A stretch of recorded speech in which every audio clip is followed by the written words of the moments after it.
everyone, Novels Wonderland here. Thank you all for the love and support you've shown me and the channel. Blue Lock My Ego is Unstoppable, Chapter 26-75. You and I are similar team-wise players watched in horror as Isagi Yoichi charged forward with the ball, their defensive core, Iki Nico, caught out of position. Nico had been ready to receive the ball and launch a counterattack, but Isagi had intercepted it with uncanny precision. For the first time, Team Y's backline faced Team Z's onslaught without Nico anchoring them. Their defenders tensed, their formation wobbling under the pressure. "Hold your positions. Don't panic," Nico shouted, sprinting back to rejoin his teammates, his voice cutting through the chaos like a lifeline. His command steadied Team Y's nerves, their defensive shape snapping back into place. But Team Z wasn't about to let this golden opportunity slip away. Kunigami Rensuke, Bakura Meguru, Gagamaru Jin, Raichi Jingo, and the rest of Team Z's attackers pressed forward, throwing their weight against Team Y's defensive line, fighting to carve out a shooting lane for Isagi. Isagi, dribbling toward the left side of the penalty area, kept scanning the field. Team Y's entire defensive setup unfolded in his mind like a bird's-eye view, a clarity he couldn't quite grasp. What is this? He wondered, but there was no time to think. A flaw in Team Y's defense caught his eye. The goalkeeper, still recovering from his earlier charge out of the net, hadn't fully returned, leaving a narrow, unguarded shooting path on the left. Right here. If I shoot now, it's in. Isagi stopped his run, planted his foot, and swung his right leg back for the shot. I absolutely won't let you score. Nico, in his number 7 jersey, appeared like a ghost from the left, lunging forward and stretching his right foot out, just grazing the ball. The shot's trajectory shifted, veering off course. This guy? Isagi gasped, stunned. He'd been 90% sure that shot was a goal, but Nico had chased him down and disrupted it with pinpoint timing. Nico exhaled in relief. Good, I made it. Isagi's speed wasn't overwhelming, giving Nico just enough time to catch up and block the shot. More importantly, he'd seen the same shooting lane Isagi had spotted and moved to intercept it. A brilliant defensive play. Team Y's players sighed in relief, their tension easing for a moment until Nico's instinct screamed. Kira Ryosuke had vanished from his field of vision.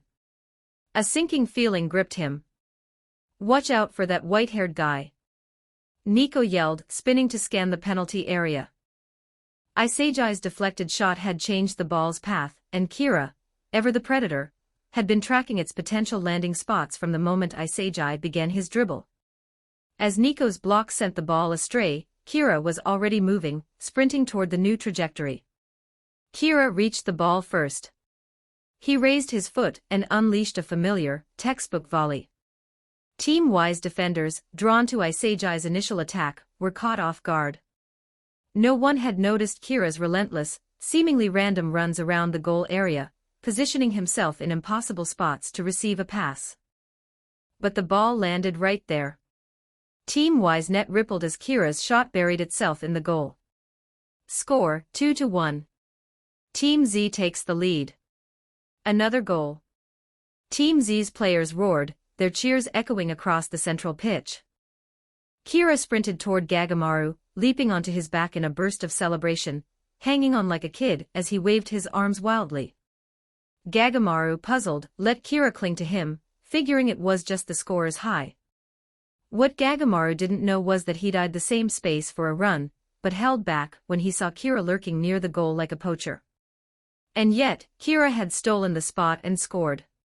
Kira's playful leap was his way of smoothing things over, knowing he'd cut into Gagamaru's intended position after anticipating Isagi's shot would be deflected.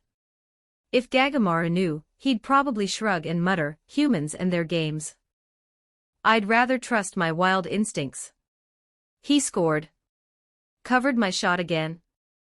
Isagi stood frozen, a mix of emotions swirling as he watched his teammates celebrate. That should have been his goal. Why couldn't he finish? Did he always need Kira to bail him out? You've taken the lead again. Isagi turned to see Nico beside him, drenched in sweat but calm, analyzing the play even after the conceded goal. "I plan to score on that counter and end this match," Nico said. "I didn't expect you to see through it. Your counterattacks won't work at will anymore." "I'll stop them," Isagi shot back, his voice firm. Nico chuckled softly. "You and I are similar. We both have unusual vision. But you can't beat me. I'm the one who controls the match. What if you add me into the equation, Longbang's guy?" Kira appeared between them, flashing his harmless, charming smile with a dangerous edge. Nico flinched, visibly startled. After a tense pause, he said, "Monster. I'll prove it to you. The limits of what an ordinary person can achieve will open your eyes."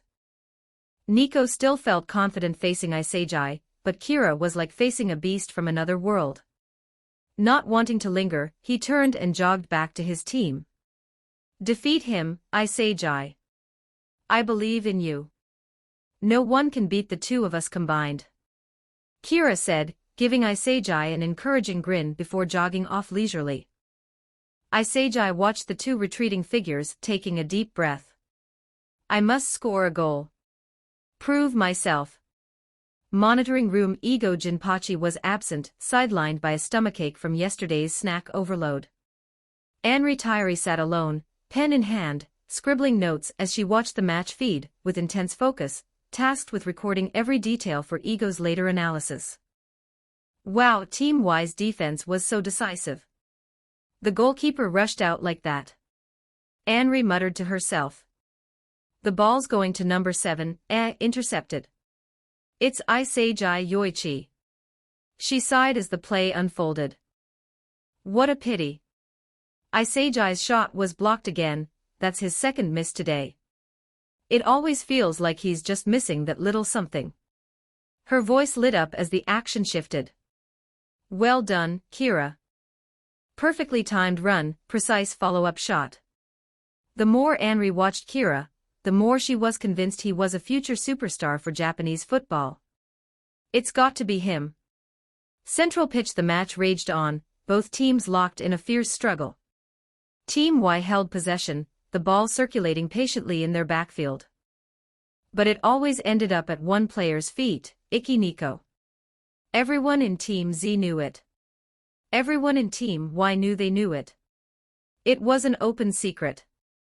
Nico was Team Y's orchestrator, the only one with the vision to launch their deadly counters. No one else could match his ability to distribute the ball. Before, Team Z hadn't focused on Nico, caught up in their own attack. But now, things were different. Isagi shadowed Nico relentlessly. Whenever Nico touched the ball, Isagi was there, pressing hard, choking his space. He'd pushed so far forward he was no longer a midfielder, but a forward harassing Team Y's backline.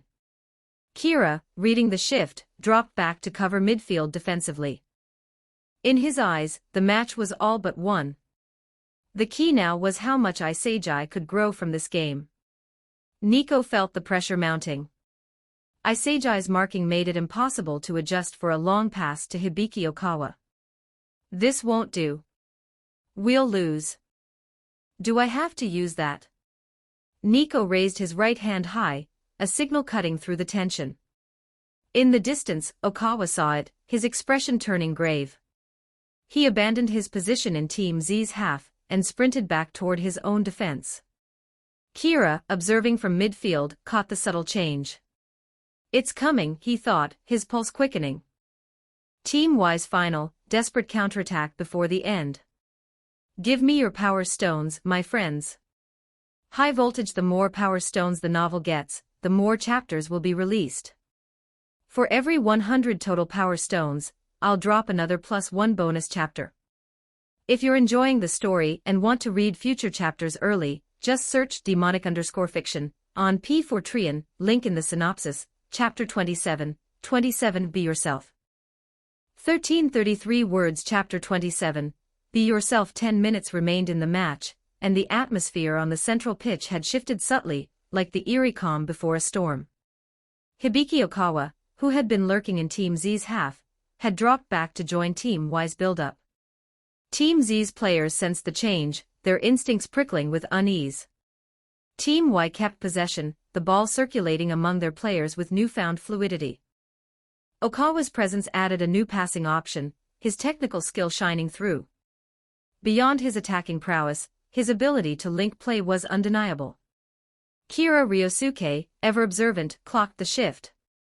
This Okawa guy's not just a finisher, he's got passing chops too, he thought, impressed. Use Iki Nico Attribute Trial Card, Kira commanded silently. Iki Nico Attribute Trial Card activated. Vision plus 20, Continuous Decay, Passing plus 20, Continuous Decay, Duration, 10 minutes, the system's notification rang in his mind. With time running out, Kira activated Nico's card to experience the game through his rival's lens. The pitch unfolded before him with crystal clarity, every player's position sharp in his mind. This is even better than Isagai's card, Kira marveled. If Nico's other stats weren't so average, he'd be a monster. As Kira savored the heightened awareness, the game's tempo surged. Okawa, after receiving a pass, halted Team Y's cautious build-up. Instead of passing backward, he turned and dribbled forward with purpose. Launch the all-out attack. Nico shouted, raising his arm. Like a dam breaking, Team Y's players abandoned their defensive posts and charged forward in a frenzied wave, catching Team Z off guard. Not good. Isagai's instincts screamed. Is this their all-in offensive? He turned to drop back and defend, but a glance at Kira in the distance stopped him. Kira was shaking his head subtly, as if signaling something. What's that supposed to mean? Isagai frowned. Don't I need to defend? What's your plan, Kira? A spark of realization hit him. Could it be? Trusting Kira's judgment, Isagai halted his retreat, holding his position in Team Y's half. Isagai, what the hell are you doing? They're pushing up. Raichi barked. Get back and defend. Imamura yelled. Isagai ignored them, his mind racing. If I can see their plan, there's no way Kira, who's better than me, missed it. I should have trusted him sooner. He stood firm, feet planted, betting on his intuition. Raichi lunged to close down Okawa, who was leading Team Y's charge.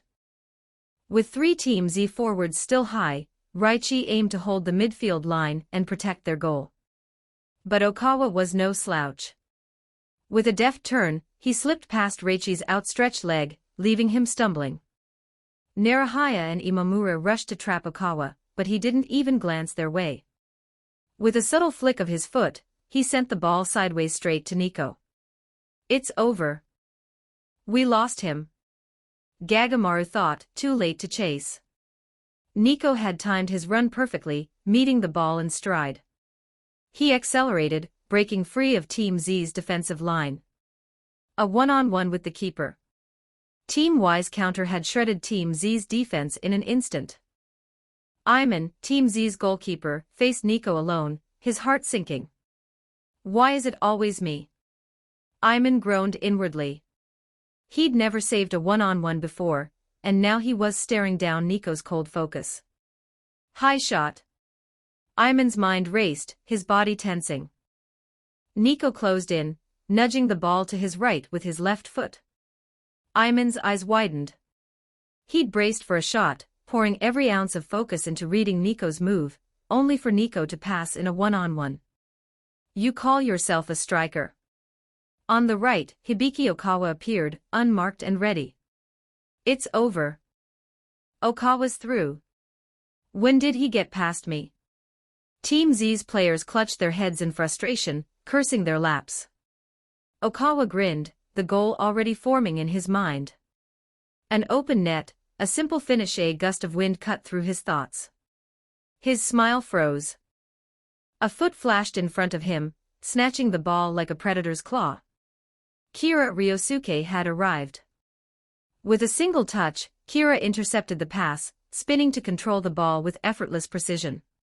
His calm, fluid motion silenced the pitch. No way. Okawa's mind reeled. This guy didn't mark Nico, he marked me. He gambled on Nico passing instead of shooting. If Nico had taken the shot, Kira's positioning would have left Team Z's defense wide open. The audacity of the gamble stunned Okawa. But Kira gave him no time to process. After securing the ball, he launched a long pass with surgical accuracy. Nico's pupils dilated.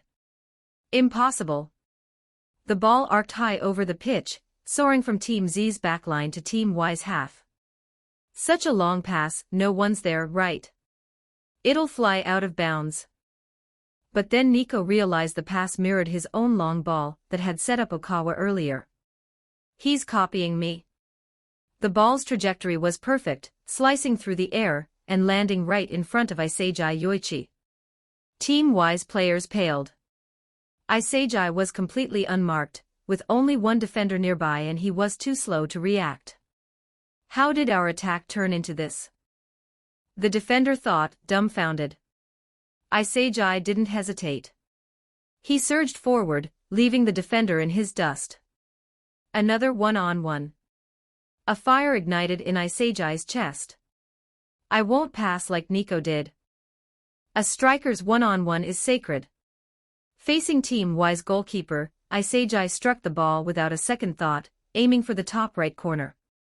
The keeper, as if powered by some anti-Isagi buff, leaped high and just barely tipped the ball away. Kira, watching from afar, slapped a hand over his eyes. No way, Isagi. You missed that. After my perfect pass. But the play wasn't dead. The ball bounced back, landing right in front of Isagi. The keeper was still sprawled on the ground from his dive. Isagi raised his foot and slotted the ball into the empty net. Rower. Isagi dropped to his knees before the goal, roaring at the sky, his voice raw with triumph. Team Z's players sprinted from their half to mob him, their cheers shaking the pitch. Nothing in football matched the thrill of a goal. Score, 3-1. Nico collapsed onto the turf, his strength drained. Tears streamed down his cheeks. He'd given everything: defense, organization, counterattacks. Team Y's fight had hinged on him, but it wasn't enough. Last time, they'd been crushed by raw talent. Now, facing Team Z, they'd lost to the boy with the same vision as him. It's so unfair. Nico's heart repeated the words like a mantra. A shadow fell over him. He looked up to see Kira Ryosuke standing there, a faint smile on his face. Are you here to mock me? Nico asked, his voice breaking. In that moment, he was just a defeated kid, raw and vulnerable. Kira shook his head. You're a worthy opponent, Nico. You played brilliantly today. Keep pushing. I want to face you again in the matches ahead. Nico's heart skipped. Praising me? This monster is praising me. Thank you. He whispered. You're welcome. Kira gave a small wave and turned to join his teammates' celebration. Nico called out, his voice trembling. How do I become as strong as you? How do I play football like that? Kira paused but didn't turn back. Why would you want to be like me? He asked. Everyone's got their own strengths. You were incredible today. Why not lean into what makes you you? Playing football's like living. Being yourself is the best way to shine. With a final wave, Kira walked off. Nico stared at his retreating back, murmuring, Be yourself. Be yourself, give me your power stones, my friends. High voltage. The more power stones the novel gets, the more chapters will be released. For every 100 total power stones, I'll drop another +1 bonus chapter. If you're enjoying the story and want to read future chapters early, just search demonic_fiction on P4trian, link in the synopsis, chapter 28, Hyoma Chijiri. 1004 words. Chapter 28, Hyoma Chijiri. Monitoring room. Whoosh. The sound of a flush echoed from the restroom as Ego Jinpachi emerged, his face pale and slightly haggard. Spotting Anri Tairi diligently scribbling notes at her station, he raised an eyebrow. This woman's noisy, but her work ethic's solid, he thought, his opinion of her ticking up a notch. So who won? Ego asked, strolling over. Anri's eyes lit up at his return. You're finally out. Team Z crushed Team Y, 3-1. She gestured animatedly, barely containing her excitement. Team Y's last-ditch counterattack was fierce, but Kira shut it down like it was nothing. And that long pass he sent, oh my god, it landed right at his teammate's feet. Pure perfection. Long pass. Ego's brow furrowed. Kira's got that in his arsenal. He began to question the data he'd reviewed on Kira. Dribbling, long passes, these skills hadn't shown up in Kira's high school league matches. Was the competition too weak to draw out his full potential? Ego mused, puzzled. Anri kept gushing. If Team Z keeps this up, they could top the group. Ego's patience waned. Noisy again, he thought, tuning her out. Blue lock, Team Z room. The Team Z players sat in a circle, the air buzzing with camaraderie. 3 juicy steaks sat on the table, a rare treat after their victory. Kira, learning from his last cafeteria fiasco where he'd been chased and playfully swatted for hogging the food, didn't dare keep these to himself. As the self-proclaimed captain, he'd pooled Isaiji's goal points with his own to secure the stakes for everyone to share. Come on, Kira, say a few words. Kunigami clapped him on the shoulder. No one's eating till you speak. Wow, Kunigami, still not calling me captain. Rude, Kira thought, feigning a pout. But he didn't hesitate, raising his cup of plain water with a grin. All right, everyone. To Team Z's second victory, cheers. The team raised their cups in unison, the clinks echoing through the room. Buddha, it's been forever since I had meat. Igaguri's eyes glistened as he chewed, savoring the steak's rich juices. Narahaya said nothing, wolfing down his share with relentless focus. Hey. Slow down, Narahaya. Imamura snapped. Those steaks came from Kira and Isaiji's goals. Don't hog it all, spit it out. Let's share all the dishes today. Isaiji chimed in, hauling everyone's regular meal trays to the table. That way we can all try something new. So many options. Bakira beamed, then hesitated, overwhelmed by the spread. Which one first? Pork liver. The team marveled at the variety. Hey, don't forget my pickled radishes. Igaguri protested. Keep those to yourself, Kunigami shot back, deadpan. The room erupted in laughter, the post-victory joy infectious. Between bites, Kunigami mumbled, Kira, your dribbling was insane today. Been sneaking lessons from Bakira, or what? Here come the questions, Kira thought, ready with an answer. Nah, I've practiced dribbling plenty. It just came out instinctively today. I know why. Bakira blurted, drawing every eye. Because Kira's a genius. The food suddenly tasted less sweet. Damn it, why are you so infuriatingly perfect? Raichi growled, lunging at Kira with punches. Thanks, Bakira. Really painting a target on me, Kira thought, dodging Raichi's swings. Tone it down, Mun. You're pulling all the aggro. Quick, while they're distracted, let's eat. Kunigami whispered, revealing a rare mischievous streak. Sneaky, Kunigami. Kira grumbled internally, weaving through the room as Raichi chased him in a playful scuffle. Isaiji watched the chaos, his mind drifting to the match's final moments. Kira's subtle headshake during Team Y's counterattack. How he'd trusted Kira's signal, stayed forward and scored. Was that all in your calculations, Kira? He wondered. You're so far ahead. Amid the laughter, one figure stood apart. Hayoma Chijiri, the long pink-haired pretty boy, observed the scene with detached eyes. His melancholic expression hinted at unspoken worries, as if the team's joy existed in a world he couldn't touch. Late at night, Team Z room. The dorm was quiet, everyone fast asleep except Isaiji. He bolted upright, too wired to rest. I scored a goal. A real, proper goal. Even if Kira's assist had set it up, the thrill was electric. Is this what scoring feels like? Kira must get this rush multiple times a game. So jealous. His thoughts turned to his developing weapon. I'm starting to get it. He needed to analyze today's match footage to refine it further. Slipping out of bed, he glanced at Kira's bunk. Empty again. Of course he's off training in the middle of the night. Isagi dressed quietly and headed out, determined not to be outworked. Team Z video room. Kira, drenched in sweat, approached the video room. Isagi's guess was spot on. He'd just burned through his 2 remaining trial cards in a late-night training session. Noticing the room's light on, he paused. Someone's here. Building 5, their pentagonal home in Blue Lock, housed each team's facilities, training rooms, dorms, and a video room for reviewing match footage. Curious, Kira pushed open the door. A long-haired figure sat inside, turning at the sound. Hayoma Chidori. Oh, it's you, Kira, Chidori said, his tone cool and distant. Not sleeping.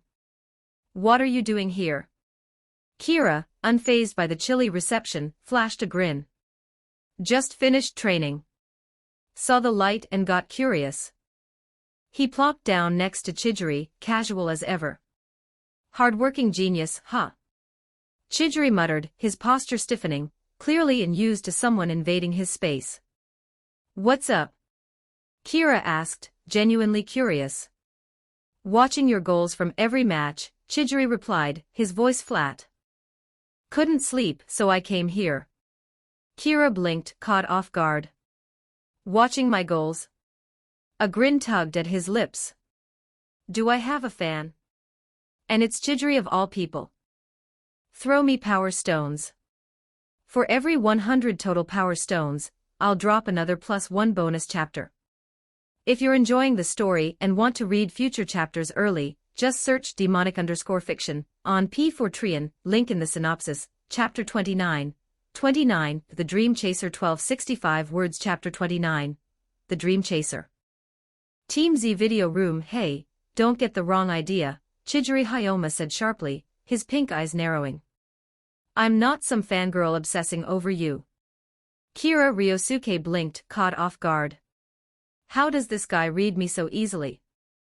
Scratching the back of his head, he let out an awkward chuckle, trying to mask his embarrassment. Chidori's gaze returned to the screen, where Kira's match highlights played on loop. No wonder you dominate out there, he said, his tone tinged with something bitter. It's not just your talent. It's the relentless training you put in every day. Scoring all those goals, stealing the show, it must feel incredible, right? The words carried a faint edge of envy, and Kira caught it. He's not just analyzing me, he's wrestling with something deeper. Truthfully, Kira's daily grind was about maximizing his trial cards. Their 24-hour window meant wasting them was like throwing away his cheat system's potential. But he couldn't exactly spill that secret. So, with a serious expression, he spun a half-truth. Well, before Blue Lock, I was decent, but nowhere near this level, Kira said, his mind drifting to his original self's high school matches. The gap between that version of him and the player he'd become in Blue Lock was stark. Back then, I couldn't have pulled off plays like these. It's the competition here, teammates and opponents like you, all pushing me to evolve. Playing with talents like this. I'll probably never forget these days. Kira cringed inwardly. No way I can tell him about the system. Guess I'll just keep spouting this sentimental crap.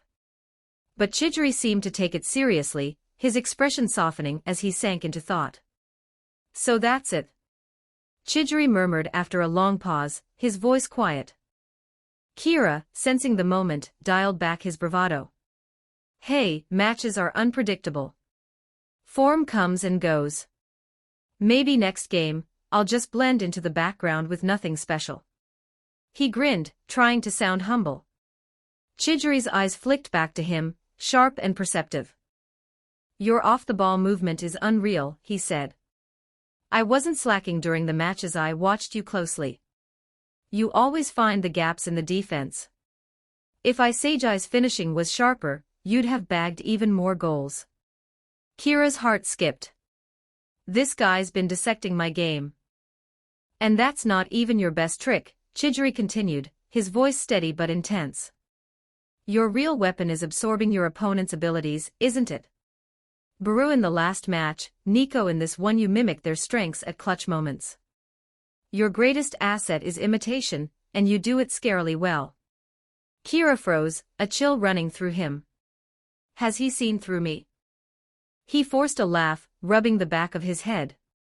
Ha, maybe you're right. I didn't even notice it myself. Regretting this chat already, he thought, wishing he'd stayed in the training room. Chidori, oblivious to Kira's system, pressed on. But there's a limit to that. You can mimic Baru or Nico because their skill levels are close to yours, so you can adapt their techniques. But if you face someone leagues above you, that imitation won't cut it. He paused, his tone softening. As a striker, if you perfect your fundamentals dribbling, vision, shooting you could go even further. You're already strong but there's more in you. Kira sucked in a breath. Chidori had nailed his playstyle, system or not, and even offered advice. Underestimated him, Kira thought. This is the guy who makes the U20 team later. He's no ordinary player. Wow, Chidori, you're something else, Kira said, feigning a sudden epiphany. That's some serious insight. But what about you? What's your weapon? Why are you so cagey about it?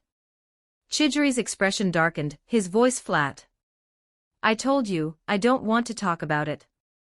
The room fell silent, the air heavy with unspoken tension. Kira studied him, then took a shot in the dark. Let me guess. You were a prodigy once, weren't you? But something happened, and now you're scared to show your full talent. Chidori's eyes widened, a flicker of shock breaking his cool facade. Kira pressed on, his tone gentle but probing.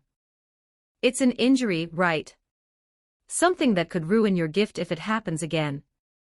A cruciate ligament tear in the knee, maybe. The doctor warned you another injury could end your career, so you hold back. You don't dare run full speed anymore. Chidori froze, his mind reeling. How do you know? He whispered, his voice trembling. I was just guessing. Kira said, playing it off with a grin, though his heart raced. Nailed it. He'd read enough of the manga to know Chidori's backstory, but hearing it confirmed in person hit differently.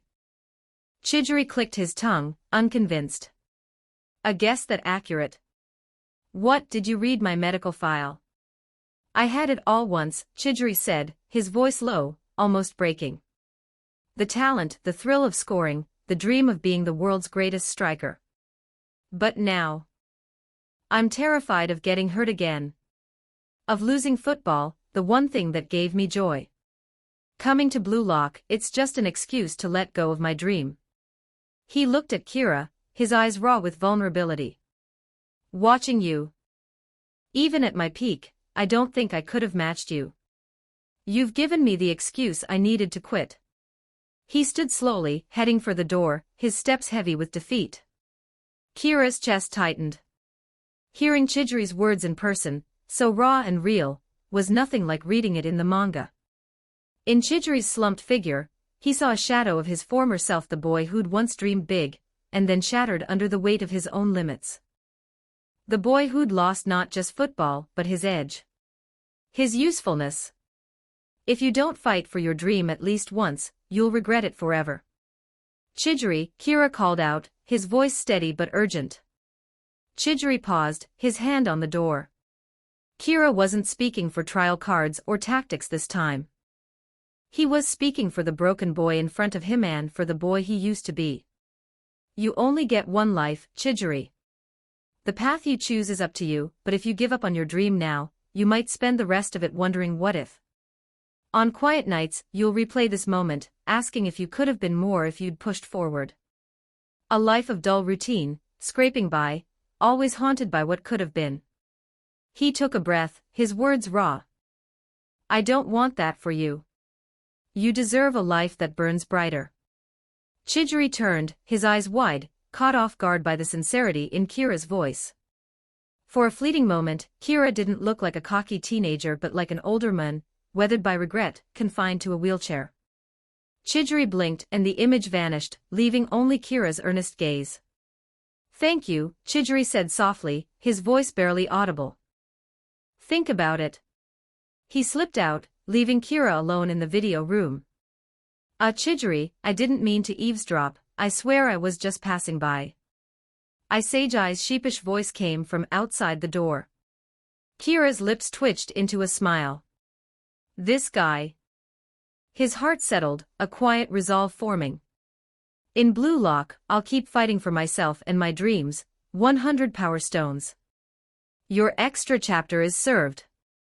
For every 100 total power stones, I'll drop another +1 bonus chapter. If you're enjoying the story and want to read future chapters early, just search demonic_fiction on P4trian, link in the synopsis." Chapter 30, The New Goalkeeper 1180 words. Chapter 30, The New Goalkeeper Team Z Video Room. "Hey, Kira. I thought you were at training, not hanging out in the video room." Isagai slipped in, his face flushed with embarrassment, scratching the back of his head. Kira cringed inside, mortified. "Why are you sneaking around listening in?" He fought the urge to bop him on the head. "I overheard you and Chidori talking out there," Isagai admitted, looking sheepish.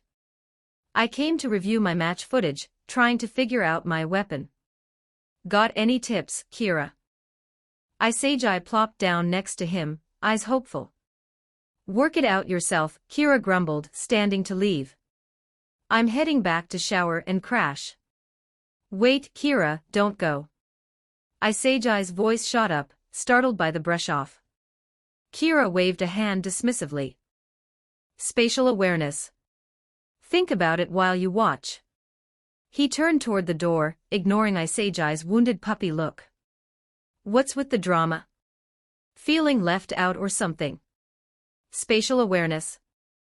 Isagai mulled over the phrase, his brow furrowing as he settled in to study his footage. 40 minutes later. "That's it." Isagai's eyes lit up. "I get it now. It's starting to click." A spark of clarity hit him, new insights settling into place as he rewatched his plays. Monitoring room, Ego-san, seriously, littering everywhere. Anri Tairi pinched her nose, picking up scattered snack wrappers with a grimace. "Can't you just toss your trash in the bin?" She huffed, glaring at Ego. Ego, mid-bite of cup noodles, didn't even glance her way. "Ego-san, I'm talking to you." Anri's voice spiked, her patience fraying. "My bad," Ego muttered, barely audible over the sound of his slurping. "Got lost in the noodles." Anri sighed, exasperated. "You should at least try to listen. Eating junk like that every day, can your body even take it?" "It's fine," Ego shot back. "When I was a pro, I couldn't eat anything fun. I'm making up for lost time." Anri blinked, catching a rare glimpse of Ego's lighter side. Almost human. Shaking it off, she remembered something. "What about the report for the Football Association? Is it ready?" "All set," Ego said, waving a hand. "You've seen the selection process these past few days. Everything's on track." Anri nodded, though her stomach churned at the thought of facing the Football Association's stuffy old suits. "Hope he's right." Team Z training ground, nice one, Kira. Team Z was deep in an internal practice match, and Kira had just slotted another goal past Iman with ease. "Ugh, Kira, if you keep blasting shots like that, maybe someone else should play keeper," Iman groaned, slumping in frustration. Conceding goal after goal was soul-crushing. "Whoever wants this miserable job can have it." "Let me try." A voice cut through the chatter. All eyes turned to Gagamaru, who raised his hand with surprising enthusiasm. Gagamaru? Volunteering for goalkeeper. The team exchanged confused glances. This was Blue Lock, a program for strikers, and here was their wild card wanting to guard the net. Gagamaru strode to the goal, snatching the gloves from Iman. I've been thinking, he said, his voice low but firm. My flexibility's my weapon. It's perfect for goalkeeping. And if I can stop shots from the best strikers, doesn't that make me stronger than them? His logic was airtight, at least to him. The team stared, half impressed, half baffled. Kira grinned inwardly. Finally, no more Butterfingers in goal. But a new worry crept in: could Ayman handle defense? Their backline was looking shakier already. Whatever. Let's test this. Alright, Gagamaru, try saving my shot. Kira called, readying himself. Before he could, Igaguri popped up, eager to challenge. Me first. Igaguri took his stance, sprinted forward and kicked. The ball sailed gently.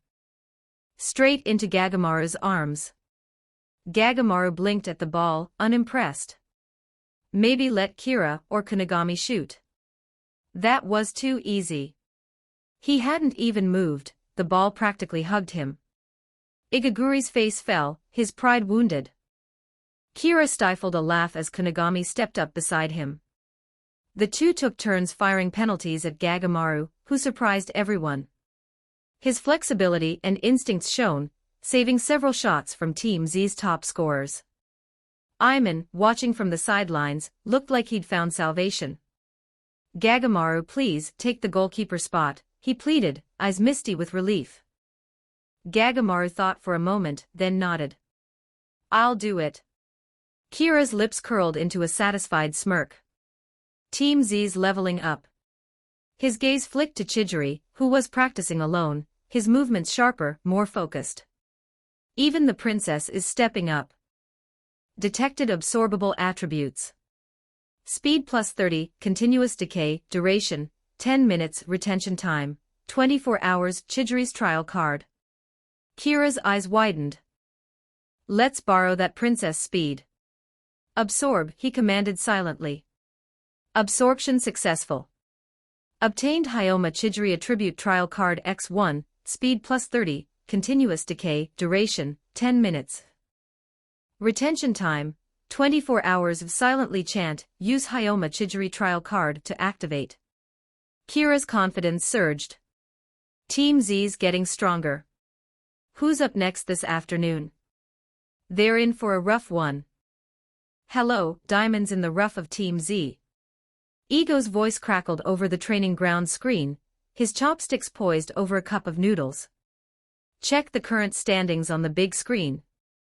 The rankings flashed up. First, Team V defeated Team W 5-1. 6 points, plus 12 goal difference. Second, Team Z defeated Team Y 3-1. 6 points, plus 3 goal difference. Third, Team W beat Team X, 3 points, minus 1 goal difference. Fourth, Team Y defeated Team X 4-3. 3 points, minus 9 goal difference. Fifth, Team X, no wins. Team X with Baru hasn't won a single match. Team Z's players gaped, stunned. Baru's overwhelming presence from their last encounter still lingered in their minds. Kira's thoughts raced. Didn't expect this. In the manga, I barely paid attention to other teams' results. Team Y with Nico and Okawa beating Baru's squad. Nico's getting sharper. Oh, one more thing, Ego added. Based on your performances, Team Z's individual rankings have shifted. Check the numbers on your shoulders. Seriously? They changed. The team scrambled to look. Latest Team Z rankings, 265th, Kira Ryusuke 266th, Iseiji Yoichi. 267th, Rensuke Kunigami 268th, Meguro Bakira 269th, Jin Gagamaru 274th, Hyoma Chidori 275th, Yuramu Igarashi. Igaguri stared at his unchanged rank, visibly crushed. Still the same. Kira nodded, unfazed. No surprise there. Iseiji, now second highest in the room at 266th, stood taller, his confidence growing. Chidori, though, had slipped to second to last, a shadow crossing his face. Rankings don't matter right now, Kira said, clapping his hands to snap everyone's focus. Win our next match and Team Z advances together. Let's make it happen. The team's spirits ignited, their doubts melting away. One more win, and we're through. No hesitation needed. Training resumed, the air crackling with determination. Give me power stones. For every 100 total power stones, I'll drop another +1 bonus chapter. If you're enjoying the story and want to read future chapters early, just search demonic_fiction on P4Trian, link in the synopsis, Chapter 31.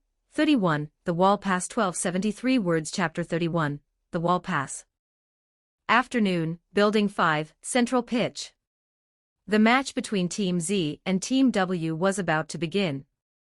Both teams were out on the field, stretching and warming up, their eyes sharp with anticipation.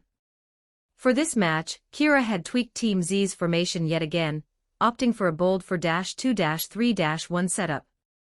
Kira himself was Team Z's lone striker, positioned at the very front of the formation. Behind him were three attacking midfielders, Kunigami on the right, Iseiji in the center, and Bakira on the left. Next were two defensive midfielders, Raichi and Iman. Finally, the backline consisted of Chijiri, Igaguri, Narahaya, and Imamura. The goalkeeper was the newly appointed Gagamaru. Kira looked over the lineup and nodded, satisfied. This formation was a perfect fit, every player slotted into their ideal role. Team W, in his eyes, was a weaker opponent beatable, even without Princess Chijiri fully unleashing his speed. Kira was confident they'd dominate. His gaze shifted to Team W's core, the Wanama twins, Junichi and Keisuke, wearing numbers 10 and 9 respectively. Thick eyebrows, wide eyes, and an uncanny synergy marked them as a dangerous duo. He remembered from the manga in his past life, Kira knew their strength lay in their seamless combination play, sharp passes, precise movement, and solid finishing. Decent but not unbeatable. Even if Chijiri didn't awaken his full potential this match, Kira was sure Team Z could handle them. Across the pitch, Keisuke Wanama stretched, his eyes narrowing as he glanced at Kira. Brother, you feel that? Their striker's got this smug vibe, like he's already won, he muttered to Junichi, his voice dripping with irritation. Junichi, the quieter twin, shot a fierce look at Kira, and gave a sharp nod. Keisuke's lips curled into a wicked grin. Got it, bro. Let's teach Em a lesson when the whistle blows. Match begins. Team Z took possession, sticking to their signature style. The ball zipped back to their playmaker, Iseiji, who stood ready to orchestrate their attack. Kira, after the kickoff pass, surged forward, eyes scanning for openings. But the Wanama twins weren't wasting time. They pounced, charging at Iseiji with a high press that screamed aggression. Seeing Keisuke Wanama closing in fast, Iseiji reacted on instinct, firing a quick pass to Bakira on the right. The moment the ball left his foot, regret hit him like a brick. Junichi, the older twin, was already lurking in the passing lane, ready to intercept. Damn their defensive coordination. Iseiji cursed inwardly. These twins weren't just decent, they were a problem. Kira, glancing back, saw the trap unfold. Keisuke's press wasn't random, he'd angled his body to block Iseiji's left side, cutting off any backward or leftward passes. With Team Z pushing forward, Iseiji wouldn't risk passing back to the defense. That left one option, a forward pass to Bakira on the right. And Junichi was waiting, perfectly positioned. The twins didn't even need words. Their movements were synced, a telepathic understanding guiding their every step. Kira's lips twitched into a slight smirk. Interesting. I thought this'd be a snooze fest, but these two might actually make it fun. Nice interception, bro. Now charge. Keisuke shouted, his voice brimming with excitement as Junichi snatched the ball. Junichi responded with a low humph, his eyes locked on the field. Keisuke grinned, reading his brother's intent instantly. Got it, bro. Full speed ahead. Raichi stormed in from behind Iseiji, radiating pure menace, as he closed in on Junichi. The older twin didn't flinch, then Keisuke's voice cut through the air. "Bro, pass back. This guy's got a mean streak." Junichi flicked the ball back to Keisuke without hesitation. Raichi, smirking with smug confidence, thought he'd intimidated them. "These punks don't even dare try me." He pivoted, charging toward Keisuke to shut him down. "Heh, dumb move, hothead." "That's what my bro says," Keisuke taunted, his grin devilish. The moment Raichi turned, Keisuke whipped a sharp, forward through pass back to Junichi. Junichi, now unmarked after Raichi's overzealous charge, accelerated and collected the ball with ease. A classic wall pass, a textbook 1-2. Raichi froze, realization dawning too late. They played me. The wall pass was a slick tactic, designed to outsmart defenders. Pass to a teammate, sprint forward, and receive the return pass to bypass the opposition. Timing and distance were everything. Too close and the defender could block the pass. Too far and they'd have time to react. The Wanama twins nailed it, their unspoken bond making the move look effortless. For Team Z, this match wasn't just about their offense. The real test was stopping the twins' synchronized attacks. On the pitch, Junichi drove forward with the ball, his focus razor-sharp. Igaguri, from Team Z's backline, was the first to step up, diving in with everything he had. But Junichi barely blinked, playing a casual lateral pass to Keisuke, who breezed past Igaguri like he was a training cone. Now, only one defender stood between Keisuke and the goal, Chidori. Hey, brother. Isn't that the fragile little genius, Chidori?" Keisuke sneered, dribbling with a mocking swagger. "Still clinging to the game, huh? Can't let go of that old glory." Junichi caught up beside him, laughing, eyes gleaming with amusement. Keisuke, ever the translator, kept going. "My brother says your ancient history, old teammate." With that, Keisuke passed back to Junichi and accelerated, setting up another 1-2. The same trick, but Chidori knew how to counter it. The problem? His speed, once his pride, was gone. He couldn't close the gap fast enough to stop Keisuke's run. "Where's that famous speed, Chidori?" Keisuke taunted, his voice dripping with venom. "What's this? Slow as a turtle now?" Chidori's heart sank. Like a turtle. He watched helplessly as the ball sailed toward Keisuke's feet, powerless to intervene. Then, out of nowhere, a figure flashed behind Keisuke. It was Kira. Having tracked back the entire way, Kira lunged with a perfectly timed sliding tackle. Clean, precise and ruthless, he swept the ball away from Junichi's pass, breaking the twins' rhythm. Keisuke, caught off guard, hit the ground hard from the tackle's momentum. Kira stood up, brushing off his shorts with a sly grin. "Hey, chatty brothers. How you talk about my teammate? None of your damn business." Keisuke scrambled to his feet, face red with fury. "What the hell, man? Bro, you saw that, right? That was a foul." Junichi nodded vigorously, glaring at Kira. Kira just shrugged, his smile infuriatingly calm. "Sorry, boys. VAR says it's clean." Keisuke spat, his voice rising. "My brother says you're gonna regret that." Grumbling, the Wanama twins trudged off to prepare for the throw-in. Kira seized the moment to glance at Chidori, whose expression was a mix of frustration and doubt. "Chidori," Kira said, his tone firm but kind, "don't let those loudmouths get in your head. To me, your Team Z's Hyoma Chidori. That's what matters." Chidori froze, his eyes widening. He didn't respond, lost in his thoughts, the words hitting deeper than he expected. Nearby, Iseiji, who had also tracked back and overheard Kira's words, felt a pang in his chest. He'd been keeping a closer eye on Chidori ever since overhearing his story that night. He'd wanted to say something uplifting, to pull Chidori out of his slump. But Kira had beaten him to it. "Give me your power stones." For every 100 total power stones, I'll drop another +1 bonus chapter. If you're enjoying the story and want to read future chapters early, just search demonic_fiction on P4trian, link in the synopsis. Chapter 32. 32 Chidori's Resolve 1386 words Chapter 32. Chidori's Resolve. Monitoring room Anne Retiree's eyes were fixed on the screen, filled with amazement as she watched Team W's seamless coordination. Whoa, those Wanama twins are like a single brain split in two. Team Z's in hot water. Her voice trailed off as the action shifted. Oh, nice clearance by Kira. She leaned closer, caught up in Kira's slick move on the pitch. Then, she blinked, realizing something was off. Ego-san, aren't you watching this match? Ego Jinpachi sat slouched in his chair, not even glancing at the screen.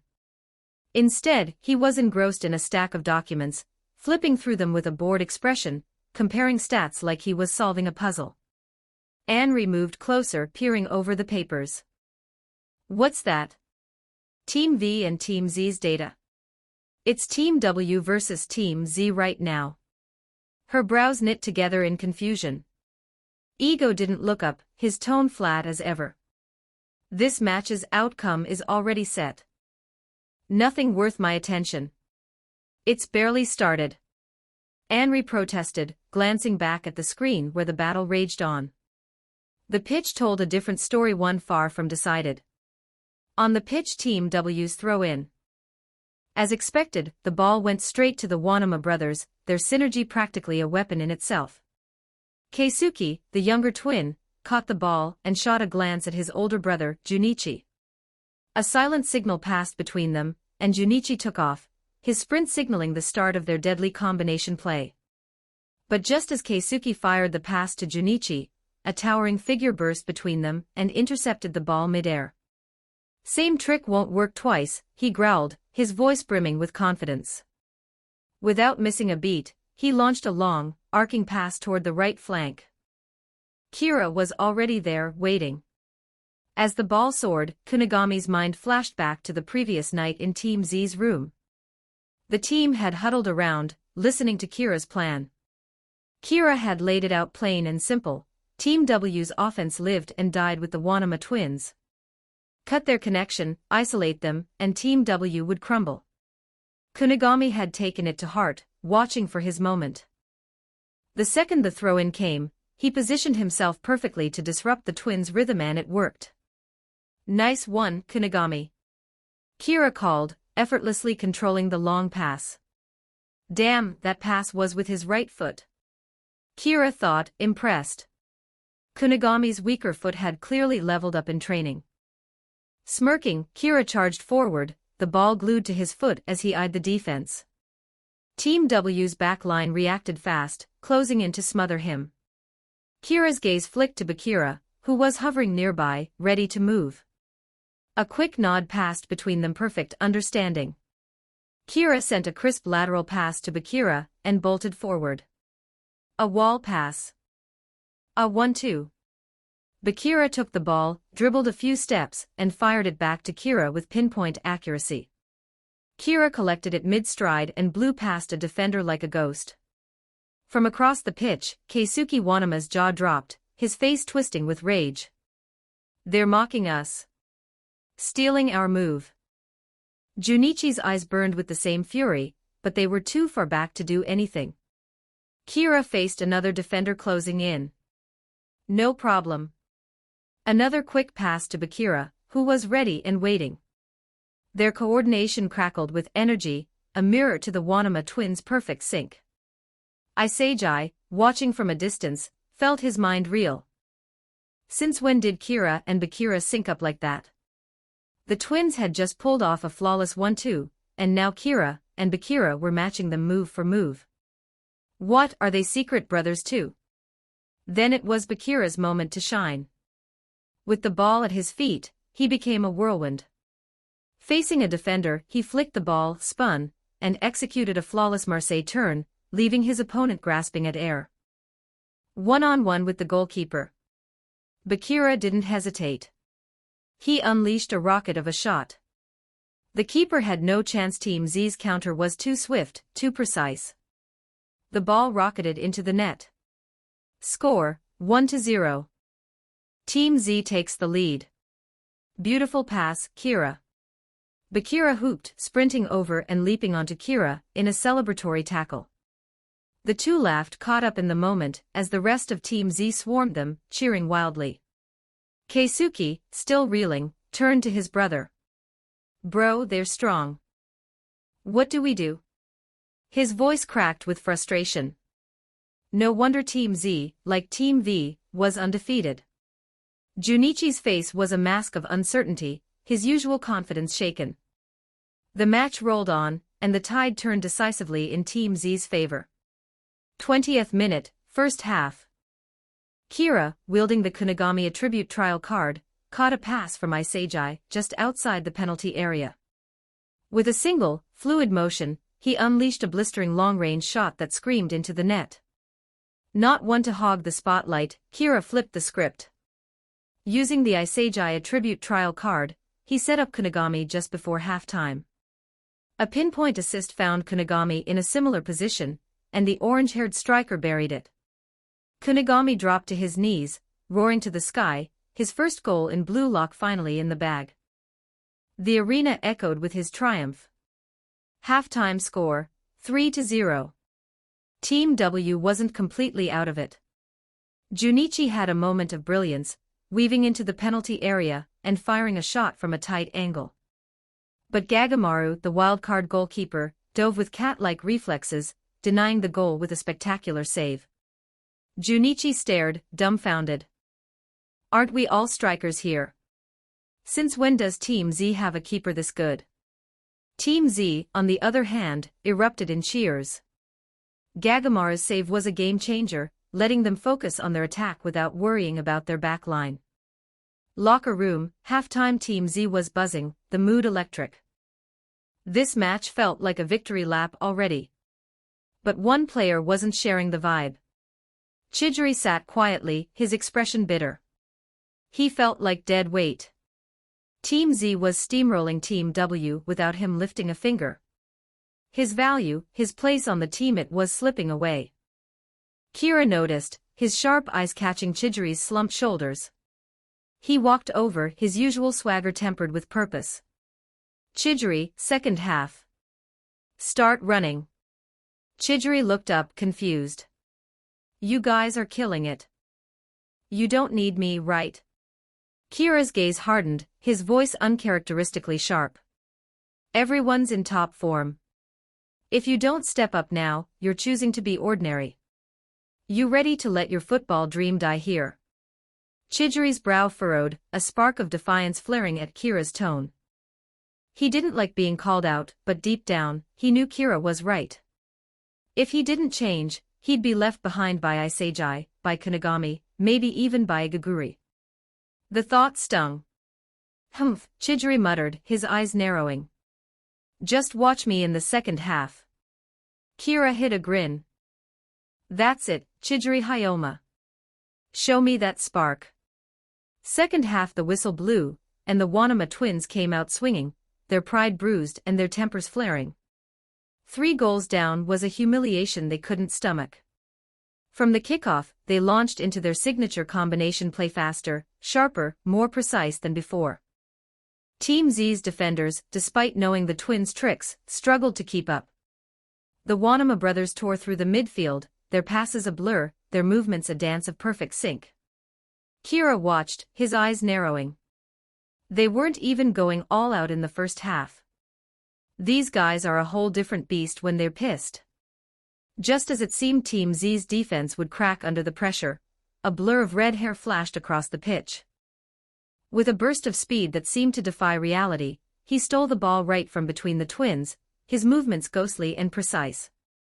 The Wanama brothers froze, their jaws dropping as memories flooded back the legend of Chidori Hyoma, the prodigy who once ruled the pitch with untouchable speed. Chidori's face burned with resolve, his eyes blazing.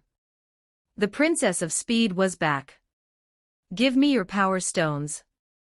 For every 100 total power stones, I'll drop another +1 bonus chapter." If you're enjoying the story and want to read future chapters early, just search demonic_fiction on P4trian, link in the synopsis. Chapter 33. 33, Rebirth 1292 words. Chapter 33. Rebirth. A few years ago, Roko Jitsujiyo High. The air buzzed with the energy of new beginnings as the soccer club's freshmen gathered. Two figures stood tall, commanding attention. Yo, newbies!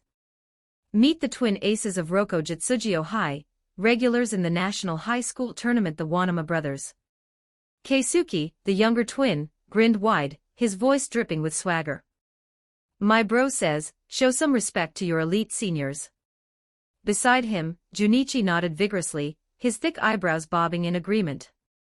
A voice cut through the crowd, sharp and fearless. I came to Roko to make a name for myself. Can we skip this whole seniority hierarchy nonsense? It was a younger Hayoma Chijiri, his hand raised, his tone brimming with youthful defiance. Keisuke's eyes narrowed. You little punk, you challenging us?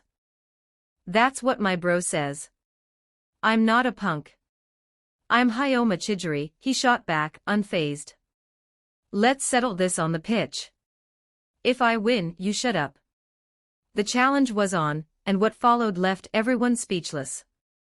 Chijiri's speed was unreal, a blur of red hair tearing across the field. The Wanama brothers, for all their synergy, couldn't touch him. They were outclassed, humiliated by this prodigy without breaking a sweat. Post-match, the Roko head coach didn't hesitate. From now on, our team revolves around Chijiri as our core striker. The Wanama twins seethed. Keisuke, unable to hold back, jabbed a finger at Chijiri. Don't get cocky just cause the coaches got a crush on you. That's what my bro says. Chijiri's response was ice cold, his eyes glinting with confidence. It's not cockiness. It's just talent. You either have it or you don't. The twins burned with envy, itching to wipe that smug look off his face. But deep down, they knew the truth. Talent like Chijiri's cast a long shadow, and they were stuck chasing his back. The media went wild. Roko's genius boy, Hayoma Chijiri, headline screamed. Under his leadership, Roko surged through tournaments, unstoppable. Until that day. A misstep. A devastating injury. Chijiri's dominance vanished. His speed, his spark gone. The Wanama brothers, once overshadowed, stepped into the spotlight. Keisuke didn't hold back, his taunts cutting deep. Your talent's trashed, Chijiri. Can't run anymore. What good are you now? Isn't this just about talent? That's what my bro says. Present day, Building 5, Central Pitch. The Wanama brothers thought they'd never see Chijiri sprint again. Yet here he was, a red blur stealing the ball from between them with surgical precision. Their jaws dropped, memories of that untouchable prodigy flooding back. The same powerlessness gripped them. Hey, bro. Keisuke stammered, his voice shaky. Running again. Isn't he scared of getting hurt? Junichi stared at Chijiri's retreating figure, eyes wide with disbelief. He's actually back. Accelerate. Accelerate. The words pounded in Chijiri's mind, his feet a blur beneath him. For years, fear had chained him, fear of Rangeri, of losing himself. He'd been searching for an excuse to quit, to walk away from the game he loved. But Kira's words from that night in the video room had struck a chord. You only live once. What was the difference between another injury sidelining him, and dragging himself through matches like a shadow of his former self? Why not fight? Chijiri surged forward, his number 4 jersey snapping in the wind, his resolve blazing. He was done running from himself. Kira, watching from a distance, felt his jaw drop. He'd known Chijiri was fast, but this is insane. Visually, he's gotta be hitting 30 kilometers per hour. That's pro-level speed. Chijiri, go, go, go. Kira shouted, unable to contain his excitement. No sprinters catching you at that pace. You're blowing past everyone. Seijai chimed in, eyes wide. Why'd you hide this for so long? Oi, princess, don't steal my spotlight. Raichi barked, half joking, half annoyed. Team Z erupted, their cheers fueling Chidori's fire.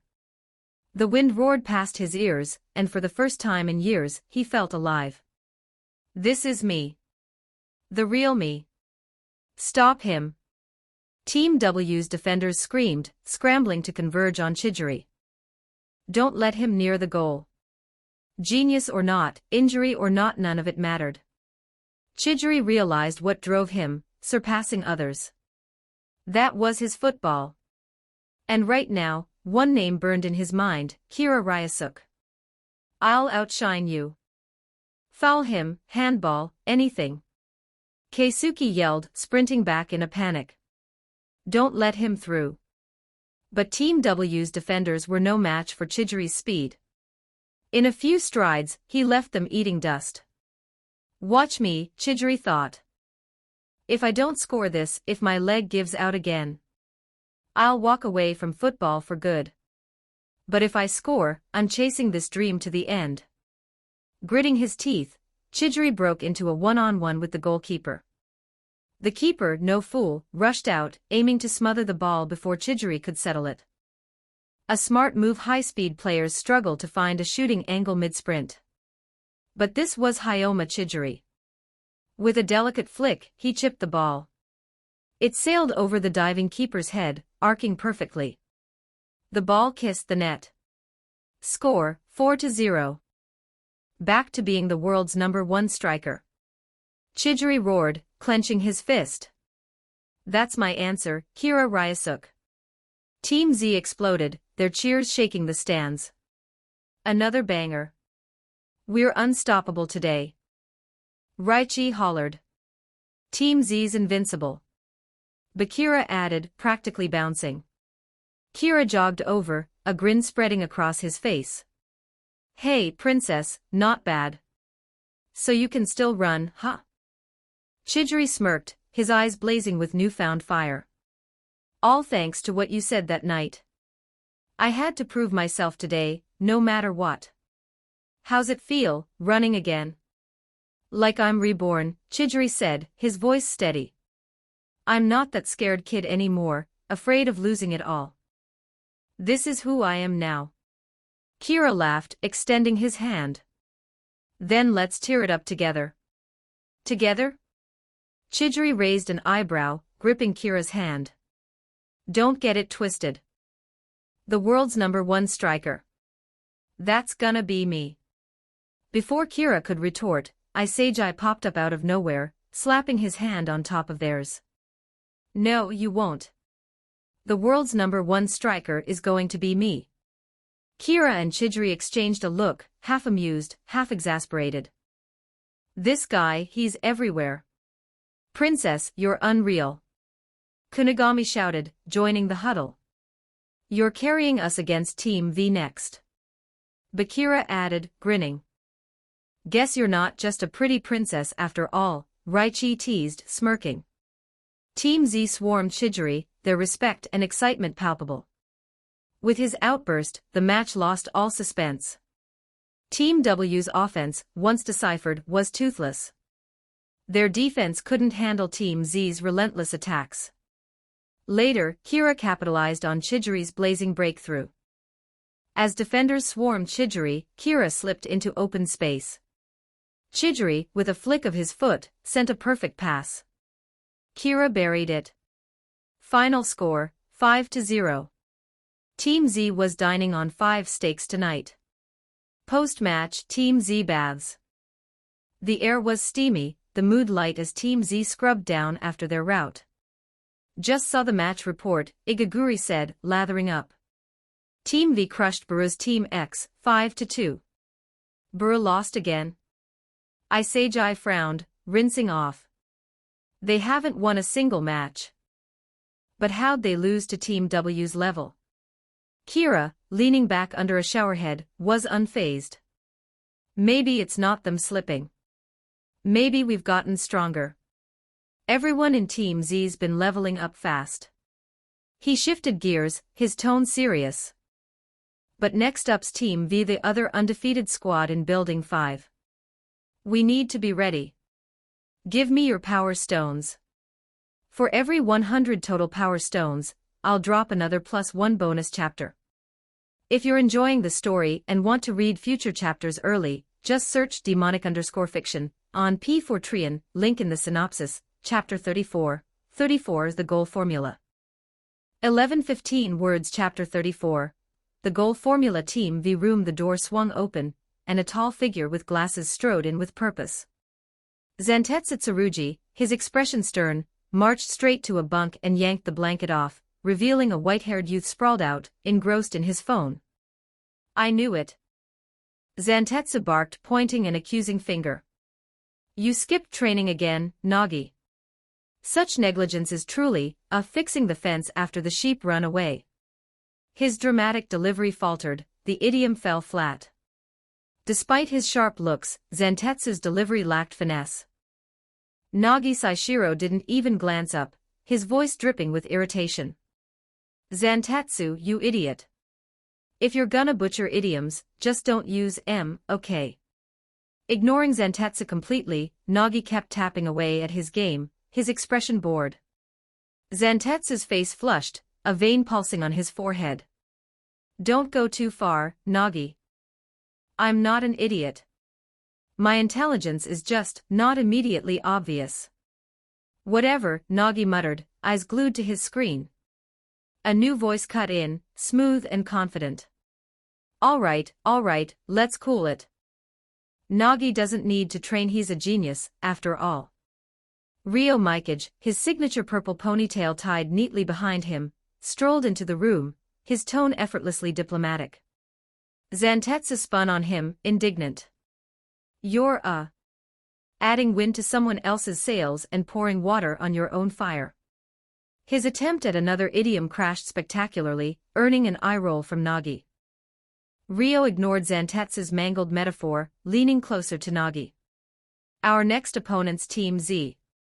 They're undefeated, just like us. Wanna check out their footage? Nagi yawned, barely looking up. What's the point? When the match comes, I'll put in a little effort and we'll crush M. I'd rather play my game. Ryo exchanged a glance with Zantetsu, who shrugged as if to say, see. This guy's impossible. Nagi's apathy was legendary, and arguing was like yelling at a brick wall.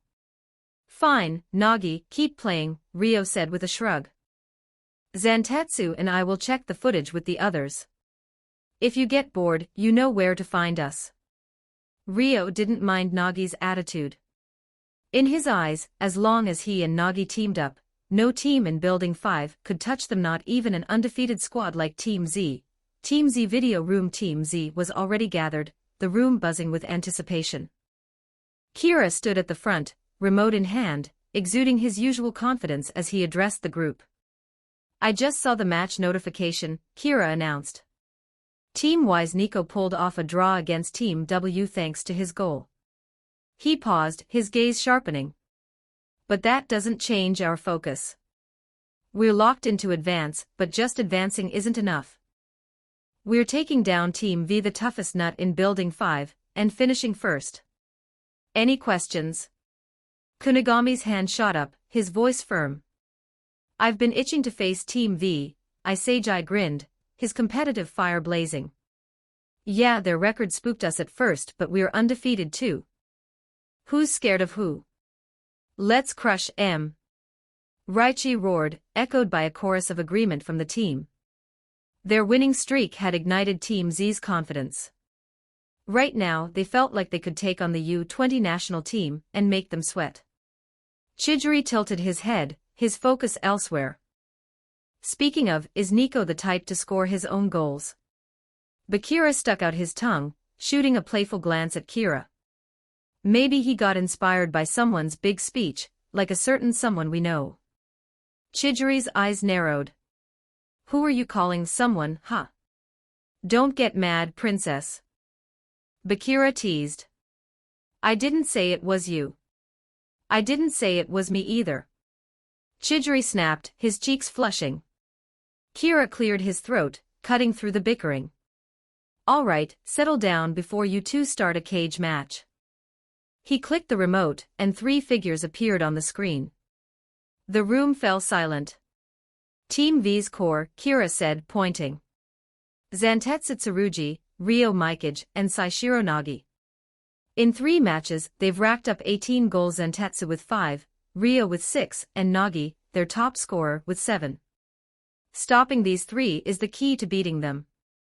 The team erupted into murmurs. 7 goals. Raichi gaped. Is that due to Monster? Kira, you've only got 6. Team V's trio is insane, Iman muttered, shaking his head. Isagi, ever the strategist, leaned forward. Kira, you've got a plan for them, right? Kira's lips curled into a sly grin. Every striker has their own style, their own goal formula. Great strikers don't score by accident, they recreate those moments deliberately. It's about knowing their weapons, the conditions they need, and when they strike. Igaguri scratched his head, raising a hand. Kira-sensei, how's that connected to Team V? Kira chuckled. Great question, student Igaguri. A player's goal formula is their habit, their go-to method for scoring. It's hard to change. If we crack their formulas, we can disrupt the conditions they need to score and shut them down. The team nodded, the concept clicking into place. Isagi's mind, however, wandered. What's my goal formula? And Kira's?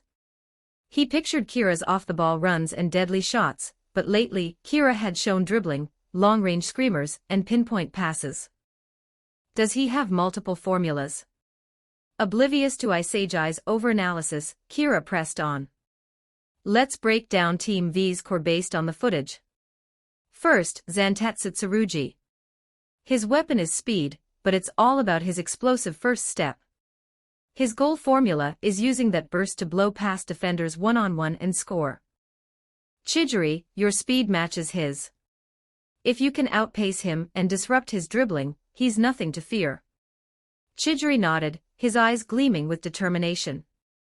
Next, Ryo Mikage, their playmaker, Kira continued. He's a jack-of-all-trades, great dribbling, solid skills, and deadly shots. His goal formula is using his all-around game to slip past defenders and fire. But he's not a master of any one move. Bakira, your agility can throw him off. Harass him. Bakira pumped his fist, grinning. Kira's orders. I'm on it. Kira trusted Bakira's flair but wasn't done. Ryo's got freakish vision and passing skills too. Isagi, you're on defensive support. Watch his passing lanes, cut off his options. Isagi gave a firm nod. Understood. This was a big ask. Isagi was used to running the offense, only dipping into defense when needed. Now he'd be pulling double duty. Kira took a sip of water, his throat dry from strategizing. And finally, their ace. Saishiro Nagi. Give me your power stones. For every 100 total power stones, I'll drop another +1 bonus chapter.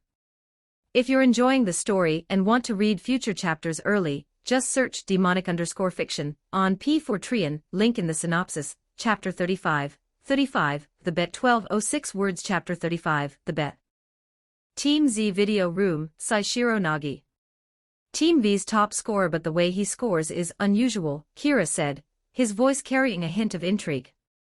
He clicked the remote, and the screen lit up with a detailed slide on Nagi, his positioning, strengths, unreal ball control in the air, and his goal formula on display. Team Z leaned in, eyes locked on the screen. Chidori tilted his head, catching something odd. From this, it looks like Nagi just strolls around the opponent's half during normal play. Kinda like Team Y's Okawa. Kunigami nodded, adding, exactly. And he barely goes for the ball himself. He waits for Ryo Mikage to spoon-feed him passes before he strikes. Kira smirked inwardly. Team Z was getting sharper, their observation skills were on point. You're both spot on, Kira said. But the craziest part? Nagi's trapping ability. No matter how wild the pass, he tames it like it's nothing. And he's, what, nearly 190 centimeters tall and jumps like that. Ayman gaped. His physical talent's just unfair. No one can stop a guy like that, right? Narahaya muttered, a flicker of doubt crossing his face. Team Z exchanged uneasy glances, the weight of facing Nagi sinking in. Raichi, however, wasn't having it. What's there to fear? Leave that lanky freak to me, he barked, slamming a fist into his palm. I'll mark him so tight he won't breathe. Kira had been waiting for that fire. Truth be told, he hadn't cracked a perfect defense against Nagi either. At that height, with that aerial dominance, Team Z lacked a direct counter. Raichi's endless stamina was their best bet, relentless pressure to wear Nagi down. All right, Raichi, their ace is yours, Kira said with a nod. Make sure he doesn't score a single goal. No problem. Raichi grinned, brimming with confidence. He's got no chance against my sexy football. Kira clapped his hands, shifting gears. Tomorrow, we stick with the 4-2-3-1 formation. I'm the lone striker with Chijiri, Kunigami, and Bakira as the attacking midfielders. Isejai and Ayman hold the midfield. Back four, Narahaya, Raichi, Igaguri, Imamura. Training room. Kira, fresh from a quick cafeteria meal, hustled to the training room. The past few matches had leveled up his passing, shooting, and dribbling, each a tribute trial card leaving a lingering spark in his mind and body. He'd been analyzing what gave players like Isejai and Nico Iki their seemingly superhuman vision. It hit him, they constantly turned their heads, scanning the pitch to track teammates and opponents. Kira decided to incorporate this head-turning habit into his own game for future matches. Dribbling was next. The muscle memory for the rainbow flick and Marseille turn, unlocked through attribute trial cards, was still vivid. Let me try. Kira said to himself, visualizing defenders in his path. He started dribbling, weaving through his imaginary opponents. He clamped the ball between his feet and flicked it forward. Rainbow flick. A perfect replication. And the Marseille turn. Kira tried the drag back and spin. At first, it was a bit clumsy, but after a few attempts, he executed it smoothly. Kira's mind wandered to another elegant football move, one that radiated flair. After all, looking cool was a lifelong pursuit. He began experimenting with the technique. Yo, Kira. A tall figure appeared at the door. Kunigami, steaming with sweat from the gym. Hello, Kunigami. Hit the gym again before coming. Kira greeted, wiping his brow. Match is tomorrow. Gotta keep my body in peak condition, Kunigami replied. Wanna practice? Wouldn't have it any other way. The two began one-on-one offense and defense drills. Kira intercepted one of Kunigami's shots and pointed out, Kunigami, you rely too much on your left foot. Even if your right foot proficiency improves, you'll subconsciously use your left foot to shoot. Shut up, I know. Kunigami snapped, fully aware of his habit. He just needed a bit more time to adjust, but Blue Lock didn't give you time.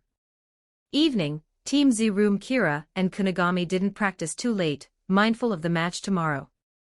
Having sufficient energy was crucial. Weak legs on the pitch meant you couldn't perform. Sure, there was that one World Cup where Samba stars partied all night at a club and still thrashed their opponents the next day, proving that absolute skill could trump form. But for most, rest was key. After showering, they returned to the dorm. The room was quiet. Everyone had gone to bed early, saving energy for the showdown with Team V. Kira was preparing to crawl into his futon when he noticed Isejai sitting in front of his bed. Shouldn't you be sleeping? What are you doing sitting here? Kira asked, keeping his voice low, slightly exasperated. I wanted to ask you something, but you weren't here, so I decided to wait for you to come back, Isejai said, looking troubled. Kira was baffled. What is it? I've discovered my weapon, but I've realized that on my own, I can't use this weapon to score goals by myself. Isejai said, his frustration clear. He felt his vision and passing ability couldn't make him the world's #1 striker. He lacked the ability to score solo. Kira, eager for sleep, sighed but answered. Isn't your weapon spatial awareness? Since you can find teammates making runs into space, surely you can find the space for yourself too. Really, just figure it out yourself. I'm going to sleep. 2 seconds later, soft snores echoed from Kira's futon. Isai's eyes lit up, a revelation hitting him. That's right. His ability wasn't just for assisting teammates, it could guide him to the goal too. Kira, thank you. He looked at Kira, already deep in sleep, and marveled inwardly. This guy's always so far ahead of me. The next day, Blue Lock Cafeteria. The cafeteria was charged with tension as the top scorers from the eliminated teams crossed paths: Nico Iki, Barushui, and Junichi Wanama, the older twin. Nico grinned, spotting Baru. Yo, King. Long time no see. A king who hasn't won a single match is quite rare, you know. Baru's veins bulged on his forehead. Shut up, you maggot. I'll kill you. Junichi, usually silent, spoke up. You two are the top scorers of your teams. Nico sounded confused. Who just spoke? Baru looked puzzled too. Not sure. Can this Wanama guy actually talk? Junichi's face reddened with anger. Of course I can talk. My brother just usually speaks for me. Nico and Baru fell silent, stunned. Someone who preferred to let another speak for them. That's unusual. Junichi continued, but who do you think will win today? I think it's Team V. Baru acted indifferent but answered, I also think it's probably Team V.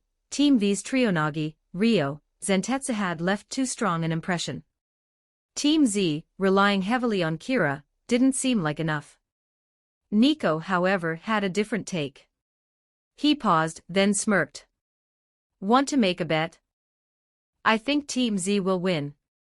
For every 100 total power stones, I'll drop another +1 bonus chapter.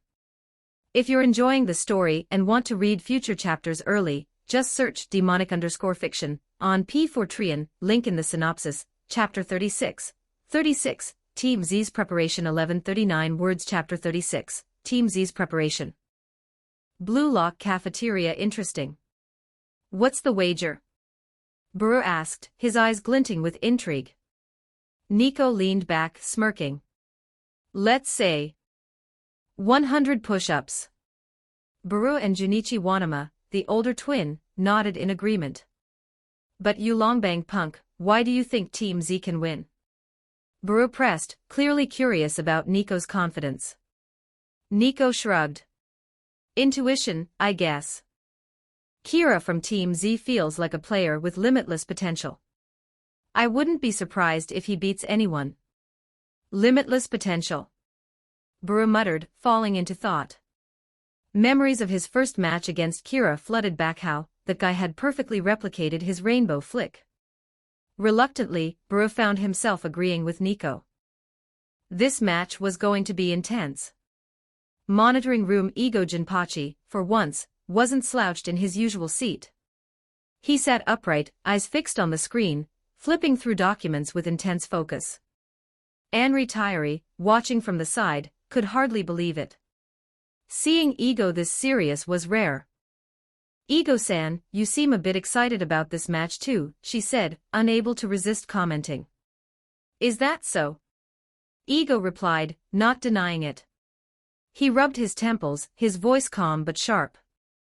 This is the battle for first place in Building 5. Both teams are evenly matched. If I don't pay close attention, I might miss critical details. Anri nodded. In high-level matches, when two elite teams clashed, it came down to the smallest margins. A single mistake could be exploited, turning into a game-changing attack. Ego paused, then, unusually, turned to Anri. Who do you think will win between these two teams? Anri blinked, caught off guard. Ego-san, you're asking me. Normally, she'd ramble about matches unprompted, only for Ego to brush her off. Him seeking her opinion was new. After a pause, she finally answered. Based on pure skill, Team V's 3 core players have shown slightly more dominance on the field than Team Z's. Logically, Team V should win, but... Ego leaned in, intrigued. I feel Team V lacks a certain respect for their opponents. Team Z, under Kira's leadership, had been preparing seriously from the start. So, I'm still rooting for Team Z. Anri declared, her enthusiasm bubbling over. Ego raised an eyebrow. How do you know Team Z has been actively preparing? Anri's cheeks flushed slightly. Ah, never mind that. I just know. No way was she admitting she'd been sneaking peeks at Team Z's video and training room feeds through the surveillance system. That'd make her sound like some kind of stalker, right? Interesting, Ego said, his tone thoughtful. I overlooked that. In terms of desire to win, there's indeed a gap between the two teams. Building 5, central pitch. Both teams were ready, the air electric with anticipation. Kira's mind buzzed as a familiar system prompt appeared, detected attribute that can be absorbed. Dribbling +12, continuous decay, passing +12, continuous decay, speed +12, continuous decay, shooting +12, continuous decay. Duration, 10 minutes, retention time, 24 hours, detected attribute that can be absorbed. Speed +25, continuous decay, duration, 10 minutes, retention time, 24 hours. Detected attribute that can be absorbed. Trapping +30, continuous decay, shooting +20, continuous decay, duration, 10 minutes, retention time, 24 hours. Here they come, Kira thought, mentally chanting, absorb. Absorption successful. Obtained Rio Mikage attribute trial card X1, dribbling +12, continuous decay, strength +12, continuous decay, speed +12, continuous decay, shooting +15, continuous decay. Duration, 10 minutes, retention time, 24 hours. Silently chant, use Rio Mikage trial card to activate. Absorption successful. Obtain Zentatsu Tsurugi attribute trial card X1, speed +25, continuous decay. Duration, 10 minutes, retention time, 24 hours. Silently chant, use Zentatsu Tsurugi trial card to activate. Absorption successful. Obtain Saishiro Nagi attribute trial card X1, trapping +30, continuous decay. Shooting +20, continuous decay, duration, 10 minutes, retention time, 24 hours. Silently chant, use Saishiro Nagi trial card to activate. As expected of Team V's core, Kira thought, marveling at the stats. In the original story, Isegai and the others beat Team V on their own. With me on Team Z, losing isn't an option. Kira, you nervous? Bakira asked, stretching nearby. He'd noticed Kira seemed a bit off, less composed than usual before a match. A little, Kira admitted. We're facing Team V, after all. He'd be lying if he said he wasn't feeling the pressure. As Team Z's leader, failing to secure this win would make his past victories feel hollow. Just enjoy the match. That's what you told me, right? Bakira said, his big eyes sparkling like a ray of sunshine. His words eased Kira's tension, warming his heart. On the other side, Team V was sizing up Team Z. See that guy with the white hair over there, one of Team V's players said, pointing at Kira. He's really strong. Team Z's absolute core, another added. Zentetsu Tsurugi was suddenly standing beside Rio Mikage, who glanced at Kira before turning his gaze to Nagi. No matter how good he is, he can't be more of a genius than Nagi. Zentetsu shrugged, helpless. The match began. Team Z took the kickoff, sticking to their usual tactic. Kira passed back and made a forward run. Due to the formation change, Isegai, the playmaker, wasn't in his usual midfield spot. Before launching an attack, Team Z circulated the ball among their defenders. Team V, however, wasn't giving them time to settle. As Kunigami received a pass, a lightning-fast figure darted in, intercepting the ball with a single touch. Zentetsu Tsurugi. Kunigami cursed, frustrated. Kira raised his arm high, a signal Team Z recognized one of their planned tactics was about to unfold. Zantetsu didn't hold the ball long. He passed it back to the advancing Ryo Mikage and immediately started an off-the-ball run. "This guy's fast," Kira noted, watching Team V's players while lingering in their half. "Good interception, you idiot Zantetsu," Ryo shouted, taking the ball and driving forward. His speed wasn't slow either. Bakira was ready, closing in to challenge him. Ryo glanced at Bakira with a hint of disdain, the corner of his mouth lifting. "One guy can't stop me." But just as he prepared to break through, a warning flashed in his mind. He spotted Isagi, lying in wait on his intended dribbling path. If Ryo committed, he'd face a double team, trapped by Isagi and Bakira. Team Z's no pushover, Ryo thought, his earlier arrogance fading. "They're different from the teams we've faced." He played a lateral pass to the sprinting Zantetsu. Kira, watching from afar, muttered to himself, "Everything is going according to plan. For every 100 total power stones, I'll drop another +1 bonus chapter." If you're enjoying the story and want to read future chapters early, just search demonic_fiction on P4trian, link in the synopsis. Chapter 37. 37. Team Z takes the lead. 1356 words. Chapter 37. Team Z takes the lead. Zantetsu Tsurugi received Ryo's pass and accelerated rapidly. He began driving the ball down the right flank. "He's coming. As we discussed yesterday, Narahaya, watch your positioning." Igaguri shouted anxiously, already moving to position himself between Zantetsu and the goal. "Don't tell me what to do, monk." Narahaya's frame was also quite agile. He and Igaguri formed a defensive wall, perfectly blocking Zantetsu's shooting lane. Kira was constantly monitoring the situation in their own half. So far, everything was proceeding according to yesterday's defensive plan. Zantetsu Tsurugi, a left-footed player with explosive acceleration. His goal formula was to cut inside from the right flank and take a sharp-angled mid-range shot. But now, facing two Team Z defenders blocking the shooting path, there was absolutely no angle to take a shot. Any attempt would inevitably be headed away by the two defenders in front of him. Therefore, his only option was to pass the ball. Sure enough, Zantetsu didn't hesitate. He might look simple-minded, but his football IQ was sharp. Shooting now would just waste the opportunity. He nudged the ball with his right foot, passing it away. The target was none other than Saishiro Nagi, who had been strolling near the edge of the penalty area. Given Nagi's previous trapping ability, controlling this pass would be no difficulty at all. Coupled with Nagi's exquisite technique, it seemed Team V's attack was about to bear fruit. Watching this from afar, Kira's lips curled into a smile. "Raichi, he's all yours." Near the penalty area, Raichi suddenly appeared in front of Nagi. He leaped high, heading the ball away from the goal while shouting, "Catch this master's interception." Isagi Yoichi. Nagi, watching the ball being intercepted, looked somewhat dazed. He clearly hadn't seen that coming.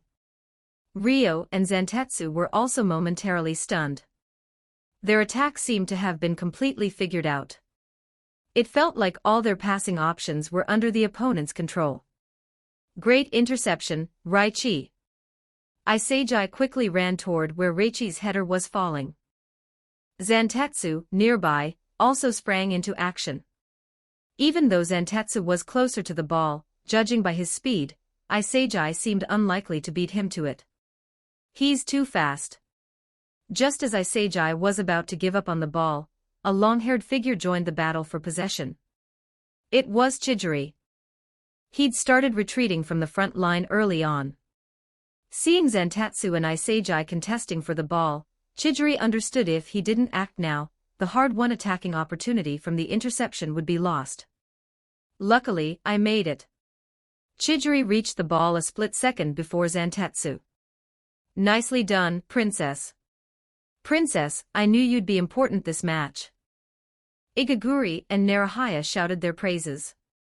This save was way too cool. But after getting the ball, Chijiri didn't dare hold onto it. He immediately played a short pass, making the charging Zantetsu lunge at empty air. The ball was passed toward Bakira's direction. You two possess speed that could move the stars. Zantetsu adjusted his glasses, clearly fascinated by this opponent who had stolen the ball from him. Your speed isn't bad either. Although Chidori found this person's way of speaking strange, he still replied politely. Then let us compete, to see who is faster. With that, the two continued chasing after the ball. Bakira, receiving Chidori's pass, smiled knowingly and immediately began dribbling forward. Bakira's feet continuously stepped over the ball from the inside out, his whole body swaying left and right as he approached the opposing team V defender. Step overs. This was a highly deceptive dribbling move, a favorite skill of many world-class football stars. Now it was being executed at Bakira's feet. No, it's left. A Team V defender collapsed to the ground, completely fooled by Bakira's feints. Kira, following up the play, was stunned by Bakira's dribbling. This kid's skills are improving at lightning speed. Bakira drove the ball quickly down the right flank. Another Team V defender stepped up to defend, joined by Rio, who had tracked back a pincer movement from front and back. Bakira knew continuing to dribble would be risky. He immediately sent in a cross. It's heading toward that big guy. Stop him. Don't let him receive it. A Team V defender quickly closed in on Kunigami. He was tall as well, trying to use his body to muscle Kunigami off the ball. But he found that this Team Z powerhouse's body was like a boulder, completely immovable. Kunigami's physical strength was showing its advantage now. Great pass, Bakira. Kunigami leaned firmly against the defender, marking him from behind. Using the defender's own pressure for leverage, he raised his right foot high. It was a Kunigami right-footed volley. He didn't use his dominant foot. Of course, from that angle, he could only shoot with his right foot. Regardless, Kunigami had bravely taken that step. Everyone watched the shot intently. Unfortunately, perhaps due to Kunigami's right foot proficiency, the ball's flight path veered away from the goal. With a boom, the ball struck the right post. Just as the Team V players breathed a sigh of relief, Kira appeared by the right post. He always seemed to show up exactly where he needed to be. With a gentle tap in from Kira, the ball rolled along the inside of the near post and into the net. The Team V goalkeeper, diving sideways, was too late. It was too close. Team Z leads 1-0. Beautiful follow-up shot. Kunigami came to Kira's side and gave him a powerful high five. Kira knew Kunigami was excited, so he could only bear the pain of the immense force from the high five with tears in his eyes. It hurts. Kunigami, did you use so much force celebrating because you want to swell my hand? Kira, you should smile after scoring. Why are your eyebrows all scrunched up? Kunigami asked, puzzled. Fantastic. We scored first. Less than 10 minutes in, and we're leading. Team V isn't as amazing as we thought. The rest of Team Z also gathered around Kira to celebrate.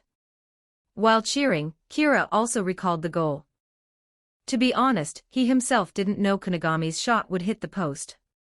He'd simply moved closer to the goal to watch how it played out. He never expected to poach a goal like that. Is this the original Kira's miraculous positioning ability? Or perhaps, just an innate sense of anticipation? Monitoring room, wow, Kira is so cool. That follow-up shot. Team Z leads. Anri Tairi cheered excitedly in front of the monitor. Ego had seen enough and reminded her, Anri-san, technically, as the training staff of Blue Lock, we should be impartial to all players. Don't give me that. Even teachers have their favorite students. You yourself rank players by skill, how can you criticize me? Ego quickly shut up. Can't reason with her. However, Team Z's performance just now had truly exceeded his expectations. This team's defense and offense no longer relied solely on a few individuals like Kunigami, Kira, or Iseiji as before. Now the entire team was twisted into a single rope. Although it somewhat conflicted with his own philosophy of striker egoism, it didn't prevent Ego from appreciating Team Z. On the pitch, ha ha ha ha, ha ha ha ha. Facing the celebrating Team Z after the goal, Rio Mikage burst out laughing suddenly. What's with this guy? Why is he laughing so happily after we scored? He doesn't seem quite right in the head. Mom said to stay away from people like that. The Team Z players were full of question marks. What the heck are you laughing at? Wow, you guys are really good. Rio praised Team Z with a beaming smile, then, ignoring their confused faces, he waved into the distance. Nagi, let's start playing a bit more seriously. For every 100 total power stones, I'll drop another +1 bonus chapter. If you're enjoying the story and want to read future chapters early, just search demonic_fiction on P4Trian, link in the synopsis. Chapter 38, The Aerial Trap. 1265 words. Chapter 38, The Aerial Trap. On the pitch, Nagi, in the distance, clearly heard Rio's call. His lazy face showed a hint of displeasure. That sounds so troublesome. Raichi, standing nearby, felt his anger rising just looking at him. Does this guy really not take me seriously? Hey, you white-haired punk. This master won't let you score a single goal today. Nagi slowly turned his head. That single, nearly made Raichi lose it. Let me go, Igaguri. Don't hold me back. I'm going to give this guy a couple of punches no matter what. Raichi flailed his arms and legs, trying to charge forward. Igaguri and Narahaya used all their strength to barely hold him back. Raichi, calm down. If you foul, the match could be over for us. Hearing this, Raichi finally calmed down.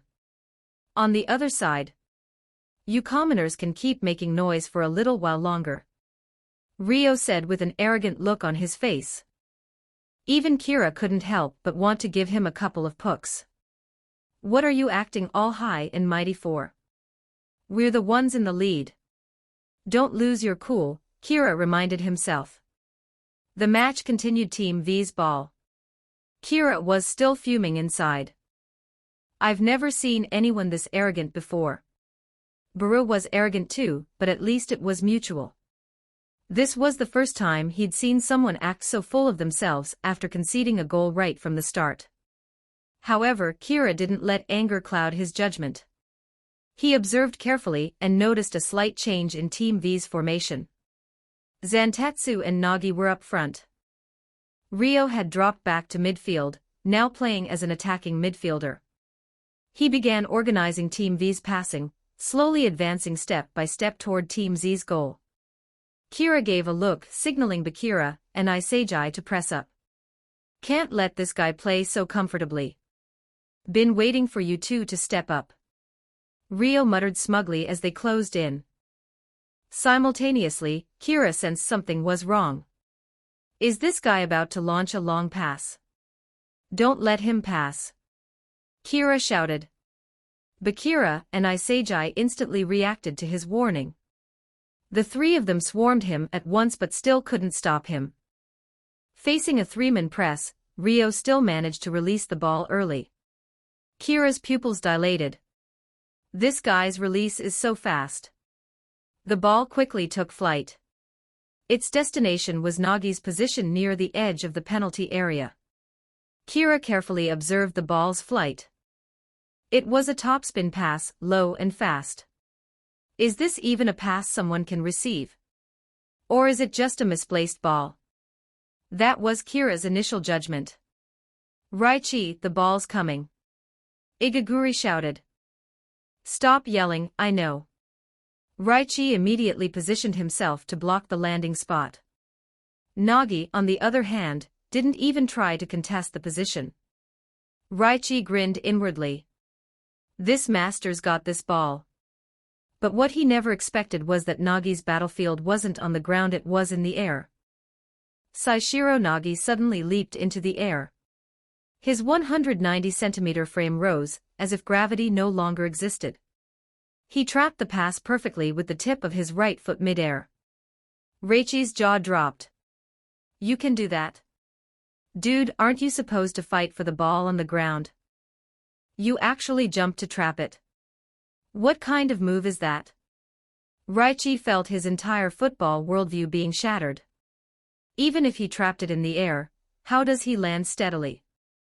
He's definitely going to fall, right?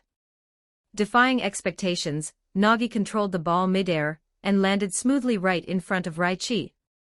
And now, standing before him, was only the goalkeeper Gagamaru. Nagi unleashed a powerful left-footed shot. Gagamaru jumped a fraction of a second too late. The ball flew into the net. In less than 3 minutes Team V equalized. Gagamaru felt helpless, he barely had time to react. There were too many defenders in front of him. Who could have expected this guy to just jump, trap the ball, and shoot immediately after landing? Don't you even aim? What if you shot wide? Still so simple. Nagi remarked calmly.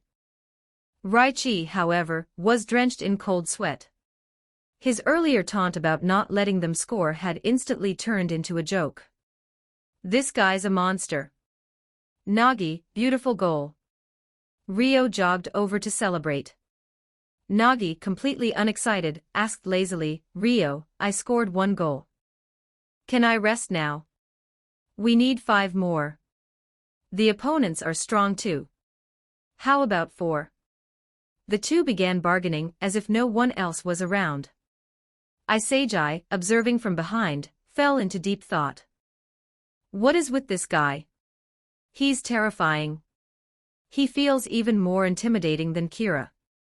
A hand patted Isagi's head. Kira walked to his side. What's wrong, Isagi?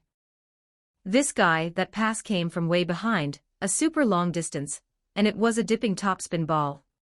Even during normal runs, it's hard to receive something like that.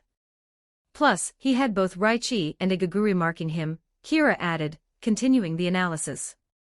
Under conditions where one mistake would have lost him the ball, Nagi didn't hesitate. He jumped to trap it. Kira replayed Nagi's sequence in his mind, sighing at the sheer brilliance, and continued, after trapping it perfectly, he shot directly. That single moment contained too many high-difficulty techniques. I definitely couldn't pull that off. You can't do it either, Kira. Isagi sounded surprised. Kira smiled faintly, clapped his hands, and called out to everyone, everyone, don't panic.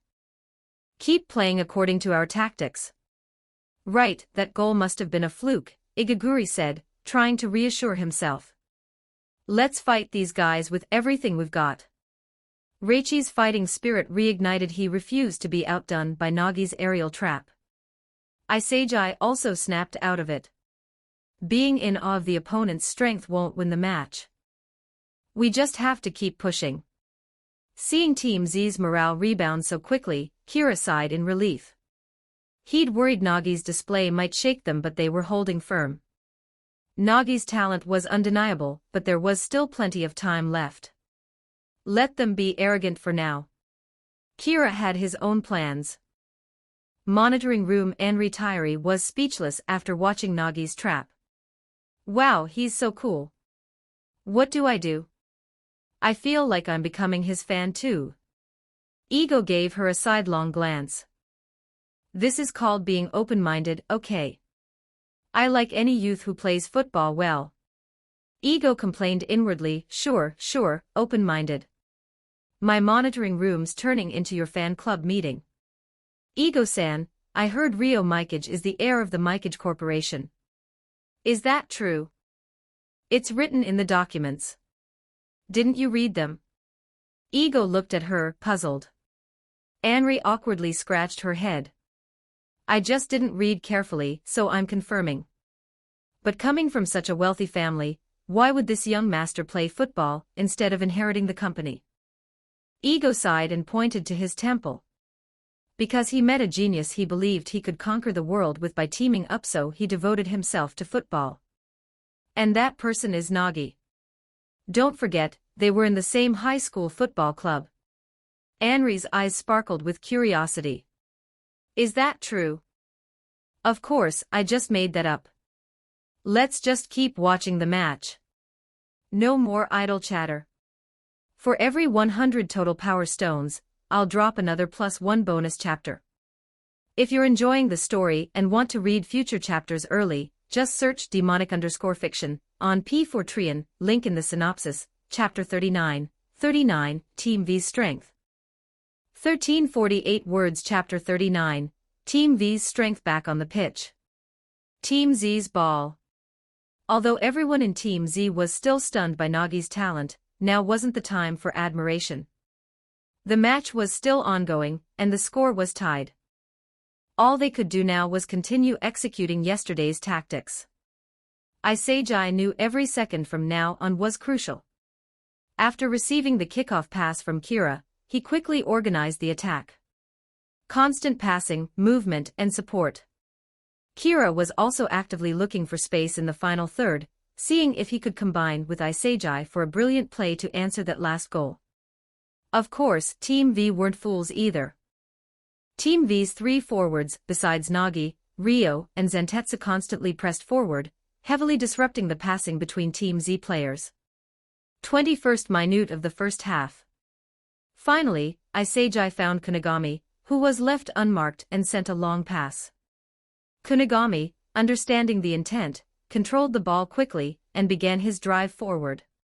Kunigami's goal formula was a long-range shot from about 28 meters out. Gritting his teeth, he charged forward madly with the ball. He was getting closer and closer to his shooting range. As long as he reached that zone and took the shot, Kunigami was confident he would score. 10 meters. About to enter his shooting range. A loud noise came from under his feet. Kunigami's heart sank. He hadn't taken the shot. So that sound could only mean he'd been tackled. Ryo's tackle. Kunigami stumbled, almost flying into the air, an instinctive reaction after the tremendous force from the tackle. It was a perfect tackle that won the ball cleanly. Holy shit. Kira couldn't help but utter the expletive. This Ryo's defense is also this excellent. The timing of his tackle is almost on par with Baru's from before. Ryo kicked the ball forward several meters and began sprinting. Kunigami, stumbling and unable to steady himself, turned to chase but couldn't even touch Ryo's jersey. Stop right there, you bastard. Kunigami couldn't hold back his anger and started sprinting. Yo, quite the explosive power. Those muscles aren't just for show. Ryo actually trash-talked back to Kunigami while dribbling forward. This made Kunigami see red. Gritting his teeth, Kunigami actually increased his speed, gradually catching up to Ryo. At this moment, Ryo showcased his talent. He showed no panic whatsoever and directly took a shot. A long pass while running at full speed. Kunigami looked in surprise at the ball's trajectory. Is this guy's fundamentals this solid? The path isn't deviating much. Stop him, Raichi. Isagi shouted anxiously. It was the same long pass as before. If Nagi controlled the ball near the penalty area again, the goal would be in danger again. Raichi and Igaguri clearly understood the danger of this ball. Raichi, you go near the goal. I'll try to stop him first. Igaguri unusually voiced his own idea. In such situations, instead of both players double-teaming, it was better for one to press and the other to cover, allowing for more stable defense. Raichi nodded. He never expected this Igaguri to have some sense at a critical moment.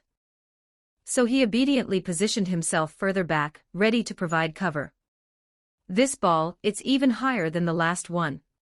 Igaguri looked up in shock, realizing the incoming ball was even higher than the previous pass. There's no way the opponent can receive this, right? Igaguri couldn't imagine a scenario where this ball was controlled. However, the next second, that very scenario unfolded before his eyes. Saishiro Nagi, this time, actually chased the ball forward a few steps, then turned his back to the goal. He pushed off with both feet, his 190 centimeters frame leaping, his whole body leaning back in a backward arching motion. As the instep of his right foot appeared high in the air, the football arrived perfectly. Bicycle kick. The ball, struck by Nagi, accelerated and slammed into Team Z's net. Team V takes the lead 2-1. The Team Z players stood dazedly in place, not moving a muscle. Rio shouted from the distance.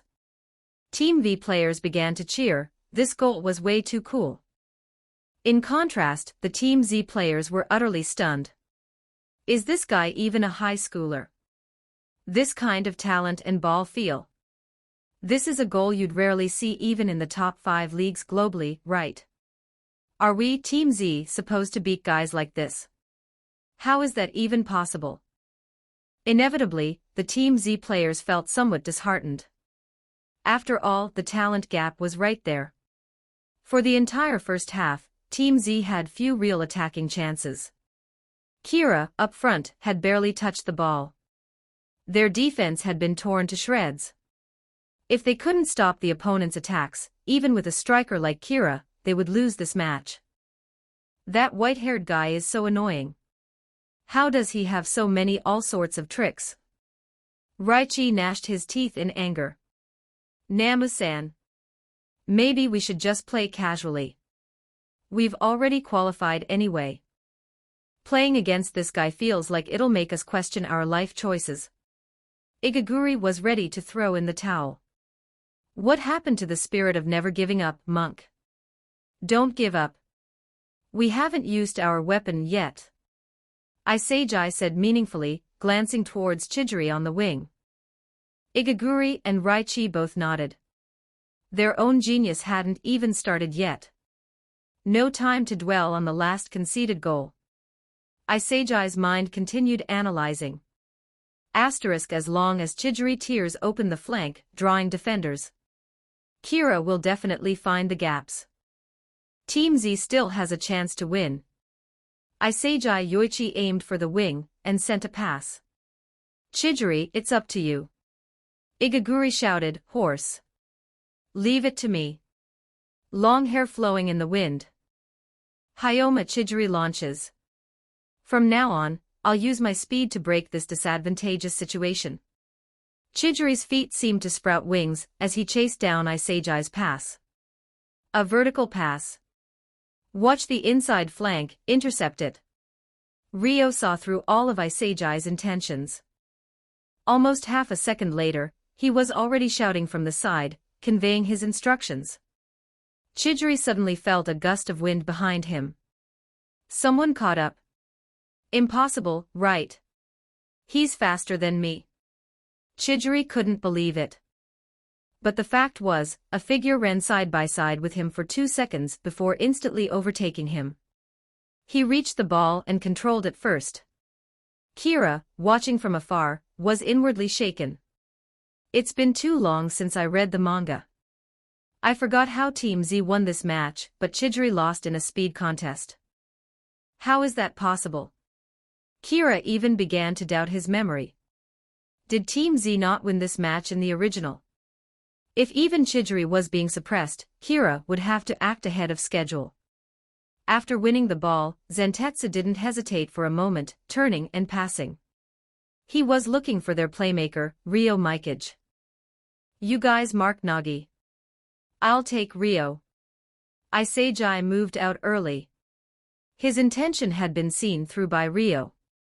This guy, he probably has vision no less than mine or Nico's. And even more terrifying, he's more well-rounded than Nico. His speed, dribbling, shooting are all top class. Can I really stop him? Sweat beaded on Isagi's forehead, but he still met the challenge. Just as Isagi thought he was about to face Rio in a one-on-one battle.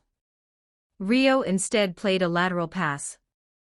The ball went to Zentetsu's feet on the right flank, who had followed up. Isagi Yoichi quickly turned his head, checking his teammates' positions. Everyone's attention was on Nagi. Zentetsu was completely unmarked. For every 100 total power stones, I'll drop another +1 bonus chapter. If you're enjoying the story and want to read future chapters early, just search demonic_fiction on P4trian, link in the synopsis. I've just started a new fanfic called Marvel, Emissary of Death. Feel free to check it out on my profile, you might really like it.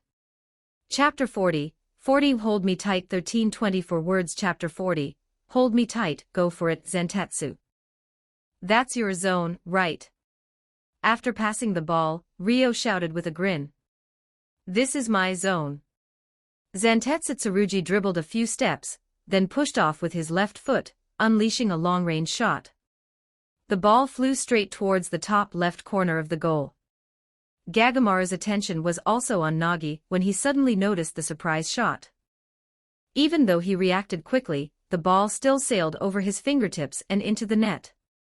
Score, 3-1. The lead was extended again. Completely finished. Isagi panted, even though Kira had assigned him to a defensive midfield position to help. But Team Z's defensive line had already collapsed. They simply couldn't stop them. Zentetsu Tsurugi adjusted his glasses coolly, then asked Ryo in a cool, clueless way, Ryo, what does zone mean? Ryo fell into silence. The Team Z players also fell silent. Idiot Zentetsu. Nagi unusually showed a smile. His usually expressionless face finally showed a different emotion. Ha ha ha. Ryo also laughed unrestrainedly, even sticking out his tongue. An idiot wearing glasses doesn't become smart. What a weird expression. Simultaneously, his eyes scanned the dejected Team Z players. Nagi, looks like they're losing their will to fight again. Ah, that means this match is getting boring again. Monitoring room Henri Thierry was also silent. This wasn't a contest on the same level. At the very least, Team Z's defensive line was completely outmatched. And Team Z's passing couldn't even reach the front line. Kira hadn't touched the ball since the opening kickoff. Could it be that Team Z is about to lose their first match? Henri felt somewhat unwilling. She had become a Team Z fan, influenced by Kira. You seem quite dejected. Ego sharply observed Henri's expression. Ah, it's not that. I just feel it's unfair for Kira to lose like this, Henri voiced her thoughts. Ego shook his head. On the pitch, a team's win or loss concerns every single player. None of the opponent's Team Z faced before had offensive power as strong as Team V's. If they maintain the same style of play, waiting for passes from their midfield in the final third. Ego made a gun gesture with his hand, pointing it at his own head. That's suicidal. Kira needs to seek change too. His off-the-ball movement is his strength, but it's also his weakness. The screen focused on Kira. But contrary to their expectations, Kira's face showed no panic whatsoever. He still looked completely calm. Quite interesting. Seeing Kira's expression, Ego guessed it. This match won't end so simply. Damn it, we can't stop them at all. Raichi sat slumped on the ground, looking distressed. Gagamaru was also panting heavily. To be honest, you couldn't really blame the goalkeeper for those goals. When the defensive line is full of holes, how many of those lethal shots can even the best keeper save? The spirit of never giving up. Igaguri kept muttering to himself, trying to pump himself up. But recalling those superhuman goals, he couldn't help but think, maybe we should just give up. Kunigami also looked helpless. He hadn't contributed much at all. He'd even been dispossessed earlier. His face was full of self-blame. Chidori also looked dazed. He thought that after breaking through his shackles, he would be the fastest on the pitch. He never expected someone on the other side to be faster than him. This was hard for him, who took pride in his speed, to accept immediately. Without the talent of speed, Chidori felt he was no different from an ordinary person. What's wrong with everyone? Isagi noticed the change in the team's mood. A hard-to-describe gloom permeated the entire Team Z. Perhaps their previous matches had been too smooth, making everyone think they could win this one too. They never expected the opponents to be this strong. Isagi wiped his sweat. What should we do? Should I say something to boost morale? But will everyone be convinced by my words? Someone needs to step up and encourage everyone, or we'll really lose. Kira's figure surfaced in Isagai's mind. Only he can change the team's morale right now. Io, what's wrong everyone? Why the long faces? In their sight, two figures walked towards the Team Z players. Kira wore a smile, as if being down 3-1 was no big deal. Beside him, Bakira looked excited, constantly swinging his arms. Interesting, interesting. Isagai's heart settled slightly, but he was puzzled. Kira being this calm is one thing, but why is Bakira also so excited? What's going on? Clap, clap, clap. Kira clapped his hands, calling the Team Z players to gather around. So how does it feel? Getting dominated by the opponents. Kira's question sounded like that of a parent. But no one felt displeased. Kira was a player with natural leadership qualities. It's 3-1 now. I feel if we don't find a way to limit those three, we'll lose if this continues. Isagai analyzed calmly. Not bad, Isagai Yoichi. Still keeping your cool. Kira nodded, signaling for Bakira to speak. Bakira smiled slightly, understanding the cue, and said, those three on the other side are super amazing, right? No matter how perfect our defense, no matter how foolproof the tactics we devised yesterday, we still can't stop them. That just means they are extremely super special. Beating them is actually very simple. We just need to become super special like them. The Team Z players listened, utterly bewildered.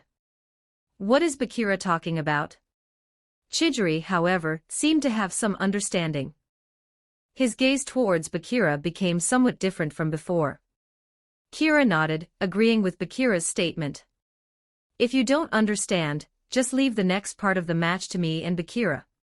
You'll definitely understand then, what it means to become super special. The Team Z players looked at each other, completely failing to grasp what Kira and Bakira were saying. But out of trust in Kira, a flicker of fighting spirit ignited in their hearts. If Kira hasn't given up, how can we give up? To be honest, Kira himself didn't know what Bakira was talking about either. He had been bullshitting all this time, his only reliance was the system, after all.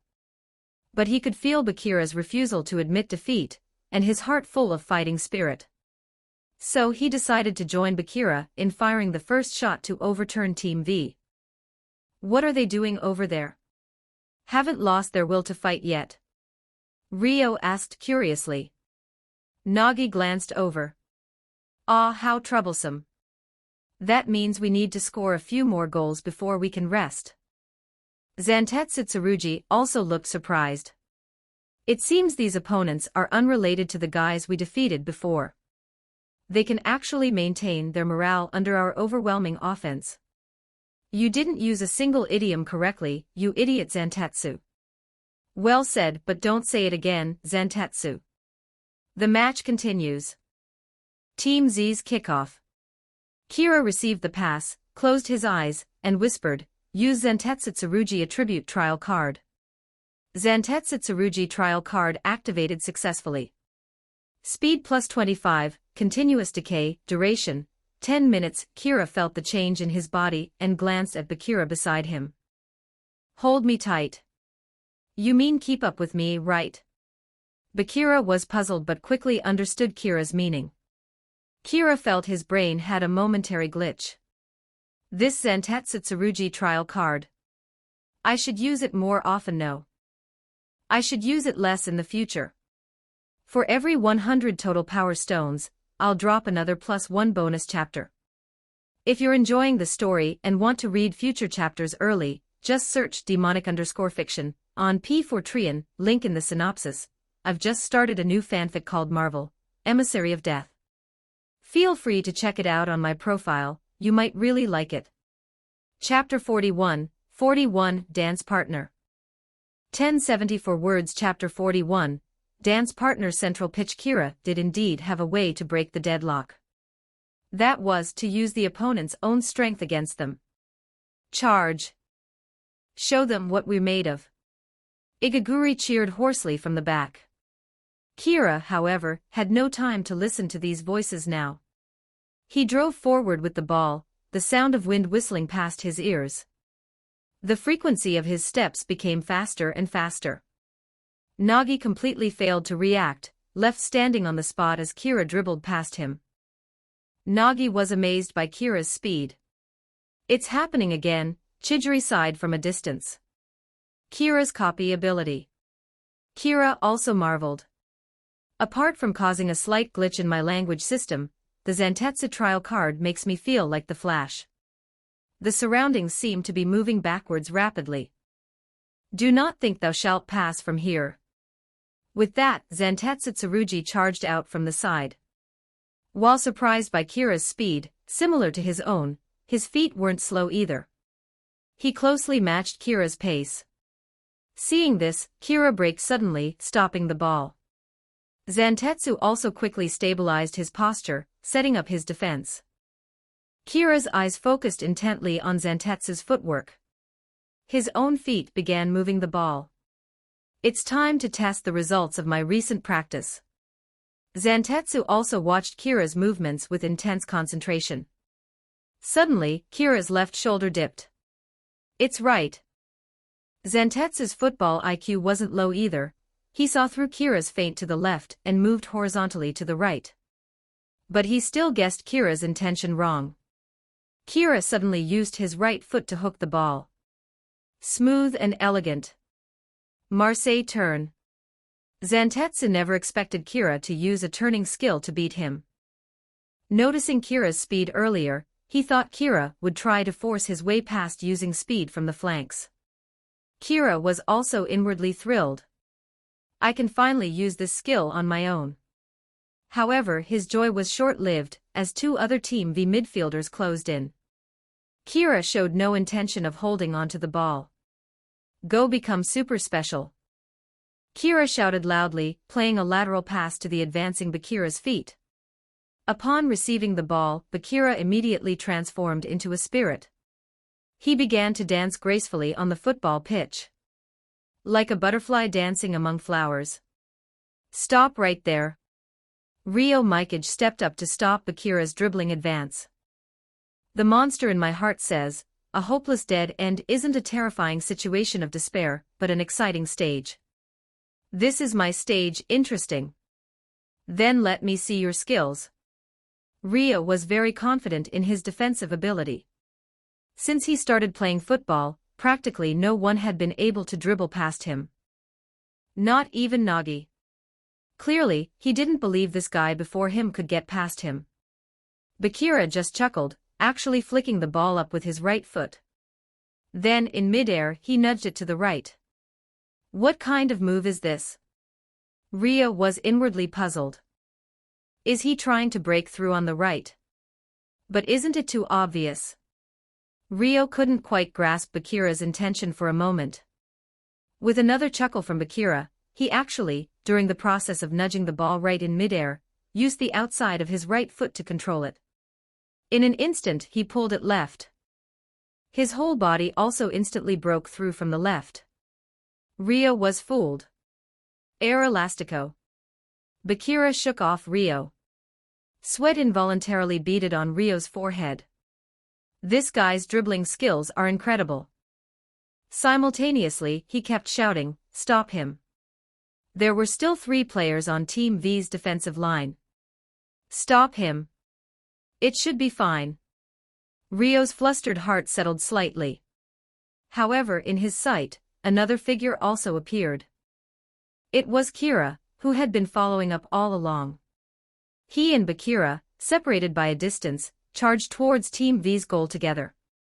One in front, one behind. Forming a pincer attack. At this moment, the 3 Team V defenders instantly panicked. Who to mark? What to do? 3 versus 2. 2 of you stop the ball carrier. 1 mark the white-haired guy. As expected of Rio, instantly judging the best solution. 2 Team V players immediately obediently moved up to block Bakira. The other one went to mark Kira. If we can't even beat opponents like you, then how can we become the world's #1? Bakira showed no intention of retreating. He charged straight at the two players. Consecutive turns. In an instant, the two players were left behind by Bakira. The other defender had to abandon marking Kira and move to cover. And this was the moment Bakira was waiting for. A backheel pass. He knocked the ball to the ever-advancing Kira. Seeing this, the opposing goalkeeper rushed out. He couldn't just wait inside the goal. From this position, if the opponent shot, it was a certain goal. He could only bet that the receiver needed time to adjust. Seize the moment before the opponent could control the ball and shoot, grab the ball. But who was he facing? It was none other than Team Z's core, Team Z's top scorer Kira Ryosuke. Kira was also infected by Bakira's dance. At this moment, he also wanted to dance. While still moving, he suddenly stopped with his left foot. His right foot drew a semicircle around his left, using the tip of his foot to perfectly flick the ball Bakira had passed from behind. The ball soared high, just perfectly over the head of the rushing goalkeeper. It described a perfect arc, dropping into the goal. Team Z pulls one back. Score, 3-2. After taking the shot, Kira raised his right hand high, then slowly placed it on his chest. His whole body, following the movement of his hand, bowed slowly towards the goal. As elegant as a gentleman who had just finished a ballroom dance. Woo Rabona. The players in Team Z's backfield erupted. Bakira, that last ball, why pass it to me? With your skills, you could have scored yourself, right? Kira stood in front of the goal, asking his question. Bakira was momentarily startled, then smiled slightly. Because we are both super special, aren't we? After all, you are my dance partner. Hey guys, don't forget to drop your power stones. It really helps keep me motivated and means more chapters coming your way. Chapter 42, Everyone Fights 1251 words. Chapter 42, Everyone Fights Dance Partner. Kira hadn't expected Bakira to answer like that. Was this Bakira's recognition of him? Team Z began to cheer. Kira and Bakira are so cool. They broke this adverse situation. Seiji stood dazedly in place. He couldn't keep up. They left him behind. Everyone in Team Z was shocked by this spectacular goal. From Kira's initial speed burst, to Bakira's dribbling after receiving the ball, to Kira's final Rabona finish. It was all so smooth and fluid. Seiji muttered to himself, is this Bakira and Kira when their backs are against the wall? The two of them had just danced on the pitch. Another goal. Defeat them. Let them taste the might of our Team Z. This goal directly sent Team Z's morale to its peak. Damn it. Ryo glared angrily at Kira. This guy had just shown up their entire Team V. It feels like Team Z is dispirited. Zantetsu made his own mind-boggling remark. Their morale is high, you idiot Zantetsu. Ryo's expression was grave. It seems, ending this won't be so easy anymore. Ryo had no energy to correct Zantetsu's logic anymore, just staring ferociously at Kira and Bakira. So troublesome, eh? Nagi still looked listless. On the pitch the match continues. So annoying. Team Z, who were half dead just moments ago, are making noise again. Ryo was displeased. Ryo, are you angry? Zantetsu noticed Ryo's face was dark.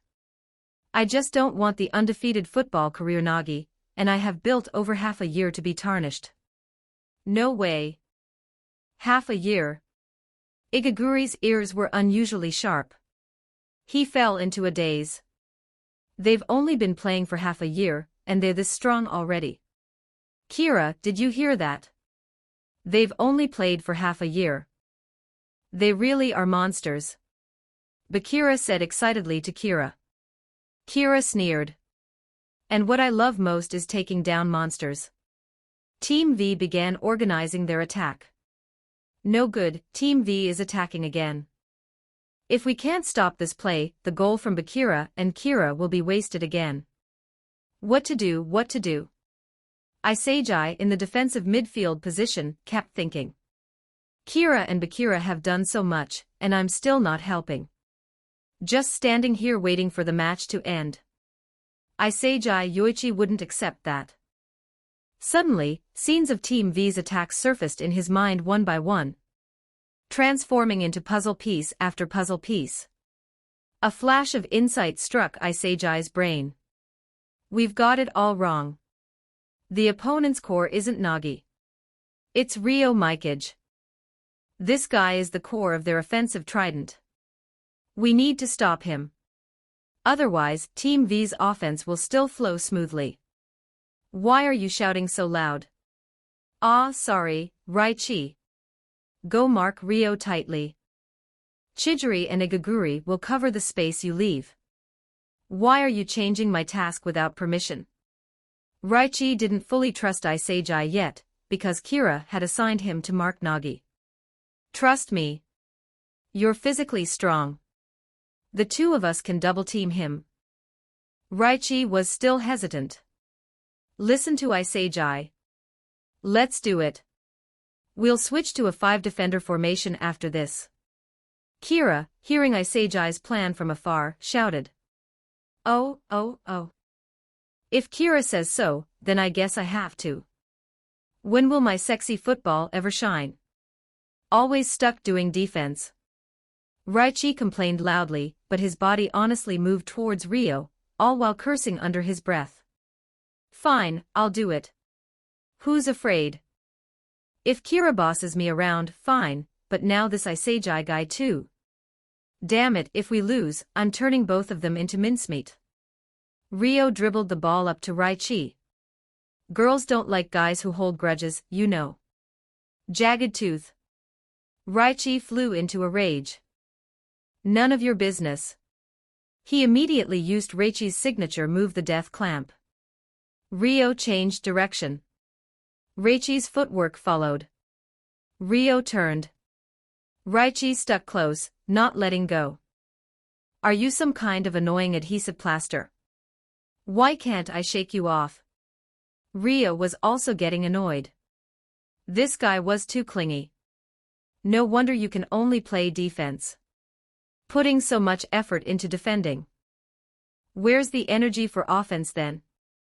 Raichi's eyes were now red.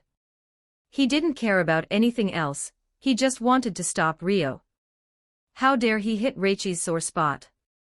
Since birth, Raichi's fierce looks had never been liked by girls. Uncovering someone's scar deserves death. I absolutely won't let you get past me. Damn it. Zantetsu received the pass. Ryo conceded, passing the ball to Zantetsu on the side. Leave it to me. I'll break open their defense. Zantetsu, upon receiving the ball, prepared to drive forward. Don't even think about it. This time I'll stop you. The princess has arrived. Everyone, make way. Hayoma Chidori had been wanting revenge for being beaten earlier and quickly closed in. The Speed King is me, you idiot Four Eyes.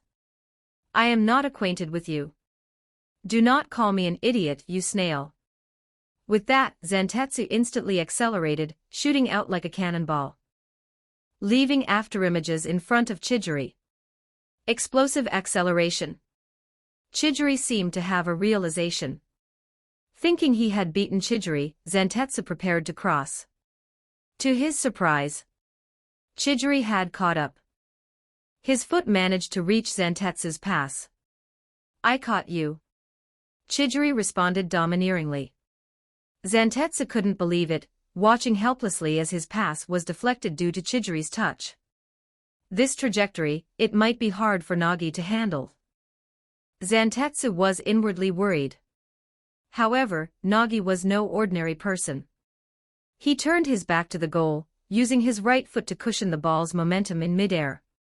A turn, preparing to shoot directly with a left-footed volley. Narahaya. The Team Z players shouted, as only these two were in front of him now. Absolutely cannot let you score. If we lose to someone who's only played for half a year, then the football I've played my whole life would be a joke, wouldn't it? Yes, I'm ordinary. I don't have any special abilities. But I also want to win. I also want to become super special like Kira and Bakira. In that instant, these monologues flashed through Igaguri's mind. He placed his hands behind his back, his eyes resolute as he jumped to meet Nagi's shot. Aga! The football just so happened to hit Igaguri in the head. Igaguri fell backwards, even spraying a nosebleed towards the sky. Fortunately, thanks to Igaguri's desperate block, the shot was deflected away. Narahaya shouted anxiously. This guy is going all out, using his face to block a flying ball. However, after falling, Igaguri did a kip-up and stood up. Namu-san. This monk stopped him. Ah, I'm useful too. Igaguri clenched his fists and roared at the sky. Bakira, in midfield, controlled the ball that Igaguri had deflected. He began advancing. Your dribbling earlier was just a fluke, right? Don't think you can break through alone again. Ryo Mikage appeared before Bakira. Bakira nodded. I know. But what's different this time is everyone in Team Z is fighting. Ryo felt a sudden alertness. Bakira passed the ball towards the wing. And there, the figure who had been waiting for a long time, was none other than Kira. Hey guys, don't forget to drop your power stones.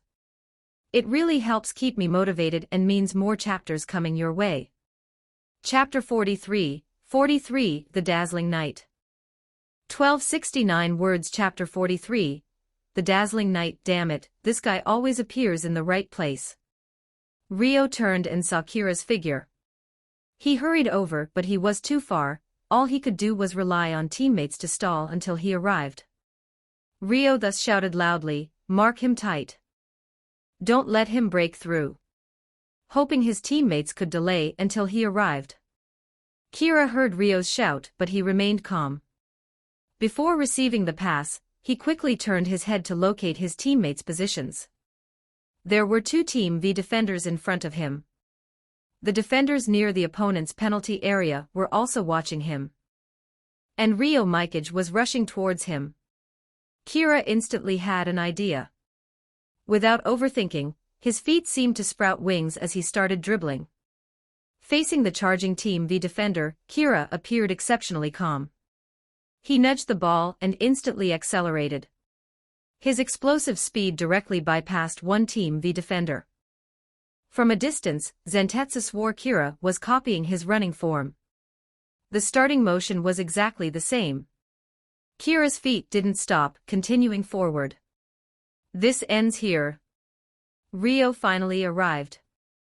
Facing Ryo's defense, Kira instead gave a smirk and directly crossed the ball. He's not continuing his dribble. Ryo suddenly realized. He had been too eager to come and cover. Now the entire Team V defensive formation had been drawn to Kira.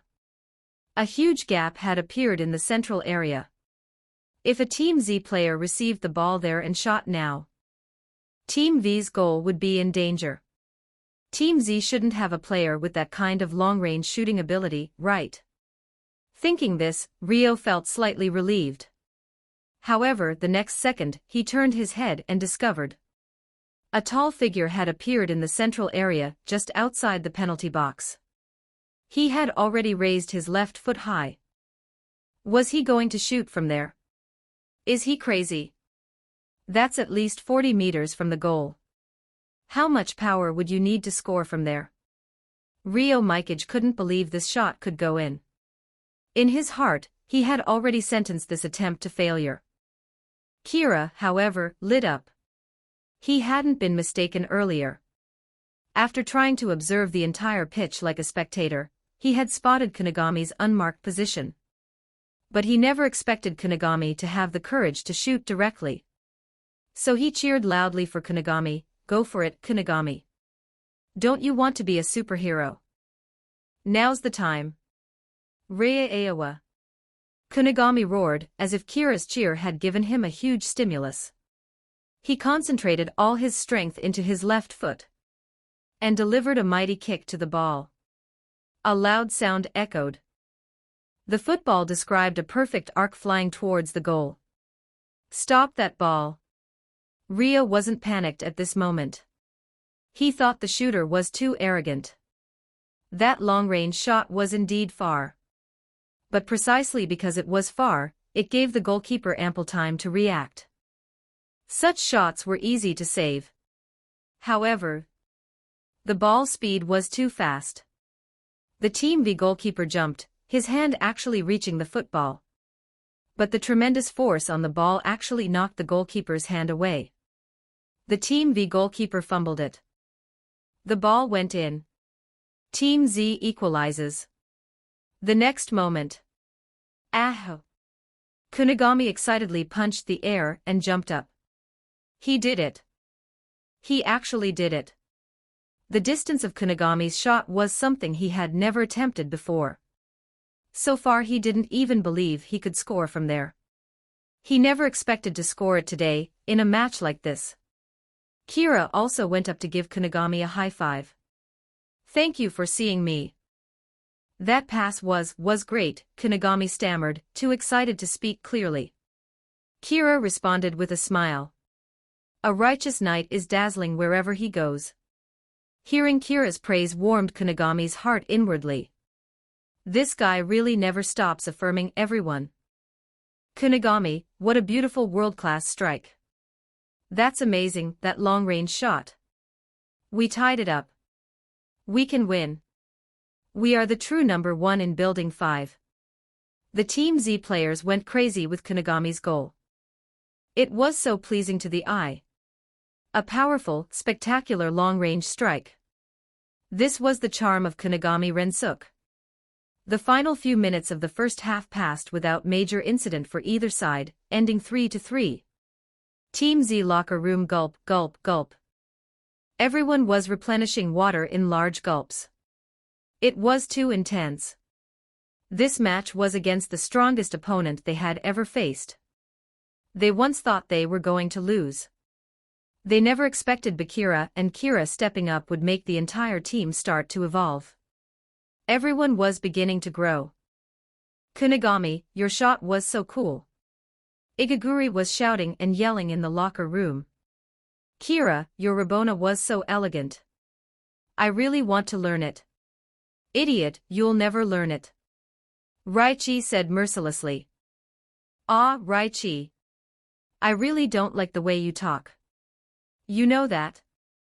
Igaguri felt critically wounded. Kunigami, how does it feel? Kira moved closer to Kunigami. I don't know how to describe it. Normally, shots beyond 28 meters would fly over the bar because I put too much power. But just now, I tried to focus all my energy on aiming. Kunigami paused, then continued, and then I felt like I found a new kind of shooting sensation. Kira nodded satisfied. Good, very good, excellent. If he hadn't already absorbed 4 trial cards today, he would have loved to absorb Kunigami's card and experience the feeling of that powerful shot. But there would be plenty of chances in the future. Kira wasn't in a hurry. Isagai's eyes, however, were somewhat dim. Besides Kira, first Bakira, then Kunigami, even Igaguri had a standout moment in defense. I haven't accomplished anything. Am I also just ordinary? Not special enough. Isagai, think about what your advantage is. Recall the feeling of your last goal. Remember what I told you last time about using your spatial awareness to serve yourself. Kira noticed Isagai's confusion and struggle and offered his advice. Isagai's eyes instantly brightened. That's right. My strongest asset is my eyes. I need to utilize my eyes properly. Clap, clap. All right, everyone. For the second half, we'll maintain the 5-defender formation. We'll play on the counterattack. As long as we stifle their offense, victory is ours. Kira laid out the plan for the second half. Victory belongs to Team Z. Everyone walked out of the locker room full of fighting spirit, ready for the second half. Meanwhile, Team V locker room, the Team V players also gathered around their three cores, discussing tactics for the second half. If nothing unexpected happens, the opponents will still fall back and play on the counterattack in the second half. We need to change our tactics too. Rio analyzed calmly. Zantetsu also shouted angrily, I'm not even acquainted with that redhead, yet he calls me an idiot. I must slay him. Zantetsu, keep up that foolish spirit. Nagi, there's no way we can lose. Rio's eyes were very determined. Nagi responded seriously for once. This Team Z really couldn't be compared to the teams they had encountered before. If you're enjoying the story, don't forget to toss in a power stone and leave a review. Every stone helps speed up the next chapter, and I really appreciate the support. If you want to read chapters early and show some support, check out my Patreon. Just search demonic_fiction on P4trian, link in the synopsis, chapter 44, 44 Shut Up, Genius.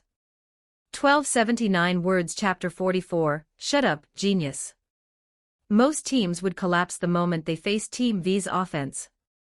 But this team not only didn't collapse, they even launched decent counterattacks. Nagi didn't understand.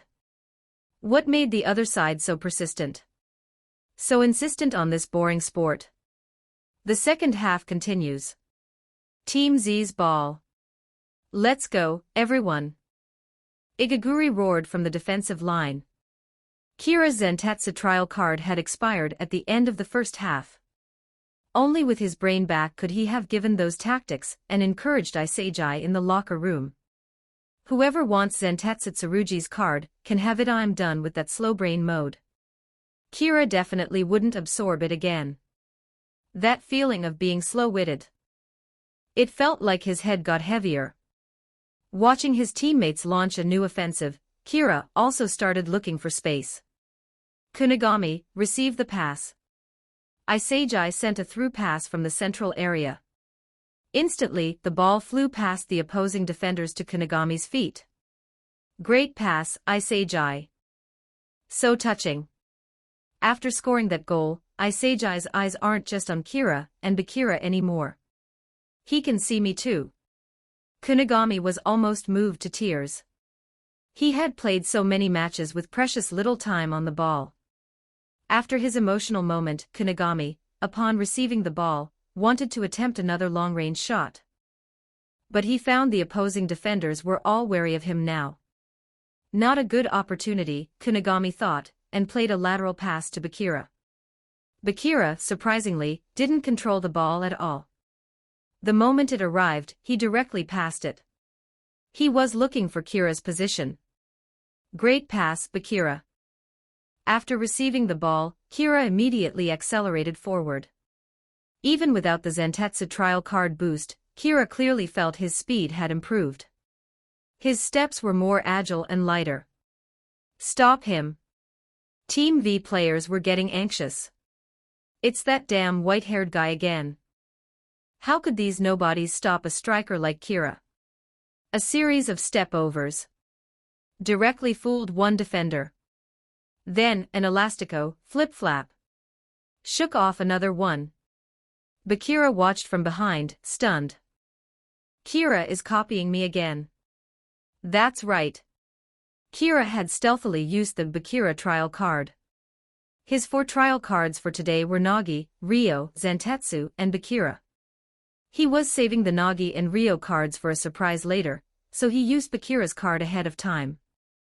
So satisfying. Damn, is this guy human? His dribbling is this good too. Rio had always thought only Nagi was a genius. But now, this white-haired guy's displayed talent was making him waver a little inside. Is this Kira guy also a genius? Otherwise, how do you explain why he has so many possibilities? Kira was completely unaware that his actions were causing a huge stir in Rio's heart. He himself was lost in the joy of being the dance king of the pitch. Men and ball seemed glued together. In no time, he was one-on-one with the goalkeeper. Kira stuck out his tongue like Bakira, and took a powerful shot at the goal. Back on the pitch. The Team V goalkeeper was terrified. Another shot. His hands still hurt from saving that big oaf's shot earlier. He was so busy this match. He'd never been this busy in all the previous matches. He started missing the old days when he could even drink water by the goal during a match. Now forget drinking water, if he got distracted for a second, the opponent was already charging with the ball. And again, it's this white-haired guy. The Team V goalkeeper felt wronged. I was a striker before too. I'm not cut out for goalkeeping. Kira's shot arrived. The Team V goalkeeper instantly judged he couldn't reach it, but still put on an effort to dive. Duh, if I just stood still by the goal, my teammates would yell at me. Wait a second. Maybe there's a chance. A gust of wind. Enter the idiot Zantatsu. Somehow he had circled around to the goal line, leaped high, and headed the ball out of the goal. Crap, Team V strengthened their defense too, Igaguri provided commentary from the back. Got to admit, this guy's ears and eyes were really sharp. Since when? Kira was baffled. I must have been too caught up in the joy of dribbling, and missed Zantatsu's run. But Kira reacted quickly, turning immediately to go for the rebound. He was also pleasantly surprised to find Iseiji had already appeared at the spot where the ball was falling. Follow up. Kira shouted. Follow-up shot. Iseiji controlled the incoming ball and glanced at the distance to the goal. He hesitated slightly, seemingly not very confident he could score from there. However, in that moment of hesitation, the opposing defender arrived. A clean tackle, forcefully taking the ball from Iseiji's feet, followed by a long boot forward. Ah, I messed up. Iseiji instantly realized inwardly that he had missed a great scoring chance. This was a rebound that Kira worked so hard to create with his shot. And he didn't capitalize. So he immediately turned to chase the ball, wanting to atone for his mistake. Simultaneously, a player beside him also started running. It was Nagi. You're just not good enough, huh? Nagi actually initiated conversation, but his opening line was a critical hit. Why didn't you shoot? You wasted too much time. Nagi asked, as if genuinely curious why Iseiji was so incompetent. Iseiji had no time for him. He just wanted to recover the ball he lost. By the way, why don't you guys give up? How are you different from the opponents we faced before? You don't actually think you can win, do you? What I can't understand is, if I only had your level of talent, I probably would have quit football long ago. Tell me, what makes you still fight so desperately now? Nagi's words were like needles, pricking Iseiji's heart. Iseiji got angry. He shouted. Somehow, Kira had appeared beside the two, running alongside them. What are you saying about my teammate? Do you think you're the only genius in the world? Kira glared at Nagi. After the scolding, Kira, afraid of getting hit, quickly created distance. If you're going to hit someone, hit Iseiji first. Iseiji, however, felt inexplicably touched. In his view, Kira had heard their conversation and deliberately came over to stand up for him. So he also glared ferociously at Nagi and said, "Shut up, genius. I'm just getting into the game now." Nagi was somewhat didn't understand why these two were angry. He had been asking sincerely. He didn't feel there was anything inappropriate about it. Maybe that's just his airhead nature. Hurry up, Nagi. Ryo's shout brought Nagi back to the match. It turned out Ryo had already won the ball. Preparing to launch a counterattack. Nagi responded dazedly and started leisurely making a run. I told you, I won't let you get past me in this match.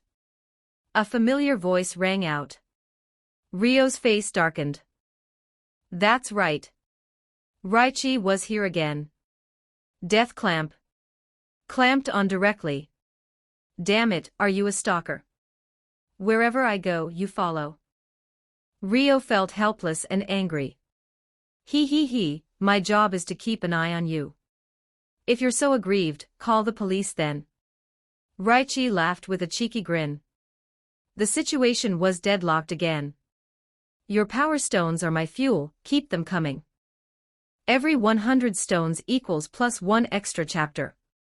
If you want to read chapters early and show some support, check out my Patreon. Just search demonic_fiction on P4Trian, link in the synopsis, chapter 45. 45, give me the ball. 1260 words. Chapter 45, give me the ball. Monitoring room. Ego-san, this match is so intense, Anri Tairi remarked, gazing at the screen. Very intense. Win or lose, first or second place. It's only in situations like this that players evolve their ego, right? Ego had clearly anticipated the match between Team V and Team Z would become a fierce battle. Anri, what do you think awakening is? Ego-san, are you asking me? Awakening is. Anri was caught off guard but still thought seriously.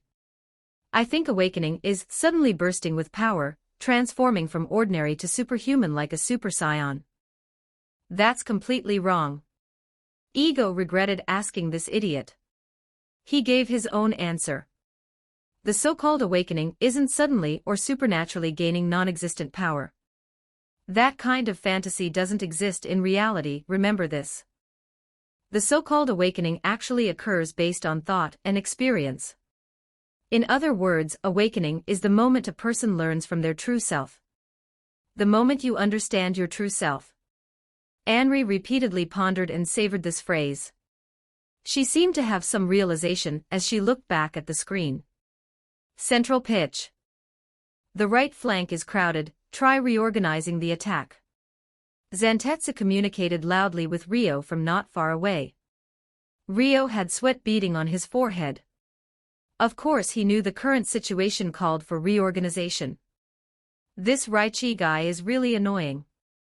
What's wrong, kid? Can't run anymore. Raichi pressed tightly against Rio, excitedly shouting. This guy, isn't he tired after running for so long? Rio was inwardly amazed by Raichi's stamina. But he could do nothing about this guy. Seeing Rio silent, Raichi became even more pumped. Passing, dribbling, speed. I'm worse than you in everything, but I already know how to defend against you. Raichi excitedly announced his discovery. When you receive the ball, your first instinct is to look for Nagi. But if he's marked out of the play by my teammates like now, you, this useless follower, have nowhere to go. Raichi laughed very ferociously, like a major villain. Rio was provoked. He actually threw an elbow towards Raichi's face. Raichi let out a cry of pain. Team V number 9, Rio Mikage, unsportsmanlike conduct, yellow card. The verdict came from the loudspeaker. Damn it, I lost my cool. Rio finally realized this guy's trash talk was deliberately provoking his emotions. Normally he wouldn't fall for it, but with the score tied and Nagi mentioned, he couldn't control his emotions. Well done. Kira also saw the effectiveness of Raichi's defense. Not everyone had the guts for dirty work like this. Thanks to Raichi, the opponent's playmaker was being stifled. Receive the ball, Kira. Finish them. Raichi placed the ball and took a quick free kick. The ball flew directly to Kira's feet. The moment Kira received the ball, several attacking routes appeared in his mind. Continue using the Bakira card's dribbling to break through. Kira glanced at the Team V defenders closing in. The left side is open. And there's a great attacker there too. Kira immediately passed the ball. Go, Chijiri. The ball's arc perfectly sailed over the heads of several Team V defenders, landing right in front of Chijiri. A brilliant long pass. The Team V players had no time to applaud the opponent's skill. Now they had to face another genius attack. Great pass, Kira. Chijiri controlled the ball, accelerated. He began his sprint down the left flank. Sorry, but I'm faster. A figure appeared. Zantetsu had tracked back. His steps were so quick. He immediately positioned himself in front of Chidori. Get past him before he stabilizes his stance. Chidori had the idea and immediately acted. He darted towards the side opposite to Zantetsu's body weight. Oh, it's this side. Zantetsu adjusted quickly, immediately following. As if his body weight didn't need to stabilize before executing the next move. Such strong core strength. Can't shake him off. Chidori reached a conclusion inwardly. The opponent's reaction speed is too fast. What to do? Pass back. Get past him. You're faster than him. Kira's voice suddenly reached Chidori's ears. I'm faster than him. Chidori was puzzled, then had a sudden realization. Earlier, when covering, I did reach his pass. He has explosive acceleration. If I want to beat him, I need to create a condition that maximizes my speed advantage. Chidori had the answer. He kicked the football forward. There's no one over there. Are you just venting your frustration? Zantetsu was confused. I'm passing to myself. Interesting. You want to race me? With that, two figures set off almost simultaneously. Chasing the ball, Chidori had kicked ahead. 1 second later, Zantetsu had already pulled ahead, leading Chidori in the chase. I told you, in a speed contest, I'm faster. Before Zantetsu's smug words finished, in an instant, his expression changed from confidence to shock. Idiot Four Eyes. I know your initial acceleration is faster. I can't beat you within 10 meters. But what about 20 meters? 30 meters? In a long-distance speed race, I'm still faster. As soon as Chidori finished speaking, he overtook Zantetsu, reaching the ball first. Zantetsu Tsurugi. Stop him! Ryo shouted. Other Team V defenders quickly moved to cover. Extras, stay out of my way. Chidori, his expression ferocious, changed direction with a lateral pull, bypassing the last defender. One-on-one with the keeper. The goalkeeper didn't react in time. Team Z takes the lead 4-3. Number 1 in Building 5 is us. Chidori shouted domineeringly after scoring. Chidori, I love you. You finally outspeeded that Four Eyes. The Team Z players gathered around, crowding around Chidori. Chidori found Kira in the crowd and slung an arm over his shoulder. Great assist. Your shout gave me the courage to break past him. Chidori thanked him sincerely. Kira just smiled. He had only given a slight reminder. And I still have 2 trial cards unused. Why does it feel like Team V is about to collapse? 15 minutes remaining in the second half. Team V side Ryo was now panting heavily, looking at the scoreboard. Are we going to lose? Trailing 3-4. A team with Nagi and me is actually losing. But on the pitch, that jagged tooth guy keeps pestering me, not letting me play my game. Zantetsu's speed advantage has been figured out by that redhead. And the opponents still have 3 offensively strong forwards, Bakira, Kira, and Kunigami. What to do? The momentum of the match is now completely controlled by Team Z. Ryo racked his brains, but couldn't think of a way to break the deadlock. He had to admit. Since the start of the second half, Team V has fallen behind Team Z. How can we lose here? I absolutely cannot lose. Ryo, pass the ball to me later. Nagi's voice pulled Ryo back to reality. Ryo looked at Nagi in surprise. Nagi's expression was unprecedentedly serious. Ryo, pass the ball to me later. I'll give it a try. Nagi repeated his words. Ryo was now sure he hadn't misheard. That guy who finds football troublesome was actually initiating and asking for the ball. In that instant, Ryo felt his confidence return. Because only he knew. how terrifying a serious Nagi could be. Your power stones are my fuel, keep them coming. Every 100 stones equals plus 1 extra chapter. If you want to read chapters early and show some support, check out my Patreon. Just search demonic_fiction on P4trian, link in the synopsis, chapter 46. 46. The show begins 1348 words. Chapter 46. The show begins. The match continued with Team V in possession. Don't slack off, everyone. The match isn't over yet. Kira directed his team to quickly get into position. The members of Team Z also sensed it, that last goal hadn't crushed Team V's spirit. The players of Team V still had fierce determination written all over their faces. Kira noticed something different about Team V. Nagi had started making runs. He immediately thought to himself, use the Nagi trial card. Nagi Saishiro trial card activated successfully.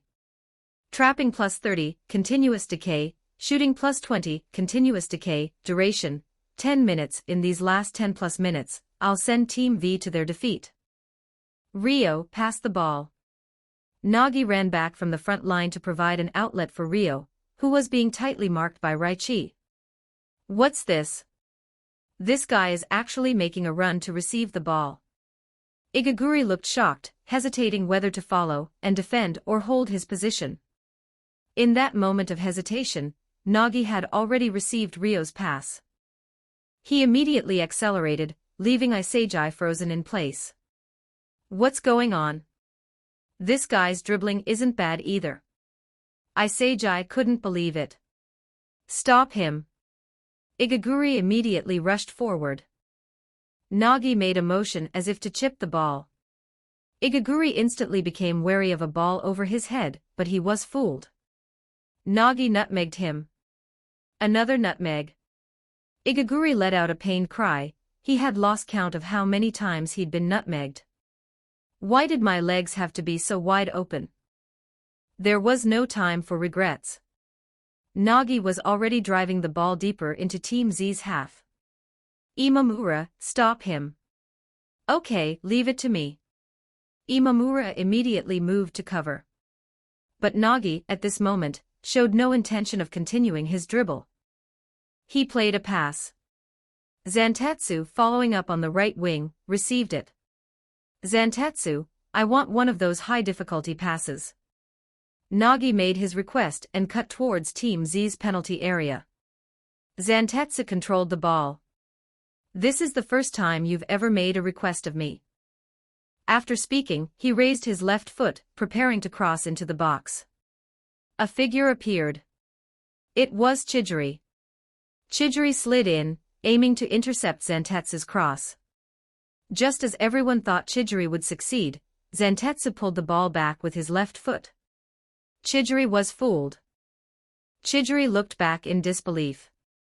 He saw Zantetsu actually use his right foot to deliver the crucial cross. Zantetsu was also breaking through his own limits. Great ball, Zantetsu. Ryo shouted excitedly. A tricky trajectory. Is it a shot? Gagamaru stared intently at the incoming ball. It's a pass. Gagamaru yelled, stop Nagi. Near the front post, Nagi, with his 190 centimeters frame, constantly jostled Imamura. Imamura simply couldn't handle the big guy. Igaguri sprinted desperately. It's over. In his heart, Igaguri seemed to see the scene of their goal being breached. Nagi leaped high. In midair, he turned and volleyed sideways. The ball flew on a tricky path, past the defenders near the post, past Gagamaru's outstretched hand. A loud sound. A foot appeared right in the ball's path. It was Kira. He, like Nagi, hung in the air and used a bicycle kick to block the shot. The ball didn't go in. Second ball. Kira roared. Only then did Team Z react, scrambling to clear the loose ball. But they were all a step too late. A purple-haired boy was already waiting there. His eyes glimmered with fierce resolve. It was Ryo. He laughed maniacally and unleashed a volley without the slightest hesitation. This time, no one could stop the shot. The goal was breached. Team V equalized. Nagi looked at the maniacally laughing Rio. How could I let you fight alone? We promised to win everything together. That's right. Rio had evolved too. He had thought Nagi's shot was a sure goal, but Kira blocked it. His body instinctively moved, running to that spot. He couldn't let the serious Nagi down. If Nagi couldn't score, he would score for him. That was Rio's inner monologue at that moment. Okay, I'll score the rest of the goals. How many more do we need? Nagi walked up to Rio, and Rio patted his head. 4 more. Rio laughed hysterically. Nagi Saishiro's life had been full of boredom, but at this moment, for the first time, he felt excitement. Ohu! We equalized. We're number 1. Team V's players also began celebrating the goal. Seems like we're the ones who awakened the monster inside that guy, huh, Kira? Bakira walked up to Kira, his face full of excitement. Kira seemed a bit dazed. Bakira looked surprised. Kira, what's wrong? Are you not feeling well? No, it's just. I feel a bit bored. But all of Bakira's cells are excited. Kunigami, from now on, there's no telling how that guy will play. You should drop back from the offensive line to defend. Chidori made the most sensible judgment based on the situation on the field. Yeah, that's fine. As long as we don't let Nagi get the ball, we'll win this match. But our offensive power will weaken too, right? Isagi offered a different opinion. Strengthening defense now meant handing the initiative to the opponent. Reichi's roar cut through. You idiots, what are you thinking? Leave the defense to me and Isagi. Isagi thought, huh? You're including me in the defense. At this point, why strengthen defense? If we don't score in the remaining time, it's a draw. Are you all satisfied with ending this match in a draw? The reason we scored 4 goals is because I've been playing defense, which I hate. If you let my efforts go to waste and we don't win, I'll kill you all. Go attack. Aren't you all forwards? Reichi screamed hoarsely. At that moment, Team Z realized, the one who desired victory the most wasn't anyone else, it was this guy who had been desperately defending on the back line. He was the one who least wanted to lose. Listen to Reichi. Kira also spoke up. He then looked at everyone. Give me those high-difficulty passes too, I'll try playing like Nagi. For a moment, everyone was doubtful, but then they remembered it was Kira. The doubt vanished. He's the all-powerful Kira Ryusuke. The match continued. High-difficulty passes. Isagi recalled Kira's words. He controlled the ball, constantly observing the situation on the field.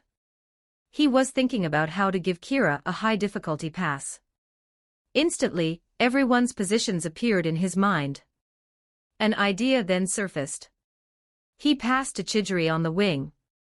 As soon as Chidori received the ball, Zantetsu immediately appeared. The same trick again. Chidori immediately kicked the ball forward, planning to repeat his previous method of beating his man. But the moment he kicked it, he regretted it. Because Nagi had, at some point, positioned himself in front of him. It's over. We're going to lose possession. This guy knew I would try to outspeed Zantetsu again, so he waited here for me. Was Nagi Saishiro's football IQ always this high? Chidori inwardly groaned. But in front of Nagi, another white-haired player appeared. It was Kira. Genius, is this where you intended to intercept the ball? Kira sneered and intercepted the ball first. For the first time, a trace of irritation appeared on Nagi's face. Out of the corner of his eye, Kira also saw Isagi's run. This guy, Isagi, he even factored in me intercepting this ball. He's starting to use me too. But Kira wasn't displeased, instead, he was happy about Isagi's growth. Then I'll play along and be your actor this time. Receive the ball, Bakira. The show begins. Director, Iseiji Yoichi. Your power stones are my fuel, keep them coming. Every 100 stones equals plus 1 extra chapter.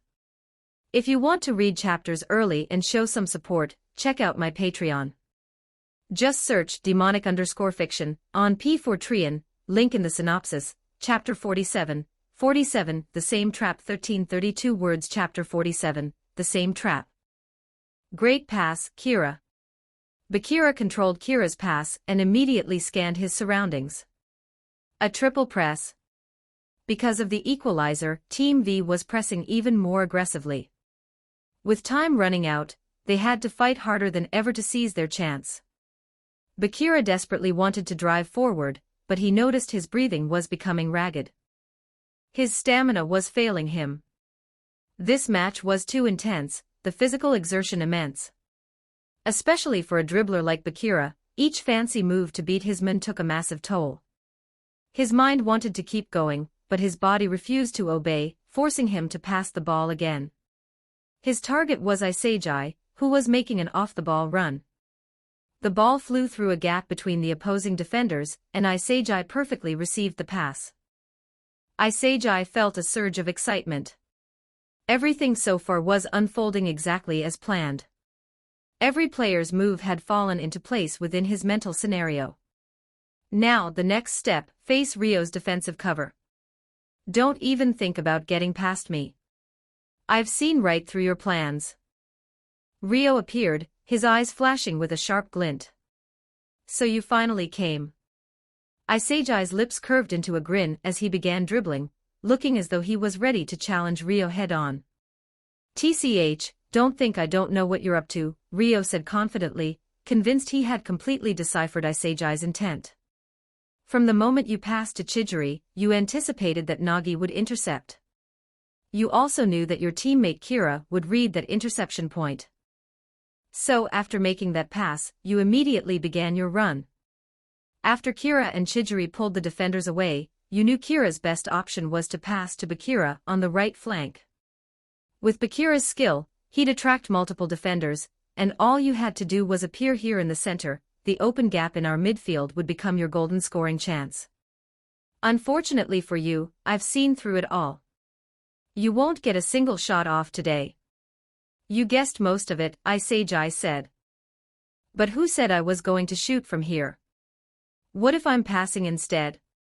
With that, Iseiji Yoichi swung his leg with power. Ryo's jaw dropped. Damn it, did he even predict that I'd be here providing cover? As Ryo followed the ball's trajectory, he noticed something familiar about it, the same kind of topspin he'd used to feed Nagi earlier. A topspin pass. Could it be? Nagi, watch out Kira! Ryo shouted. Nagi had already begun his run, but Kira had moved a step earlier. Kira was clearly faster. Still, Nagi didn't panic. He'd analyzed the pass. It was an extremely difficult ball to control. Confidently he thought, aside from me, no one on this field could possibly trap that cleanly and shoot right away. He could already imagine Kira fumbling it, and the ball rolling out of play. But the next second shattered that expectation. Kira's legs pushed off the ground, launching his body into the air. For a brief instant, he seemed suspended midair. Then, with the outside of his right foot, he stopped the spinning ball dead. As he landed, he twisted and fired a powerful volley. Team V's defenders froze. The goalkeeper stared blankly as the ball rocketed into the net. You've got to be kidding me. Who could have predicted it, let alone stopped it? The Team V goalkeeper just stood there, stunned. What did I do to deserve this? Score, 5-4. Team Z took the lead again. Great goal, Kira! Igaguri yelled from afar, having witnessed Kira's flawless trap and finish. Iseiji grinned. Sure enough, Kira hadn't lied, he could handle even the most difficult passes. What a monster! While Iseiji marveled at Kira's skill, he also recognized something stirring within himself. Everything that had just unfolded on the field had followed his vision perfectly. If I can orchestrate a path for Kira to score, then I can create one for myself too. The thought sent a thrill down his spine. Beautiful pass, Isagi. Kira ran over, high-fiving him in celebration. Meanwhile, Kira was quietly astonished. This Nagi's talent is absurd. Just now, it felt like I broke free from gravity. I could control every muscle in my body, down to the smallest detail, legs, torso, balance, everything. So this is how Nagi manages to use his tall frame for those impossible traps. Rio stared, dumbfounded, at the celebrating Team Z players. That Kira. He just pulled off the same trap as Nagi. And his speed, technique, dribbling, and passing all better. How's that even scientifically possible? How many gifts did God give this guy? Leave some talent for the rest of us. Rio felt his sanity slipping. None of it made sense. Nagi was equally stunned. Until now, he'd always won by putting in minimal effort. But today, even his full strength might not be enough. And yet, unlike Rio, Nagi felt no urge to retreat. Instead, he was exhilarated. So this is what makes football fun, huh? Rio, wanna answer them with a goal. The fighting spirit in Nagi's eyes hadn't dimmed one bit. Every time Rio started to question reality, Nagi's voice pulled him back. I said, let's answer them with a goal. Rio's expression snapped back into focus. All right, I'm with you. Second half. 5 minutes remaining. Team V's goalkeeper sighed internally. Honestly, I wanted to clock out ages ago. We've already qualified, so why are we still fighting? I've been eating goals all match, he thought miserably. I swear I feel like one of those nameless mob background characters in a manga, just standing there, doing my job, getting scored on while the main characters shine and look cool. But he didn't dare say it aloud. The rest of Team V hadn't given up yet. So he gritted his teeth, picked up the ball, and threw it to Rio. Charge, Rio. Having done his part, he silently prayed for the match to end so he could finally grab a drink. He was so thirsty. After receiving the ball, Rio quickly assessed the field. A huge kick forward, a long pass launched from their own half into enemy territory. Team Z's players were caught off guard. The kick was on par with what they'd faced from Nico's Team Y. As expected of the all-round prodigy Rio Mikage, he wasn't lacking in any area. Isagi immediately saw through Rio's intention. The long pass wasn't meant for the speedy Zantetsu. It was for Nagi. Isagi turned his head, Nagi was already ahead. Team Z had barely finished celebrating their goal when the opposing keeper restarted play with lightning speed. It seemed Team V's keeper had a knack for reading the flow of the match. One wonders what he'd think if he heard the compliment. Isagi started sprinting to catch up. Nagi slowed his pace slightly. Just as Isagi was analyzing whether he'd control with his left or right foot, Nagi used his back to cushion the incoming ball, then kept dribbling forward. A back trap. Isagi was stunned. In all his time playing football, he'd never seen anything like it. You can even trap the ball with your back. In an instant, Nagi bypassed Isagi and surged ahead alone. Team Z's defenders hadn't recovered in time. Just when it looked like Nagi would have a one-on-one with the keeper, Kira appeared out of nowhere. A sliding tackle. The ball was cleared out of bounds. TCH, you again. Why are you always getting in my way? Nagi frowned slightly. Kira brushed the dust from his shorts and stood up. Maybe stop being so flashy all the time. At that moment, Nagi finally recognized Kira as his strongest opponent yet. As I promised, here's your extra chapter. Chapter 48, 48 Moment of Revelation 14-13 words. Chapter 48, Moment of Revelation. Nagi shot a complicated glance at the boy who was around his age but said nothing more. Time was running out. They needed to take the corner kick quickly. Rio was in charge of taking it. Players from Team Z and Team V were tangled together in a heap in front of the goal. Gagamaru nervously watched the situation unfold. Who would he target? Zantetsu or Nagi? Ryo took a few steps and sent the corner kick arcing toward the center of the penalty area. The cross was perfectly placed, flying directly toward Nagi's position.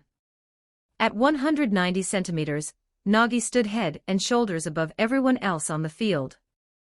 Kunigami was barely managing to hold his ground, but when the two jumped to contest the header, Kunigami found himself significantly outmatched in the air. Nagi, soaring high, snapped his head forward, connecting cleanly with the ball. A powerful header. However, Gagamaru had anticipated this all along. His focus had remained entirely on Nagi. He leaped toward the ball, palming it away with a massive, decisive save. Nagi stared in disbelief. It was saved. This Team Z goalkeeper is this good too. Second ball. Ryo yelled. The ball had bounced back out of the box. Players from both sides scrambled madly for the loose ball, but Zantetsu was quicker. He reached it first, raised his left foot, and fired another shot toward the goal. Unfortunately, it was blocked. Raichi, with his hands clasped behind his back, had appeared in front of Zantetsu just in time, and cleared the ball away. Simultaneously, he shouted, "Kira." That's right somehow, even while making a clearance, Raichi had managed to spot Kira's positioning. He launched a long ball in Kira's direction. In an instant, Team Z's players Chijiri, Bakira, and Kunigami all surged forward. After trapping the ball, Kira drove relentlessly toward the opponent's half. Counterattack. Counterattack. By now, regular time in the second half had ended. They were in stoppage time. Kira accelerated down the right wing, his feet working magic. He weaved past one defender after another. Only 3 Team V defenders remained, tasked with marking Chijiri, Bakira, and Kunigami. Without a second thought, Kira sent a crossfield pass all the way to the far left side of the pitch. And there, completely unmarked, was Isegai, charging forward. Facing the incoming ball, Isegai didn't hesitate as he might have before. He directly swung his right foot. The Team V goalkeeper felt a wave of despair. Another one. I just got a breather. But just like before, he couldn't reach it. Score, 6-4. Conceded again. Ryo's vision darkened, and he collapsed to the ground, sitting there limply. The Team V players had lost all will to fight. They had battled hard until the very end. The gap is just too big, Ryo thought. The other team has too many offensive options. They even have defensive players like Raichi, and a goalkeeper like Gagamaru who can pull off saves like that. For Team V, aside from me, Nagi, and Zantetsu, the rest can only really handle defensive duties, and even then, they're just average. Was the outcome actually decided from the very beginning? Ryo, there's still time. We just need to. Nagi retrieved the ball from his own net, his face burning with determination. Clearly, he wasn't ready to give up. He still wanted to win. Beep beep. Match over. Team Z wins 6-4. However, the final whistle blared through the stadium speakers. Nagi's expression shifted from fierce determination to sheer astonishment. It's already over. Nagi muttered, his face full of disbelief as he glanced at the scoreboard, which displayed the glaring final score, 6-4. So this is what it feels like to give your all and still lose. It's so frustrating. Nagi's eyes remained fixed on the other side of the field, where the Team Z players were celebrating wildly. Team Z advances in first place from Building 5. We're number 1. Raichi screamed ecstatically, tearing madly at his own jersey. Not content with that, he ran over and tried to tear Kira's jersey off too. Hey, Raichi, calm down. Kira yelped, hiding behind Kunigami for protection. Kunigami held Raichi back with one hand, inwardly groaning. How does this guy still have so much energy? Does Raichi have infinite stamina?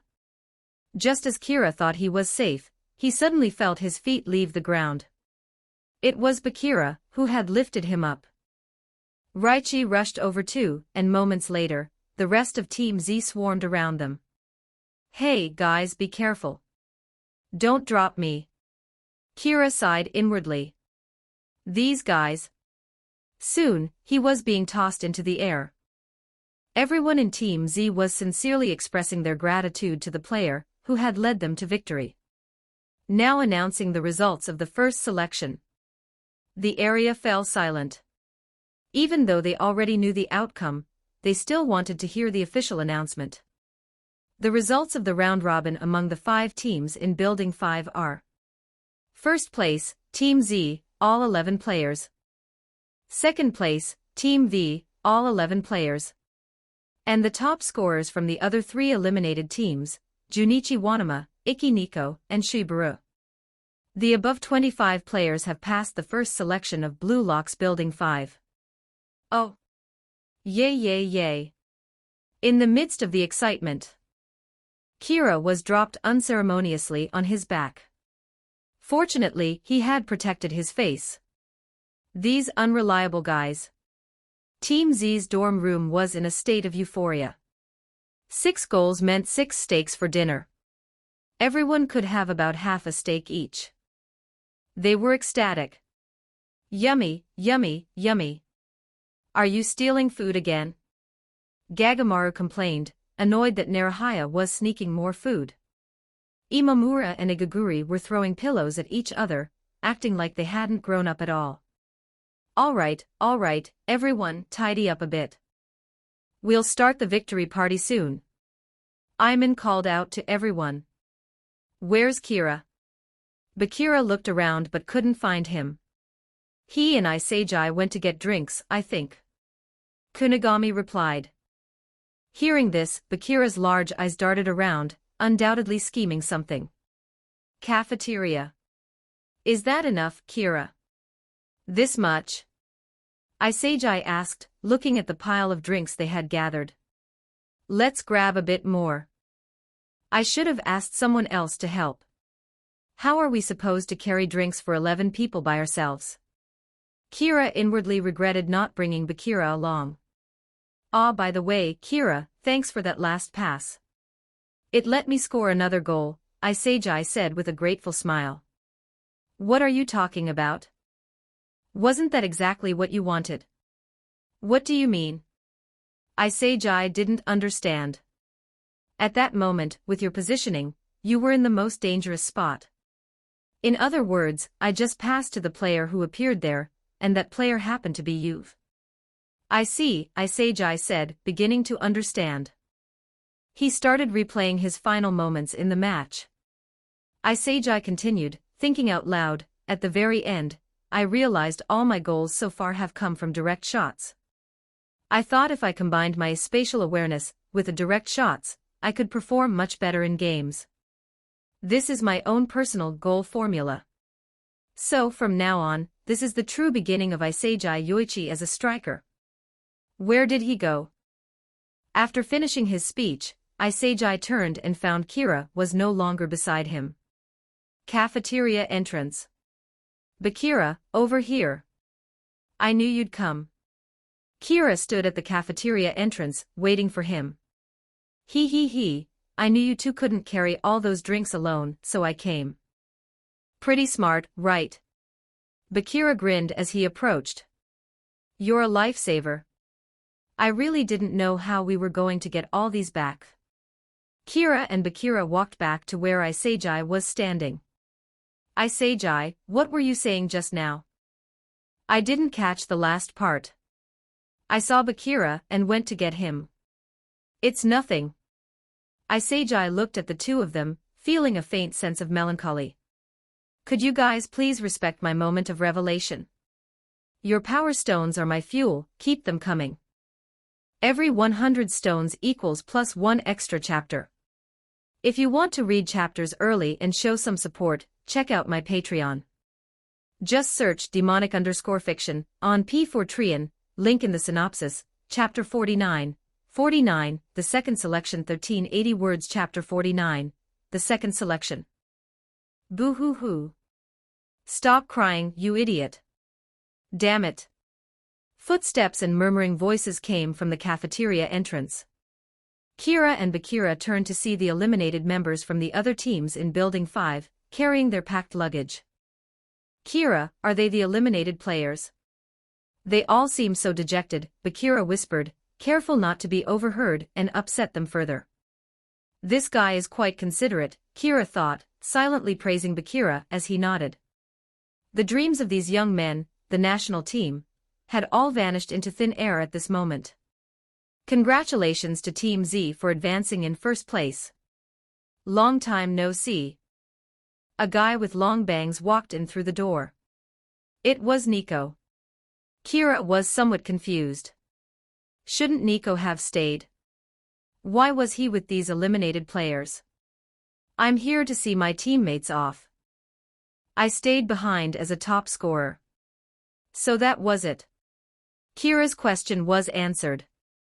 The figures in that group had looked familiar, some were from Team Y. Kira even thought he saw the figure of Hibiki Okawa. Inwardly, he felt it was a pity. Okawa was a forward with decent attacking power, but this was as far as he could go. Congratulations, Nico, Kira said with a smile. Kira, that last match against your Team Z, it was precisely because of what you said to me at the end, be yourself, that I could find my own way to survive in Blue Lock as a striker. From that moment on, I changed my playing style and ultimately stayed as Team Y's top scorer. But next time we meet, I will be the winner. Having said his piece, Nico turned stylishly to leave, giving the three a view of his back. Hey, Nico, Kira called out, stopping him. The reason you could stay isn't just because of my words. Your constantly thinking brain is your most powerful weapon. Of course, if we meet again, I look forward to your different playing style. TCH, how irritating, your hypocritical praise. Nico seemed irked by Kira's compliment. Kira was slightly taken aback. This guy seems to understand me a bit. Is the mask of the hypocrite about to be seen through? Oh ho ho, Kira, more and more people are taking notice of you now. This long-banged guy seems very interested in you. Bakira teased from the side. Isejai also nodded in agreement. Nico was someone Isejai considered noteworthy too. To think this person became stronger because of Kira's words. Incredible. Isejai's estimation of Kira rose yet again. Ha ha ha, never mind that. Let's just take the drinks back first. We shouldn't keep them waiting. Kira quickly changed the subject, not wanting to discuss this further. Right now, he just wanted to get back to the dorm and eat. So the three of them, each carrying a large load of drinks, hurried back to the dorm. A moment later. You're finally back.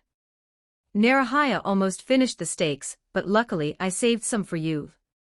Kunigami, uncharacteristically thoughtful, showed off the steaks he had defended for them. Ah, Narahaya, you absolute snake. Not so keen on defending during the match, but first in line when it comes to eating. Kira was speechless inwardly, but there were other dishes available, so he sat down with everyone to eat, drink and chat.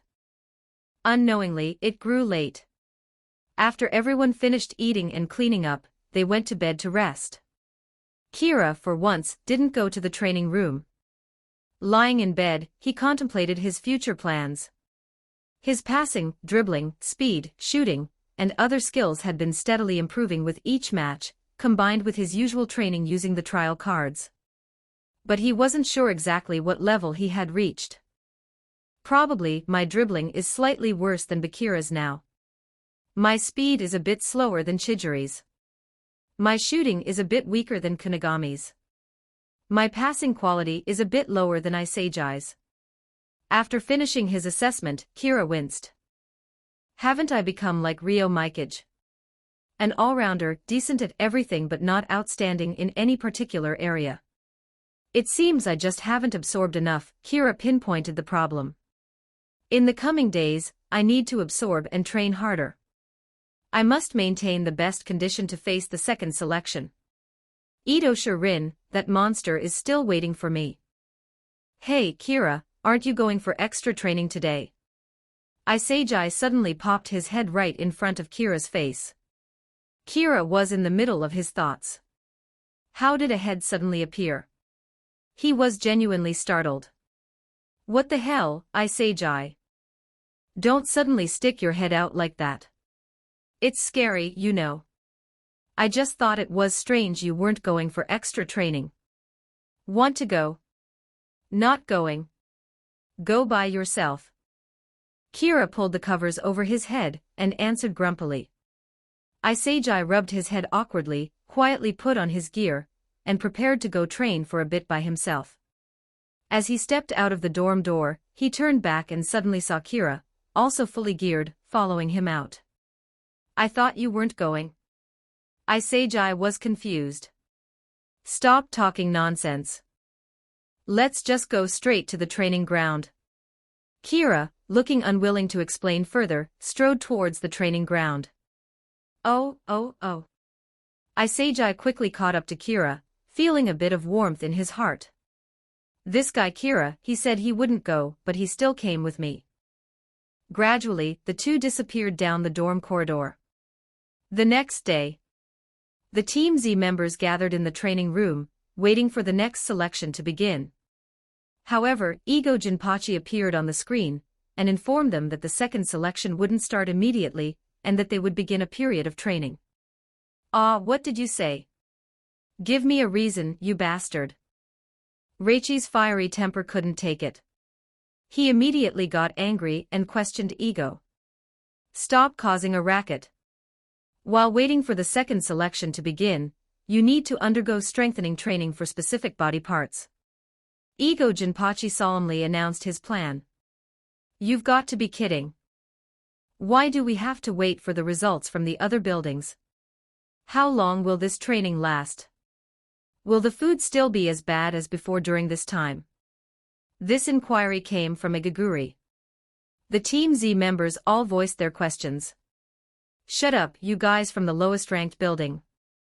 You need some self-awareness. Ego began his speech.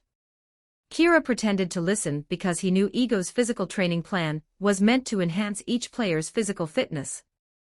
This was actually good for the player's development, but it was usually very arduous, requiring a reverse psychology approach to make the boys comply. Sure enough, in the end, spurred by Ego's words, everyone began to feel the desire to train. Then, the following days became hellish physical training. Endurance runs, weightlifting, sprinting, core muscle exercises. Team Z started repeating these inhuman training sessions every day. I can't do it anymore, I can't. Igaguri repeated these words every training session. Isagi also persevered, his face pale. Kira himself felt he was pushed to his limit every time. Even Kunigami and Reichi had to grit their teeth to endure. In short, this training regimen was brutal, but the effects were also evident. After 5 days, Kira felt himself gradually adapting to the training intensity. His body no longer reacted with extreme discomfort. But the chestnut-headed player vomited every day, and Isagi vomited occasionally. Everyone else eventually started to adapt. Just as everyone was starting to feel like they were in endless darkness, unsure when the training would end, an announcement came over the loudspeaker. All qualifiers, please change into your training clothes immediately and assemble downstairs. All qualifiers, please change into your training clothes immediately and assemble downstairs. Cheers of joy erupted from the Team Z members. It's finally over. The next stage is about to begin. Anticipation also filled Kira's eyes. Every 100 stones equals plus 1 extra chapter. If you want to read chapters early and show some support, check out my Patreon. Just search demonic_fiction on P4trian, link in the synopsis, Chapter 50, 50 Individual Battle 1303 words. Chapter 50, Individual Battle. The second selection was finally about to begin. The members of Team Z, dressed in their training gear, all looked excited. Surprisingly, no one seemed afraid of the unknown challenge ahead. Tap, tap, tap. The sound of their footsteps echoed through the corridor. The group marched out from the Building 5 area. When they exited Building 5 and arrived at the main hall downstairs, they found many people were already there. Detected attribute that can be absorbed. Vision plus 30, continuous decay, dribbling plus 20, continuous decay, shooting plus 20, continuous decay. Speed plus 20, continuous decay, duration, 10 minutes, retention time, 24 hours, detected attribute that can be absorbed. Vision plus 15, continuous decay, strength plus 30, continuous decay. Speed plus 30, continuous decay, shooting plus 20, continuous decay, duration, 10 minutes, retention time, 24 hours, detected attribute that can be absorbed. Just like when he first arrived at Blue Lock, a stream of messages popped up in Kira's mind. Kira observed his surroundings. Ito Shirin and Shida Ryusei were already present. Kira wisely chose to absorb the attributes of those two individuals first. Are those people the members from the other buildings? Seijai asked after looking around. The rest of Team Z also began sizing up the players from the so-called higher-ranked buildings. Hey, wait a minute, their rankings. Igaguri, sharp-eyed, noticed that the rank badges on these people's arms were also in the 200s. Weren't they supposed to be from the lowest-ranked building? Team Z was completely confused. Kira had long anticipated this situation. Having read the manga, he clearly knew this was just Ego's doing. Hello, my little diamonds in the rough. You've all worked hard on your physical conditioning. Everyone in the hall looked towards the screen, where the bespectacled guy had appeared again. The players present are all qualifiers from the first selection, 25 from each building, 125 in total here. I'm sure the sharp ones among you have noticed. There are no players from Building 1, Building 2, or others here, because those buildings don't exist. All buildings in Blue Lock are Building 5. All of you, firmly believing you were at the bottom in teams V through Z, fought desperately in the first selection. Kira inwardly raised his hand. Ego-san, I knew you were lying from the start, I just didn't expose you. Ah, what? We were lied to. You're treating us like toys. The hall instantly erupted. Everyone was furious, feeling tricked by Ego. It was all a lie I concocted. The purpose was to destroy your childish self-confidence and build the desire to become the world's best striker. Listen well. Taking Noel Noah as an example, he grew up in the slums of France, always surrounded by violence and crime. For him, football was the way to change his fate, it was his only hope. There are quite a few star football players with similar backgrounds. Their hunger for goals is something you can never imagine. Living in Japan, where you can live a stable life even if you lose a match, you will never experience that feeling. But Blue Lock will make you acquire the hunger to become the top striker. At this point, you're here because you wanted to defeat someone stronger than you, right? In the crowd, Seijai and Nico instinctively glanced at Kira. Ego Jinpachi paused, then continued, that hunger will transform into an ego that can change the world. Interesting, Kira thought, hearing Ego's words for real this time. He unconsciously looked towards Ito Shirin. I really want to try. To see if I can beat him. Alright, let's proceed with the second selection. On the screen, Ego Jinpachi slowly raised his finger, forming a 1. The first selection you fought through was about learning, as a striker, how to turn 0 into 1. But from now on, the battle is about going from 1 to 100. The second selection consists of 5 stages. It employs a system where only those who pass can proceed to the next stage. First, complete the task of the first stage. That is your goal. Then, complete the remaining stages in order, thus reaching the 5th stage. Those who stand out from the second selection will have the chance to participate in an intensive training camp with world-class players I have selected. That is all I have to say. Warm up on your own. Those who are mentally prepared, go through that door alone.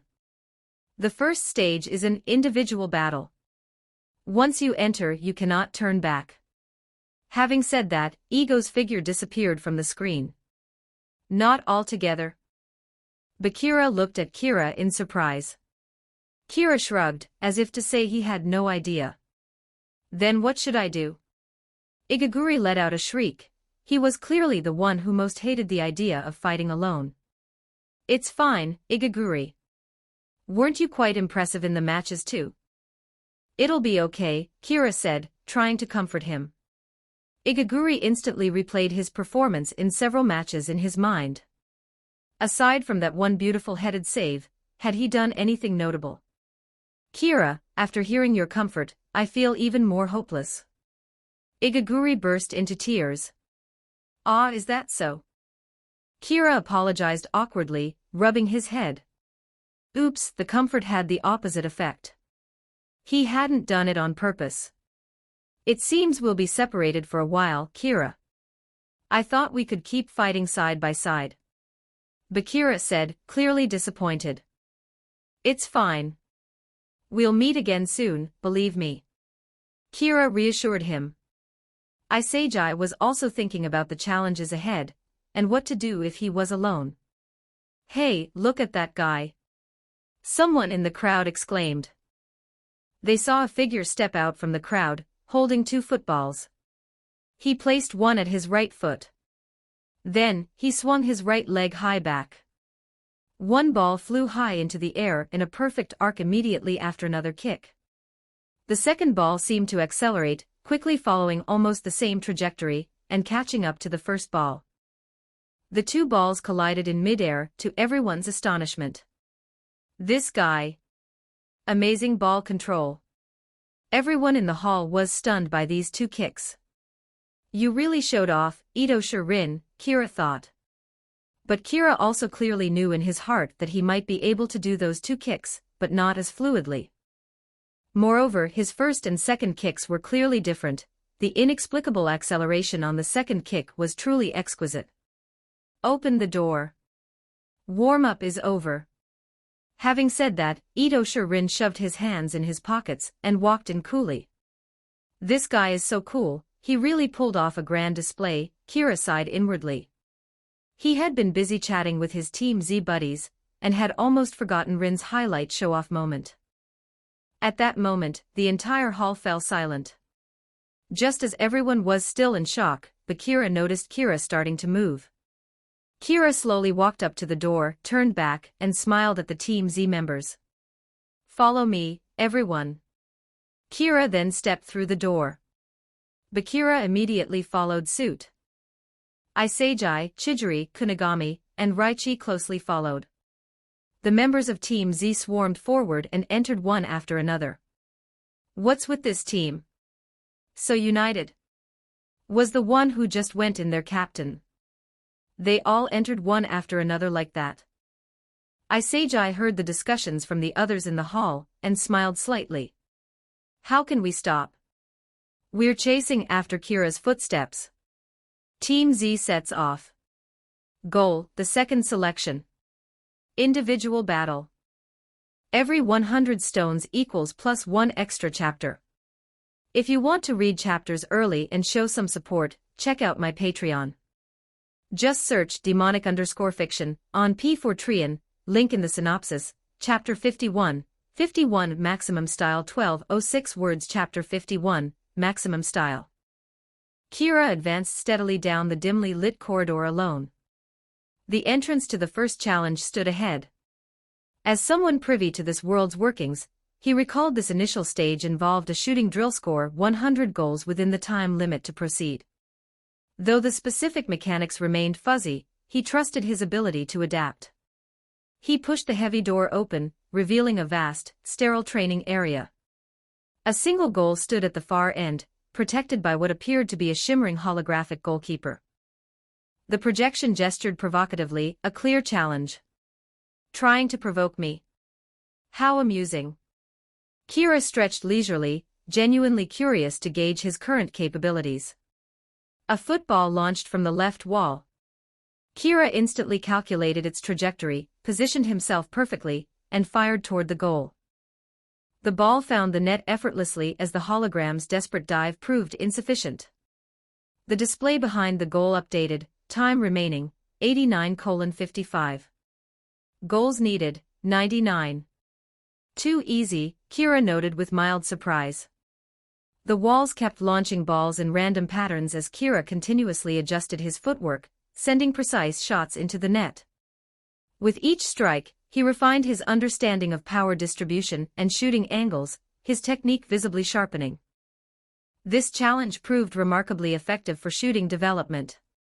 Kira maintained his scoring rhythm, his hands naturally settling on his hips in a casual, confident posture. Monitoring room Ego Jinpachi observed the multiple screens with evident satisfaction as participants confronted the challenge. This training facility represents an enhancement of explosive power training systems used by elite German clubs. The players are completely surrounded by dash. Ego-san, our budget reports demand immediate attention. Anri Tyree's voice cut through Ego's triumphant exposition. Silence, Anri. Can't you appreciate the brilliance of this equipment demonstration? Ego retorted irritably. That woman had an uncanny talent for undermining his moments of triumph. Anri pouted, feeling unjustly chastised yet again. Ego composed himself and resumed his explanation. This environment embodies my ideal training philosophy. For players who depend on others rather than their own abilities, these 90 minutes will prove particularly grueling. On screen, several participants already showed signs of strain, their uniforms dark with sweat. The monkey Gaguri appeared especially strained, his face flushed with exertion, clearly struggling with the challenge's demands. But for those who've successfully transformed from a 0 to a 1, this stage provides the perfect evolutionary crucible to refine their innate talents. Ego-san, certain participants appear to be handling this with excessive ease. I'm not observing the evolutionary pressure you described. Anri noted with characteristic bluntness. A prominent vein bulged on Ego's forehead. Anri Tyree, must you constantly sabotage my authoritative presence? He mentally lamented his assistant's timing while following her gaze. The monitors displayed participants like Ito Shirin and Kira Ryasuk moving with fluid, economical motions. Kira in particular maintained an almost leisurely pace, taking shots with his hands resting on his hips. The subsequent stages will provide adequate challenge for everyone. Ego adjusted his glasses with barely concealed frustration. Challenge room, 30 completed. Kira had effortlessly netted 30 goals within minutes. Difficulty increase. Kira noted the field's transformation as human-shaped obstacles materialized before the goal. Simulating match conditions now. Basic but effective.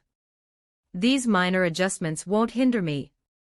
Kira's hands left their casual position as he began moving with purpose, rapidly calculating trajectories to thread shots through the newly formed defensive gaps. Kira's strikes continued finding their mark with mathematical precision.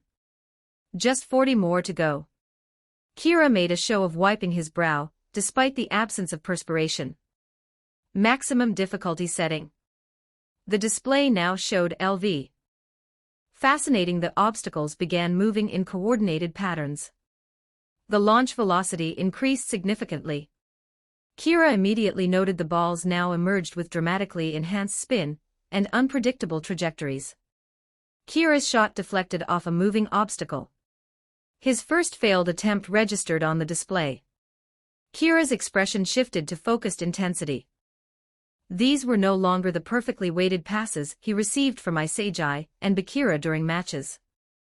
The wall-launched balls followed chaotic, physics-defying patterns that challenged conventional shooting form. During actual games, Kunigami and Chijiri typically created spatial advantages by drawing defenders' luxuries, he now had to create through sheer technical precision. But Kira understood the fundamental requirements for success under these conditions. He needed to instantaneously process the entire spatial arrangement, predicting both the obstacle's movements and the goalkeeper's positioning. Precisely intercept the ball's trajectory, accurately judge its complex spin and bounce characteristics, and perfectly modulate his shooting power and placement. Channel complete focus into the critical moment of ball contact. His thoughts manifested as action when Kira's perfectly timed volley connected with the incoming missile. A confident smile touched Kira's lips. Clearing this stage was now inevitable. First stage cleared. Kira finally wiped genuine moisture from his forehead.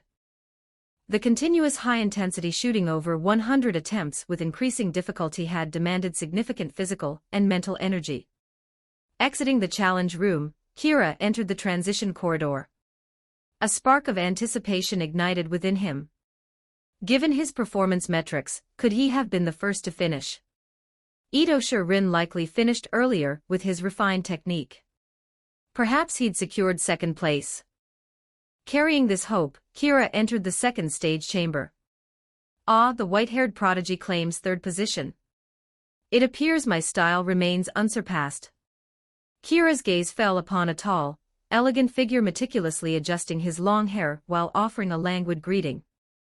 Another presence stood silently against the wall, eyes closed, radiating palpable cold intensity. Ito Rin in his characteristic pose. Confronted with this scene, Kira offered a relaxed smile while scratching his head. Good to meet you both. I'm Kira Ryasuk. Kira Ryasuk. The name carries definite stylistic appeal. I am Aryu Jiyube.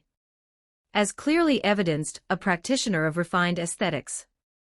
Kira responded with an acknowledging nod. This character remained as wonderfully theatrical as remembered. His attention then shifted to the silent figure. Our stylish companion prefers contemplative silence. This is Ito Rin. Aryu provided the unnecessary introduction. Ito Rin, of course. I'm familiar with your work. Kira's voice carried genuine recognition. Rin's eyes snapped open with clear suspicion. You know who I am? Naturally. You're the younger brother of Ito Sae, that genius midfielder currently training with European elites. Kira answered with complete sincerity. Marvelous. No wonder you carry such inherent grace, young man. To have an elder brother of even greater refinement. Aryu observed with theatrical flourish. The atmospheric temperature seemed to plummet instantly.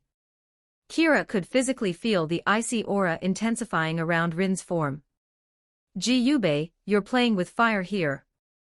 Kira mentally acknowledged the boldness. Aryu remained blissfully unaware. Why would this stylish individual react so strongly to mention of his own sibling? Rin's voice cut through the tension like shattering ice. I have no interest in idle conversation. My presence here serves one purpose: qualification for the U-20 national team. Crushing Ito Sae represents my singular reason for existing in football. All of you are nothing more than fodder for my rise to the top. Every 100 stones equals plus one extra chapter. If you want to read chapters early and show some support, check out my Patreon. Just search demonic_fiction on P4Trian, link in the synopsis, Chapter 52, 52 The Hypocrite 1006 words Chapter 52, The Hypocrite. I'll admit your face has some style, but what gives you the right to act so high and mighty in front of me? Aryu lost his composure completely after hearing Rin's declaration, sweeping his long hair back as if ready to fight. Whoa, no fighting. Calm down, everyone. Seeing the situation deteriorating, Kira quickly stepped between Aryu and Rin, trying to pacify them. Just then, the passage door opened and another figure entered hesitantly. Sorry, is this a bad time? All three in the room, including Kira, looked over. It was a massively built guy with the face of a genuinely kind person, Aoshi Tokumitsu. He seemed somewhat shy, awkwardly looking at the three of them. Tokumitsu. Kira recognized him immediately. He really does have that easily bullied look. Congrats on clearing the first stage. I'm Kira Ryasuk. Kira enthusiastically introduced everyone. This is Aryu, and this is Ito Rin. Hello everyone. I'm Aoshi Tokumitsu. He fumbled, then found a corner to sit in by himself. You're all so amazing, you cleared it before me. That means I'm still not good enough. I'm so worthless. He started to sniffle. A real man, a true gentleman, doesn't snivel. It's utterly unstylish, Arya said with disdain. Rin didn't even grant him a glance. Only Kira walked over to him. How can you think of yourself like that? Making it here proves you're already very skilled. You should be happy about your own talent. Tokimitsu seemed unaccustomed to comfort. Really? I'm actually. Kira's handsome face was full of sincerity. It was as if a beam of light suddenly shone into Tokimitsu's heart. This guy named Kira is so warm. Someone this warm actually existed. Compared to him, am I not too gloomy? I want to be a sunny, confident guy too. What should I do? What should I do? Tokimitsu began his self-questioning again. Kira sighed inwardly. This kid's issues run deep. I don't have time to babysit and play therapist here. Rin sounded thoroughly impatient. The wall says 3 people form a team for the next stage. Any 2 of you, follow me. Team up with Ito Rin. Kira had never considered this. He came here intending to challenge Rin. While your words lack style, this proposal is quite stylish. I'll join first, Arya said, then looked at Kira and Tokimitsu. Now we just need 1 more. Which of you will it be? Kira and Tokimitsu exchanged glances, both uncertain. Kira's face showed hesitation. Should he team up with Rin and Arya now without waiting for Isagi and Bakira? Monitoring room and retiree watched with interest. Player Kira seems somewhat at odds with your egoism philosophy since joining Blue Lock. He always acts like a team leader, more like a collectivist. I bet he'll wait for his former Team Z teammates, Bakira, or Isagi Yoichi. Those 3 are closest. You still don't understand, do you? Ego Jinpachi's face showed contempt. Do you think this is some kind of game? This is Blue Lock, it decides their football futures. How could they choose teammates based on personal relationships? Strength is the only criterion here. And you think the gentle, sunny personality Kira Ryusuke displays is his true nature? Ego continued. The football locker room isn't just for restits where conflicts erupt. Without Kira, Team Z's disparate personalities wouldn't have meshed so smoothly. Someone who observes teammates' moods and wins over the locker room becomes its leader. If he were truly pure and kind, he couldn't have enjoyed leader status in Team Z. Anri looked incredulous. You mean his kindness is fake? Not exactly. He's skilled at using his kindness to achieve his goals. Someone who leverages their personality for team status. He's practically a different kind of egoist representative. Ego seemed excited, as if discovering new territory. Choose now: continue being a hypocrite waiting for teammates, or show your true self. First stage clearance room. If you 2 won't decide, then Tokimitsu can join us. Arya said, not particularly caring which of them joined. I can really join you. Tokimitsu seemed flustered yet delighted. Okay, then I'll join. Kira suddenly declared. I also want. Tokimitsu became hesitant again. Kira approached Tokimitsu, looking down at him with a smile. Tokimitsu, I assume you're not going to compete with me for this spot, right? He's smiling, but why do his eyes feel so cold? Tokimitsu's intuition warned him that refusing would lead to something terrible. The sunny guy has a demon inside. So terrifying. I'm so scared. Tokimitsu's expression shifted as if another suppressed part of him was emerging. Where did everyone go? When Tokimitsu finished transforming, he discovered the 3 had already entered the next passage, leaving only their retreating backs. Tokimitsu looked around, completely confused. Weren't they just asking for my opinion? Why did they leave without me? They never really considered me at all. Tokimitsu felt heartbroken. In the passage area glanced at Kira, who had joined them. Don't worry, this is a stylish decision. For the next match, you can just take it easy. As if I'd let you 2 steal all the spotlight. I'm looking forward to playing with you, Kira said, his lips curling into an uncontrollable smile. That's right. Since I came to Blue Lock, of course I should play with stronger players when given the chance. Bakira, I say Yoichi, if you want to play with me, then catch up. Rin remained silent as ever, his icy demeanor still making him hard to approach. Monitoring room, Anri covered her mouth in surprise. He actually didn't wait for his teammates. Only now did she realize the boy on screen wasn't as one-dimensional as he appeared. Every 100 stones equals +1 extra chapter. If you want to read chapters early and show some support, check out my Patreon.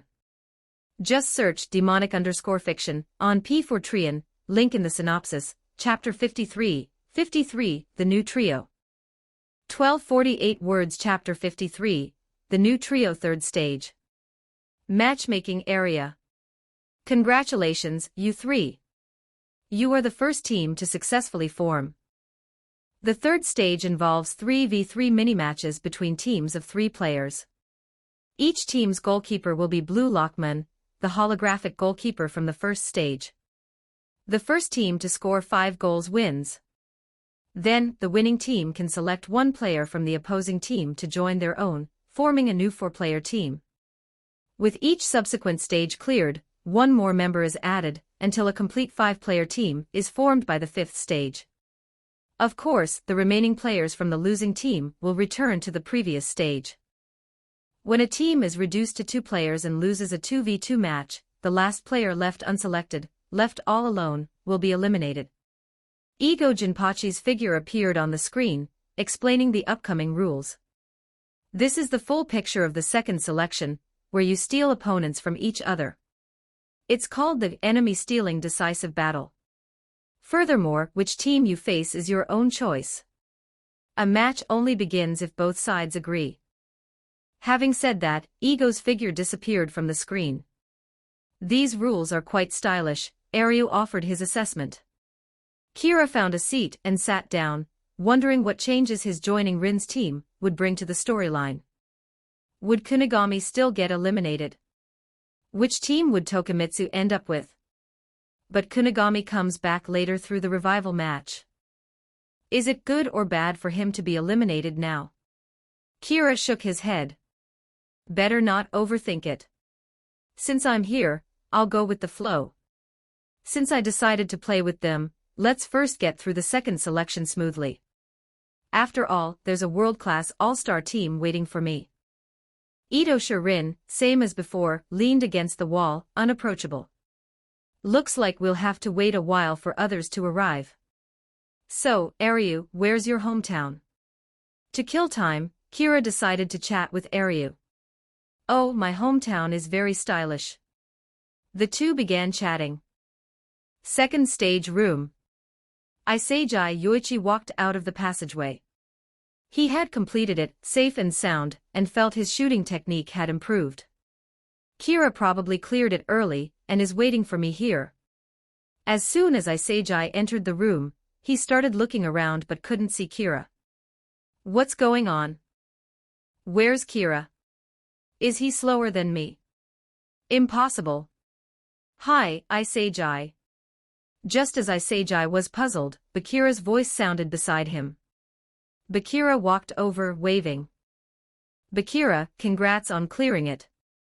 Ha ha ha, didn't expect to see you again so soon. The two enthusiastically high-fived. Have you seen Kira? Iseiji scanned the room again but still couldn't find Kira. Bakira also shook his head helplessly. Iseiji's heart sank. What's going on? Iseiji, look, the wall says to form teams of 3 to proceed to the next stage, Bakira reminded him. If only Kira were here. With the 2 of us plus Kira, we'd be invincible, Iseiji said somewhat regretfully. Iseiji, are you just deciding we're a team? Bakira actually seemed a little reluctant. Iseiji looked deeply offended. What's wrong? Is it embarrassing to be with me? It's not that. I was waiting for Kira but I got you instead. But teaming up should be okay, I guess, Bakira replied playfully. Iseiji looked exasperated. So who should our third person be? Shouldn't we wait a bit longer for Kira? Bakira gave Isagi a sad, lonely look. Idiot, don't you get it? With Kira's skill level, he definitely arrived before us. If he's not here now, it can only mean he already teamed up with someone else. Isagi unconsciously finished the sentence. So that's it. Was I abandoned because I wasn't strong enough? Cheer up, Isagi. Since Kira has already gone ahead, let's find one more person and catch up to him. Okay, good. Who should we pick? Kunigami or Chidori? Isagi began considering the remaining options. But we can only pick one. Who do you want? Then let's pick whoever arrives in this room first. Isagi answered without hesitation. Hey, Team Z guys, where's your Kira? Bakira and Isagi turned around and saw Nagi and Ryo from the former Team V. Don't know. He probably already went to the next stage, Isagi replied politely. Is that so? Wanted to invite him to team up. Nagi sounded a bit disappointed, too. Hey, Nagi. So the person you wanted to wait for to team up was Kira Ryusuke. From the last match, I felt he was really strong. I wanted to play with Kira. Ryo was speechless. Well, I'm here keeping him company, and he's thinking about playing with someone else. But if it was Kira? Ryo recalled Kira's performance. He's a monster. Worth trying together. In that case, do one of you two want to come over to our side? Nagi also invited them. Can't do it. We're already a team here, Isagi said. Although Nagi was strong, he didn't want to give up Bakira to go over there. Bakira looked at Isagi with some surprise. Actually, Bakira originally wanted to go over. After all, without Kira, teaming up with stronger players was better. But seeing how decisively Isagi refused, Bakira chose to remain silent to avoid hurting his feelings too much. Oh, really? That's a shame. Nagi went back with Ryo. Without Kira, Isagi and Bakira were good too. But clearly, they weren't worth Nagi abandoning Ryo for. Kira's appearance had caused subtle changes in the team formations in the second stage. The scenario of Nagi and Isagi teaming up surprisingly didn't occur. The passage door opened, and the long-haired Chidori finally appeared. Hey, Chidori. Bakira waved and shouted happily. Yo, Bakira, Isagi. You've already cleared it. Chidori also looked happy to see familiar faces right after clearing the stage. Want to team up with us? They say this stage requires teams of 3 to proceed, Isagi invited. Wait a moment. Images of Kira and Kunigami flashed in Chidori's mind. Where are Kira and Kunigami? Clearly, in Chidori's heart, Kira and Kunigami were the best team choices. Bakira and Isagi exchanged a look. Bakira explained, we predict Kira has already teamed up with others and gone to the next stage. Chidori's eyes widened. He didn't wait for me. No way. How dare he leave without me? That guy is so infuriating. Chidori said through gritted teeth. Bakira and Isagi felt the same. In that case, let's the 3 of us team up. We must catch up to him and beat him soundly. Chidori joined Isagi Yoichi's team. Third stage. Matching room. So your favorite player is also Noel Noah. Noel Noah is stylish, but I think the most stylish player is Mark Snuffy. Mark Snuffy. I like him too. Kira and Aryu were chatting very happily. The passage door suddenly opened and 3 figures walked in. Kira unconsciously turned to look. Isagi, Bakira, Chidori? Kira was surprised to see them. He pretended not to know them, feeling a bit embarrassed. Kira Ryusuke. So you're here. We've been looking all over for you. Chidori's face was fierce. The atmosphere in the room instantly became somewhat awkward. Every 100 stones equals plus 1 extra chapter. If you want to read chapters early and show some support, check out my Patreon. Just search demonic_fiction on P4trian, link in the synopsis, chapter 54. 54 The match begins 1372 words Chapter 54. The match begins. Even though I knew this would happen, I can't help but feel a bit sad, Bakira chimed in from the side. What's going on? You know all of them. Arya felt a bit puzzled by the scene. The three opposite them seemed to be Kira's old acquaintances. Kira nodded, slowly stood up, and walked over to the three of them. Hey, seeing you all actually makes me really happy. But this is Blue Lock. Playing with skilled players is the only way for me to discover more of my potential. If you want to play with me, then come and steal me back. After speaking, Kira slowly turned and walked back to sit near Rin and Aryu. Steal back? What does that mean? Aisejai looked confused. But then, Ego's figure appeared on the screen again, explaining the rules of the enemy stealing decisive battle to the newly arrived trio. So that means other three-person teams will arrive here next. Bakira seemed to understand. Correct, Chidori nodded. In that case, we don't necessarily have to face Kira's team right now, do we? Aisejai analyzed the situation. Clearly, Kira's team seemed terrifyingly strong on paper. Challenging them and losing would be a significant risk. Leaving Kira aside, that show-off Ito Shirin from earlier didn't look weak either. The other two nodded silently. Challenging Kira's team first thing was very unwise. In that case, if winning lets us steal a player, then choosing to face a team that has a player we want is also a good option. Chidori now understood what Kira meant by stealing him back. All three instinctively looked toward Kira. Should they challenge them and steal Kira back? Choosing who fights alongside you is also key to clearing the stages.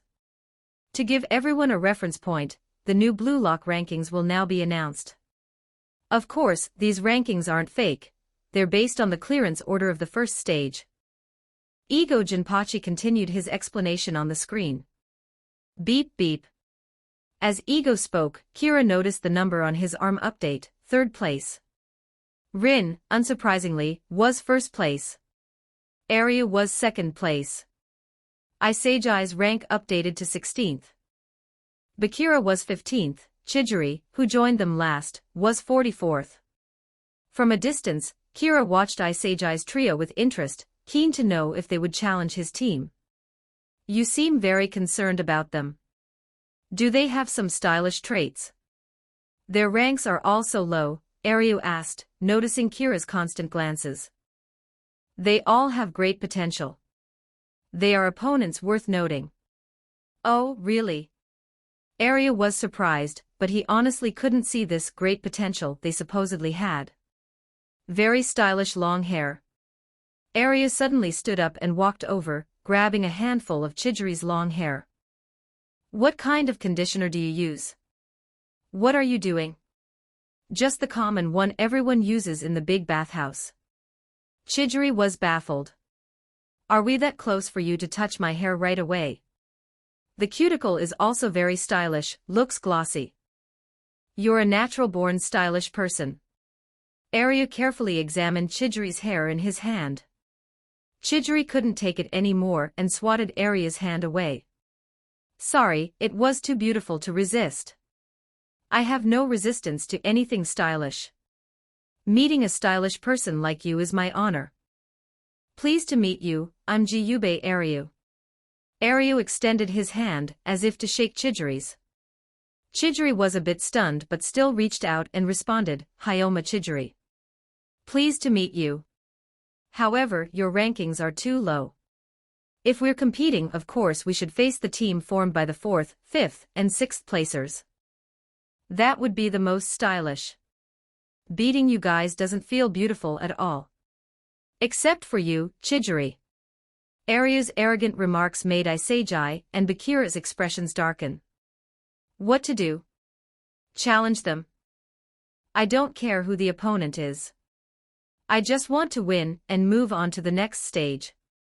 Staying here is a waste of my time. You two are just fillers I picked anyway. Ito Rin was clearly impatient with this dawdling. You're putting on airs in front of me again. Arya got angry. Kira quickly stepped in, positioning himself between the two. Peacekeeping was his specialty. Don't fight. We're still teammates for now. The scene was gradually descending into chaos. What's going on? Aren't they teammates? Bakira was confused. Bakira, Chidori, sorry. Even though those three are very strong right now. Isejai took a step toward Kira. Isejai, you're not thinking of. Both Bakira and Chidori had a feeling of what Isejai intended to do. You don't care who the opponent is, right? Isejai Yoichi stood before Rin, his gaze firm. Then face us in a match. I want to settle things with Kira, and with you. That's the spirit. Let's steal Kira back. Bakira's face was full of anticipation. I was thinking the same thing anyway. Chidori looked boldly at the opposing trio. Yo, challenging me. Interesting, Arya swept back his long hair. A match against us. Isejai Yoichi. Kira's eyes also burned with fighting spirit. Then let me see how much you three have really grown. Ito Rin nodded coldly in agreement. Second selection, third stage. Enemy stealing decisive battle, matchmaking successful. The two teams went to the next stage's entrance and registered their fingerprints. All six changed into the pre-prepared jerseys by the field. White team, Isejai Yoichi, Meguro Bakira, Hyoma Chidori. Red team, Kira Ryasuke, Ito Rin, Jiyube Aryu. Kira also observed the mini pitch. It was 40 meters long and 30 meters wide. The goals were also mini-sized. The goalkeepers, as Ego said, were two identical blue Lockman units. Attention everyone. In this match, the winner can select one player from the opposing team to proceed to the next stage. The loser will lose one player and return to the previous stage. 3 versus 3. First team to score 5 goals wins. On Kira's side, Rin stood in the center, Kira himself on the right, and Aryu on the left. Opposite them, Isejai faced Rin. Bakira faced Kira. Chidori faced Aryu. Both sides assumed their formations. Match start. White team's possession. Isejai passed the ball to Bakira, on his left immediately after kickoff. Bakira, upon receiving the ball, was visibly excited because he was facing Kira. The so-called new Blue Lock rankings are just based on the first stage clearance order. I'm not afraid of you, Kira. With that, Bakira slightly bent the knee of his standing leg. Then he rapidly swung his calf around the ball. Kira's eyes narrowed. Here it comes. Bakira's continuous stepovers. However, Kira had already figured out this technique. Continuous stepovers. The attacker uses their dominant foot for inward stepovers to unbalance the defender. Once the defender takes the bait and follows the attacker's rhythm, the attacker swings their dominant foot past the front of the ball again. At this point, the defender will inevitably try to block a breakthrough in the other direction. The attacker can then use their weaker foot to break through in the actual other direction. In short, the key to defending against continuous stepovers is knowing the opponent's weaker foot, their non-dominant foot. And Bakira's weaker foot. Kira happened to know it. It's his left foot. So he'll break through from the left. All the previous moves were fakes. In an instant, Bakira's left foot suddenly stepped powerfully to the right, his shoulder leaning right. Bakira's right foot pushed off the ground strongly, touched the ball, and accelerated, breaking through to the left. Yet, Kira seemed to have predicted Bakira's move. His left foot was already extended, intercepting Bakira's ball. Intercepted. Bakira's jaw dropped. This was the first time someone had directly defended against his dribble breakthrough. Failed on the first try. Isejai stared in disbelief as Bakira was intercepted. Even though he knew Kira was strong, since when was Kira's defense this terrifying? Hand over your goddamn infinity stones. Give my new original fanfic a shot, my dear readers. You can find it on my profile or in the recommendation section below. Anime crossover, love simulation system. Chapter 55, 55 insignificant 1409 words. Chapter 55, insignificant seen through, Bakira chased after Kira, who had stolen the ball, and was driving forward wildly. What Bakira didn't know was that after using Bakira's attribute trial cards several times, Kira had become thoroughly familiar with Bakira's dribbling habits and movements. If Bakira didn't change things up, he wouldn't be able to get past Kira in this match. Stop him, Isagi. Isagi had already abandoned marking Rin, and moved to cover.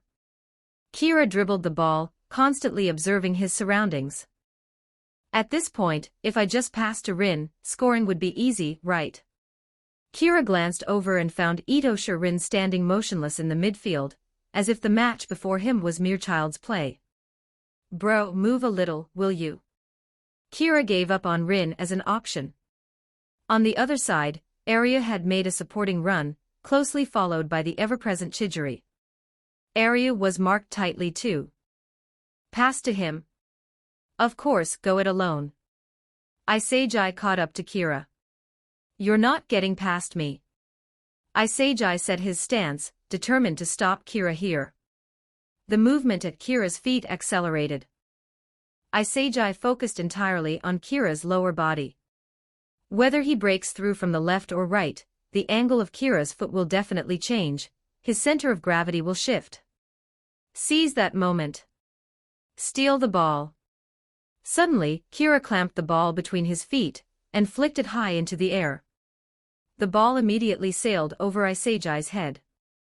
Simultaneously, Kira's body abruptly accelerated sharply, blowing past Isagi. A rainbow flick. The move Kira had previously replicated from Barrow made an appearance. Isagi's heart filled with regret. How could I forget Kira could do this? Turning around, he was utterly unable to stop Kira, who was now one-on-one with the goalkeeper. After passing Isagi, Kira didn't hesitate in the slightest. He raised his foot. The red team scored first. 1-0, red team takes the lead. The blue lockman couldn't stop Kira's shot. "Ah, sorry, I didn't stop him." Isagi apologized. "It's fine.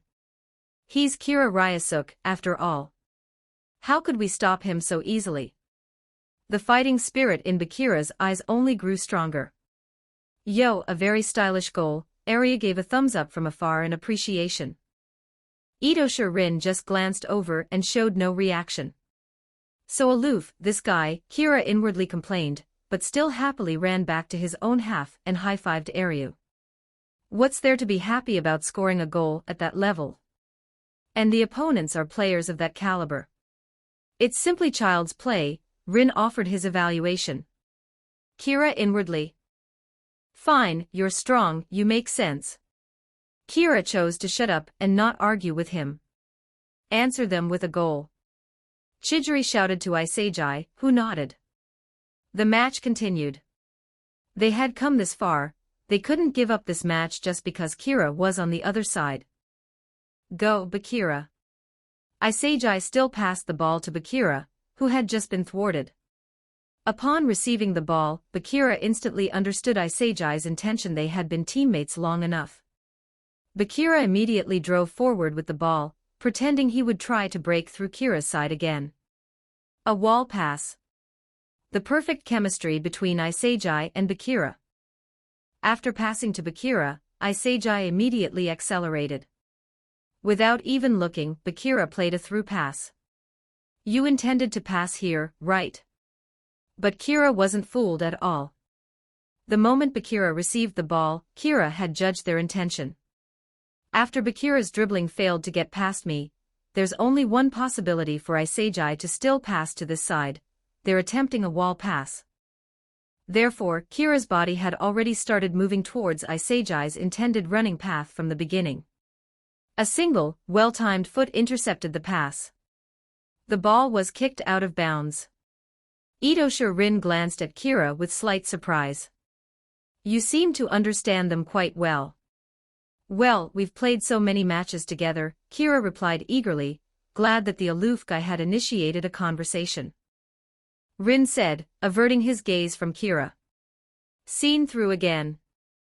Bakira wiped the sweat from his forehead, looking at Kira talking to Rin. When we were teammates, I never felt how terrifying Kira was.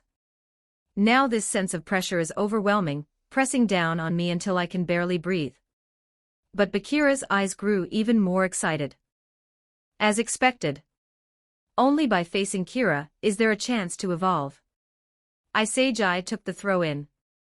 He placed the ball at his feet, his gaze serious as he assessed the situation on the field.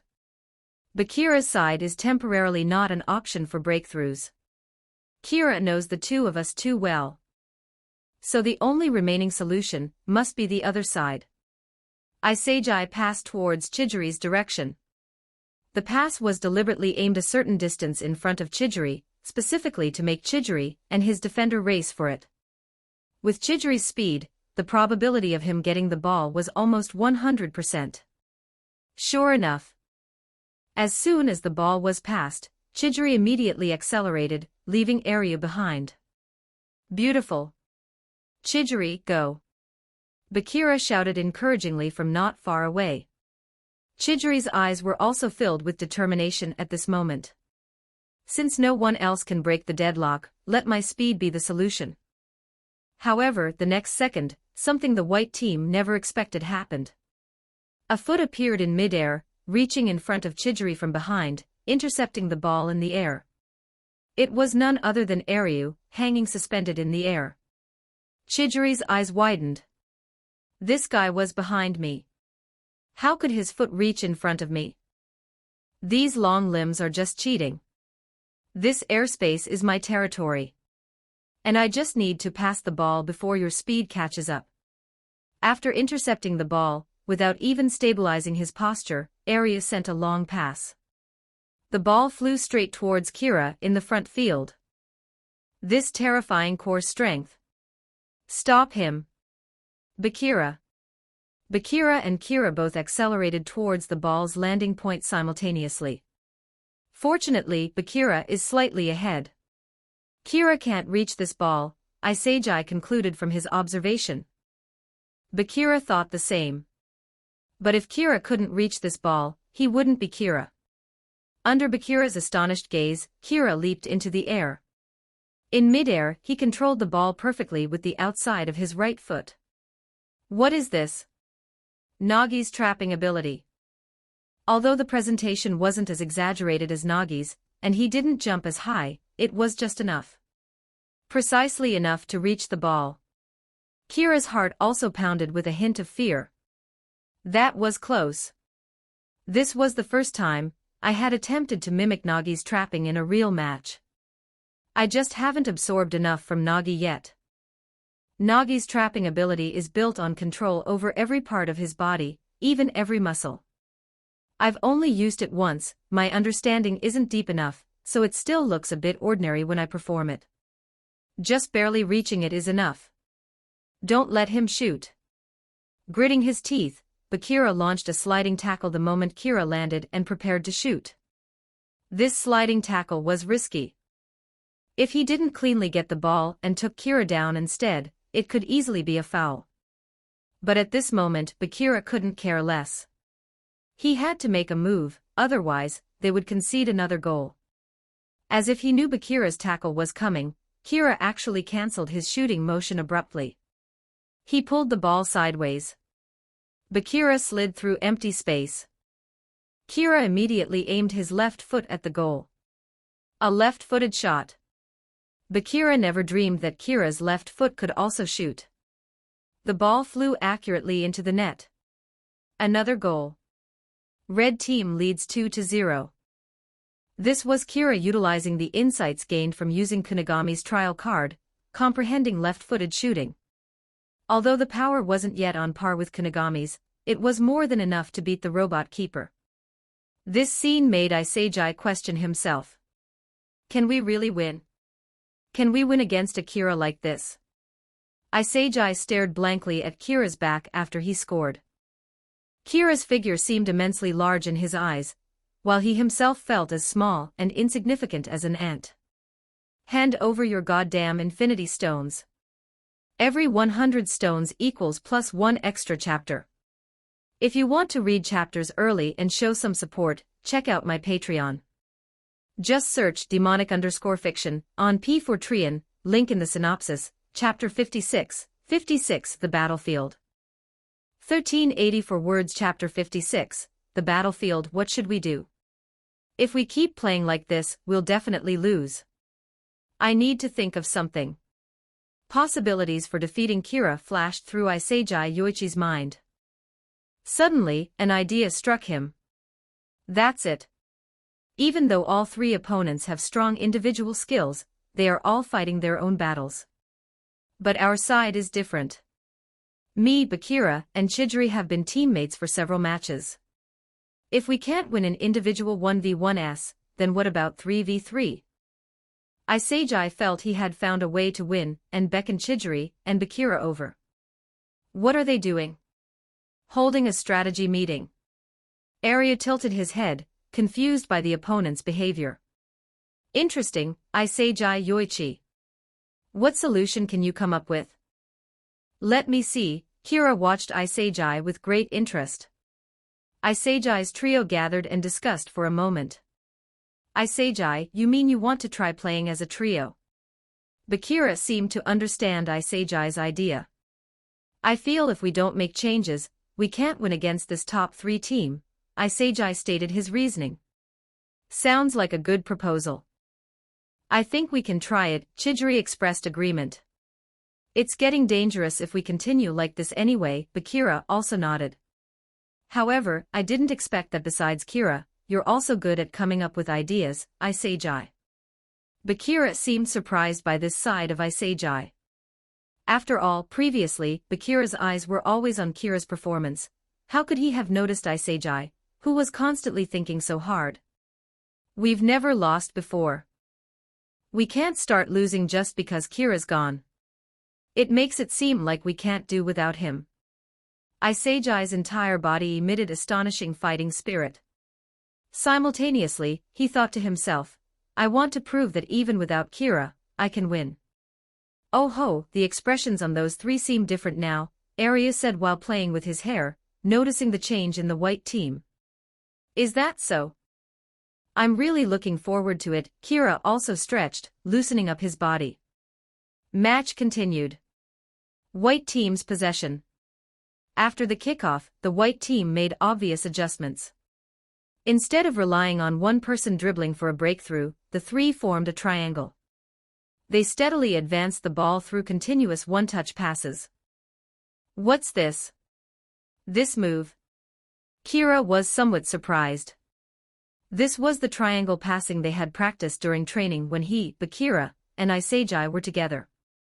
Kira watched the situation on the field. The ball circulated constantly at the feet of Chidori, Isagi, and Bakira. Gradually, their positions pressed past the midfield.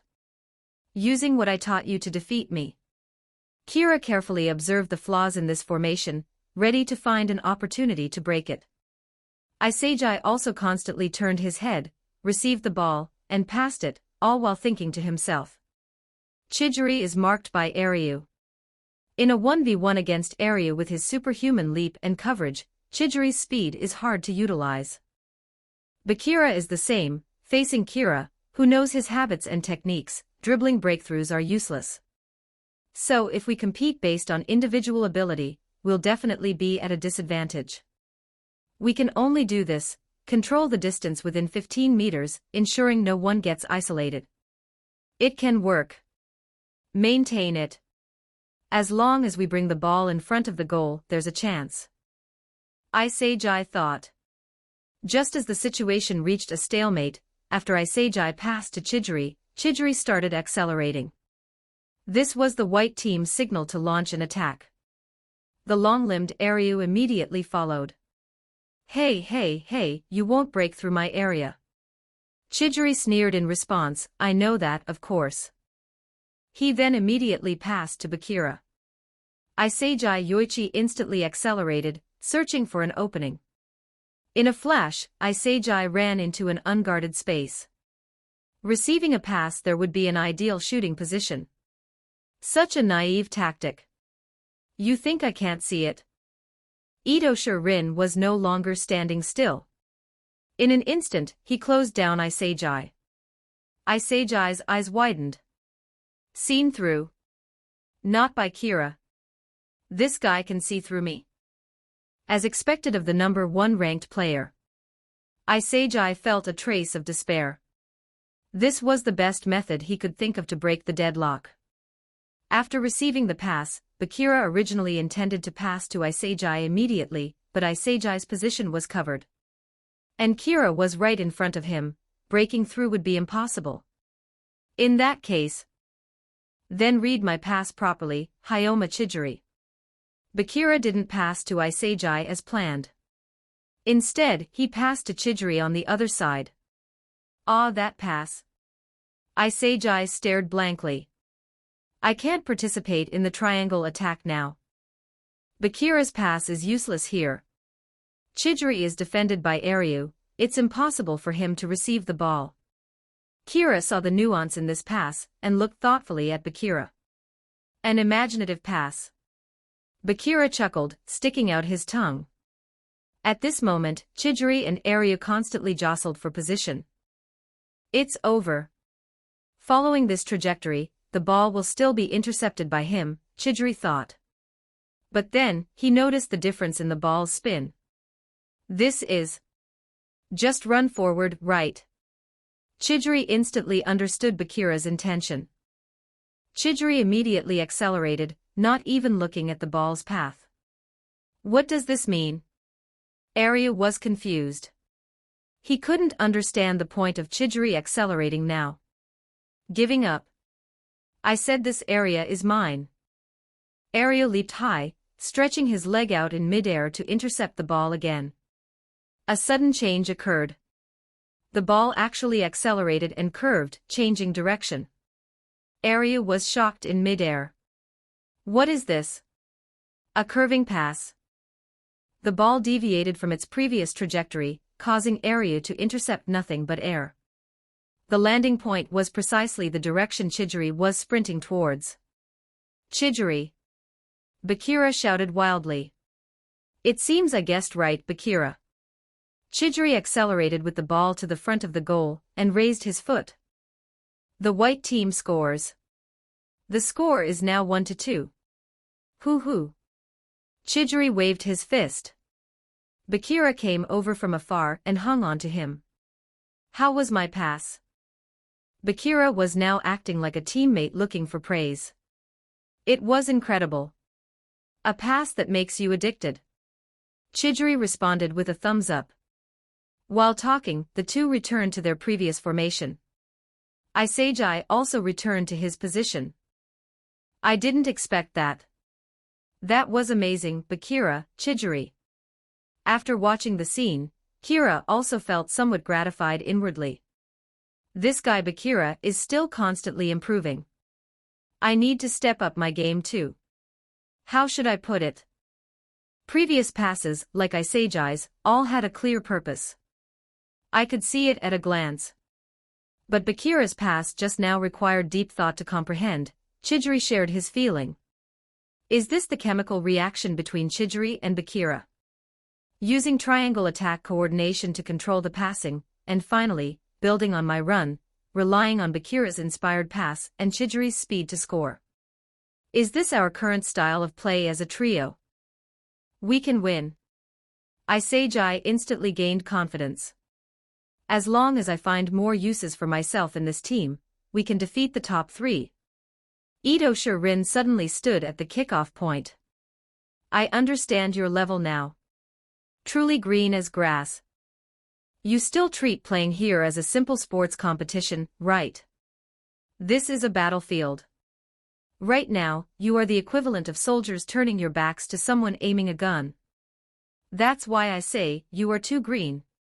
Having said that, Ito Shirin directly took a shot from the midfield. Impossible. Under the disbelieving gazes of the white team trio, a world-class strike smashed into the net. Score, 3-1. The red team scores again. That just now was a world-class strike from midfield. So powerful. Isajai felt his football worldview being overturned. Even though this is a mini pitch, it's still too exaggerated. Witnessing all this, Kira couldn't help the excitement stirring within him. Itosha Rin, you've finally stopped standing still. Let's revel together. The corners of Kira's mouth turned upwards, revealing his warm smile. Hand over your goddamn infinity stones. Every 100 stones equals plus 1 extra chapter. If you want to read chapters early and show some support, check out my Patreon. Just search demonic_fiction on P4Trian, link in the synopsis, Chapter 57, Chapter 57, Deceptive Eyes 1326 words. Chapter 57, Deceptive Eyes. That guy Rin. He just took a huge kick from the center line and scored directly. So strong. Sheer astonishment filled Isajai Yuichi's gaze. Can that really work? Chidori's face showed disbelief as he asked Bakira, who was equally stunned. Bakira adapted faster, wiping his sweat and answering Chidori, of course it can, but normally you can't score like that, right? Bakira looked excitedly towards Itosha Rin's direction. This guy also greatly interested the monster in Bakira's heart. Chidori followed Bakira's gaze. Itosha Rin's expression hadn't changed, as if he had only scored an utterly ordinary goal. That move just now was too stylish. Don't show off by yourself, leaving me behind, Arias said, sweeping back his long hair. Rin walked into the goal, picked up the ball he had just scored, and surveyed everyone expressionlessly. I said it before, teammates or enemies. I don't care at all. To me, you're all pathetically green nobodies. Let's end this farce quickly. It's simply a waste of time. That was typical Rin, speaking without fear of offending anyone. Even Kira felt a flash of anger hearing those words. After listening, Isajai's face instantly darkened, his eyes turning cold and sharp as he responded, wait. We've also staked our lives to stand here. We play football for our dreams. How is that any different from you? Kira shook his head after hearing this. Isajai still doesn't understand what Rin means. This isn't about dreams, it's a fundamental difference in understanding the essence of playing football. I don't play football for something so naive and foolish. To be defeated in football means having your reason for existence erased. It's equivalent to death. For me, football is a battle to the death. A fierce light flashed in Itosha Rin's eyes. Everyone on the pitch felt as if they were trapped on a battlefield filled with roaring, fighting soldiers. Interesting. Kira himself felt Rin's difference.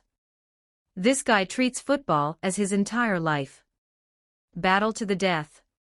Chidori clearly couldn't understand yet why such a metaphor was used.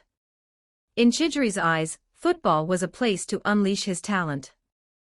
Using battle to the death as a metaphor seemed a bit much. Ha ha ha, freak. Bakira, however, laughed happily. Hurry up and continue. I'll finish you off. Your childish football game ends here. After speaking, Rin threw the ball to Isajai's feet. Isajai looked at the ball thrown at him, and his eyes also began to change. In that case, then let's battle it out. Isajai Yuichi finally understood Itosha Rin's state of mind. Match continued. White team's possession.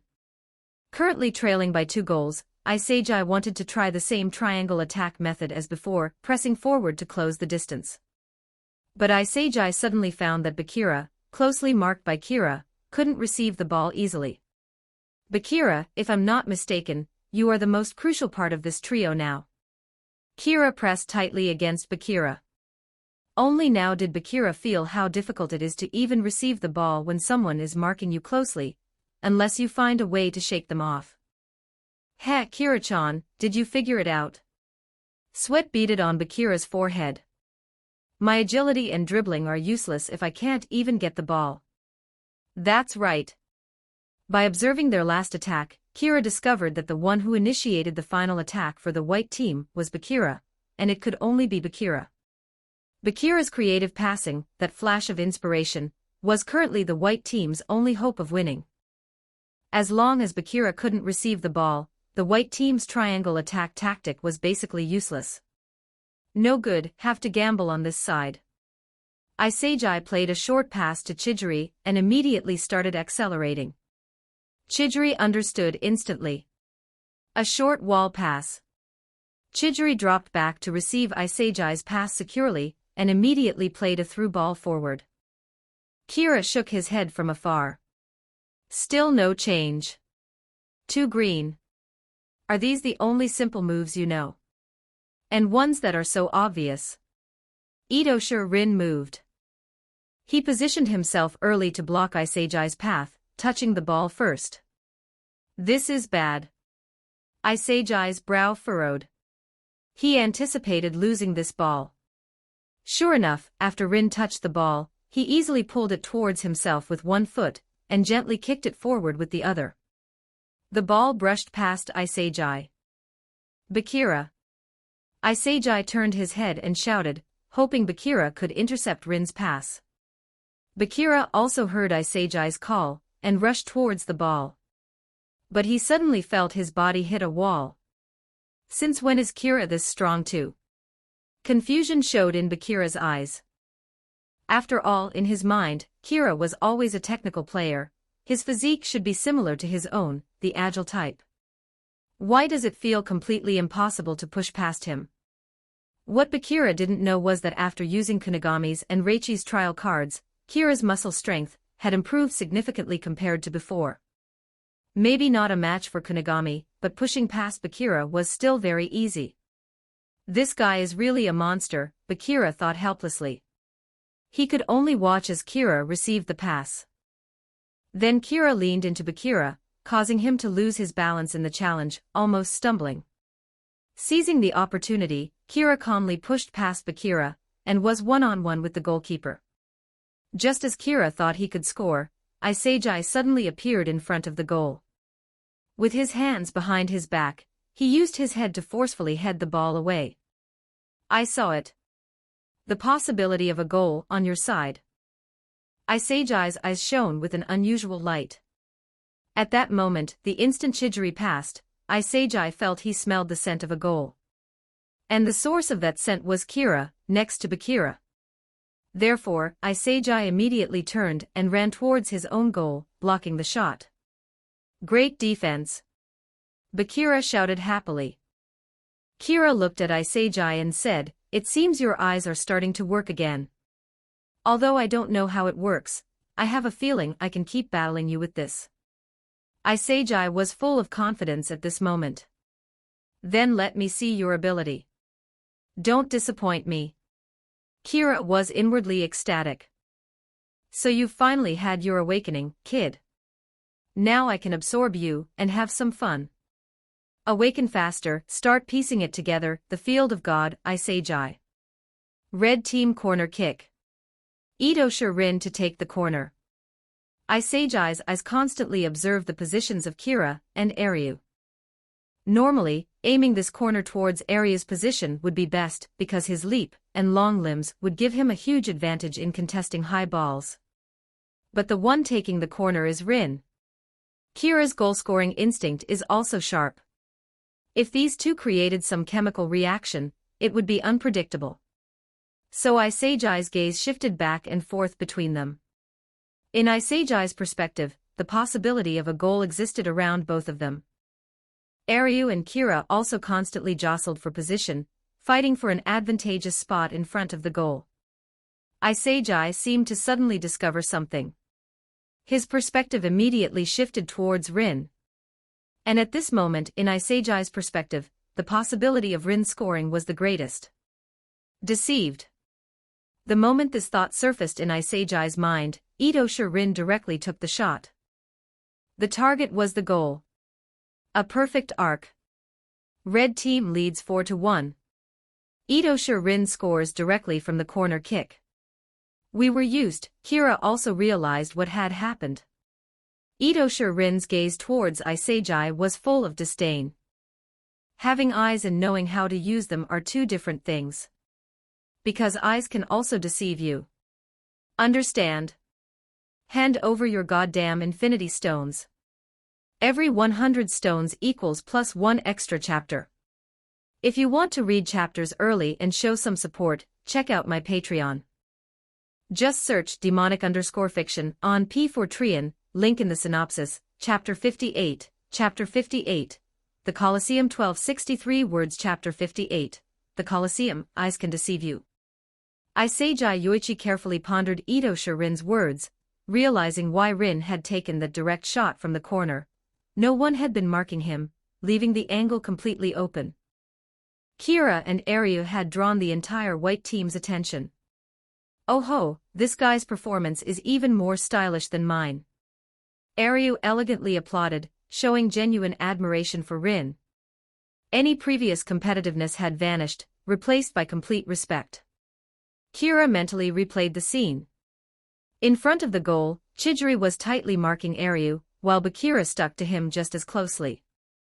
Isagi, the only one who could potentially defend against Rin's shot, was positioned between him and Aryu. Kira understood Isagi's reasoning to provide cover for both of them.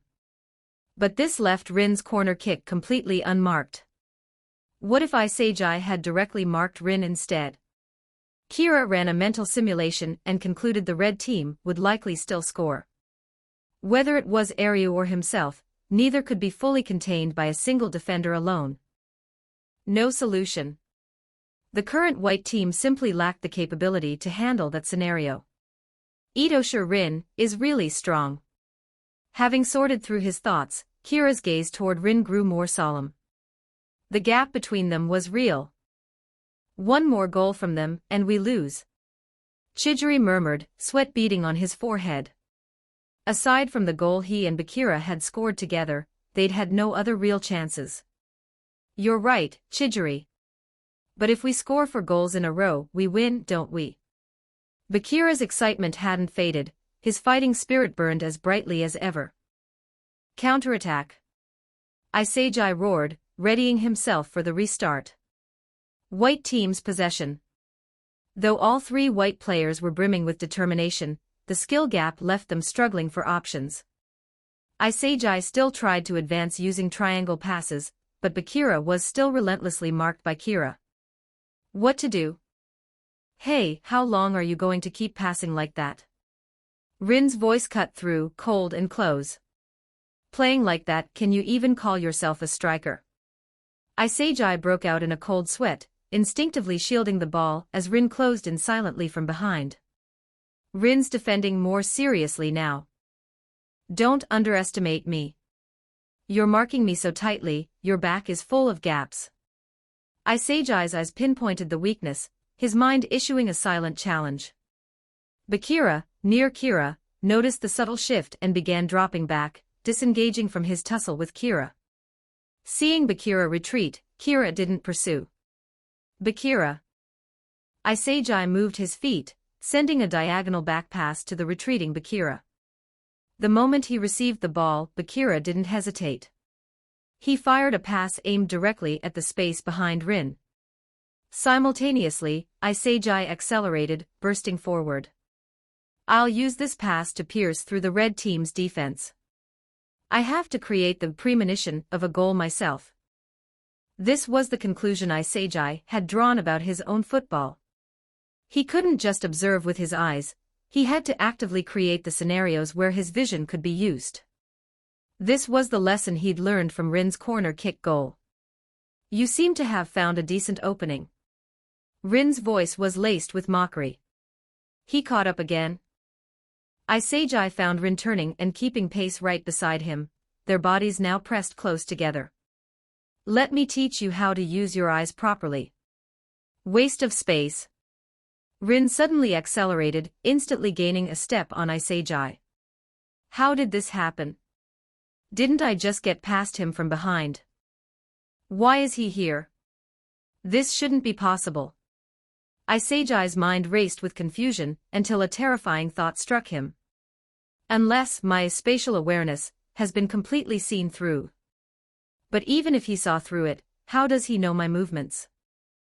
Unless that opportunity to create a goal premonition wasn't something I found myself, but something he deliberately showed me. I've been dragged into the future of the battlefield he envisioned. Despair filled Isagai's eyes. This was bad.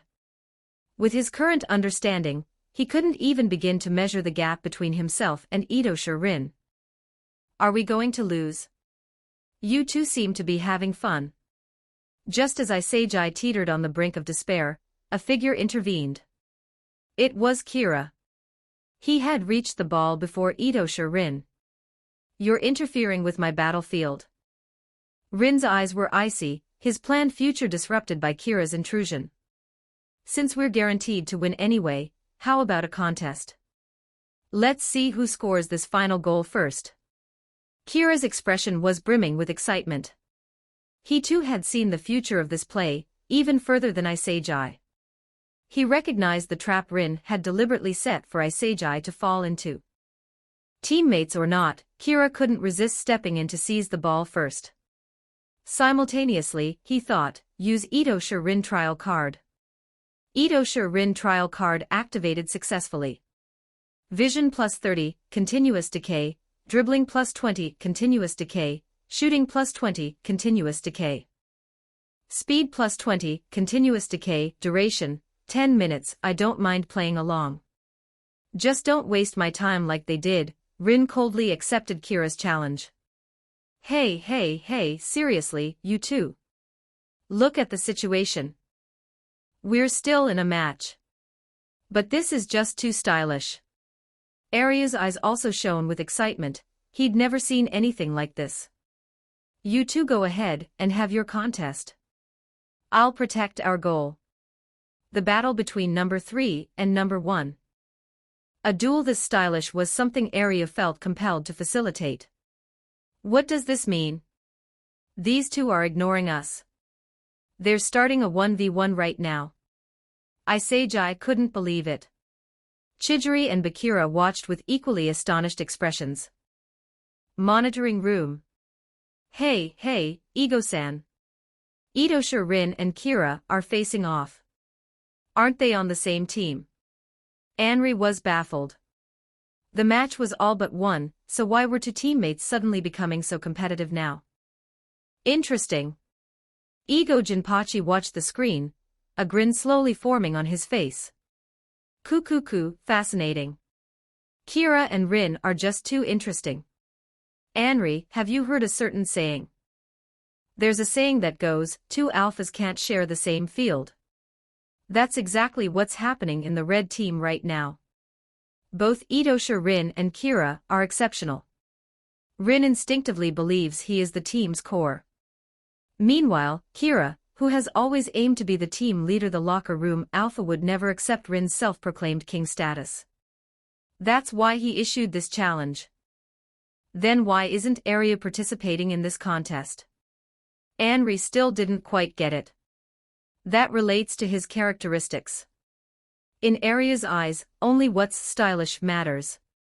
Whoever makes the team more stylish earns his support, regardless of whether it's himself or someone else. Anri finally grasped the logic of these intense teenagers. On the pitch, Kira planted his foot on the ball, and his entire aura underwent a subtle shift. From Isagai's perspective, Kira's expression grew colder, his eyes emitting a chilling intensity, devoid of their usual sunny warmth.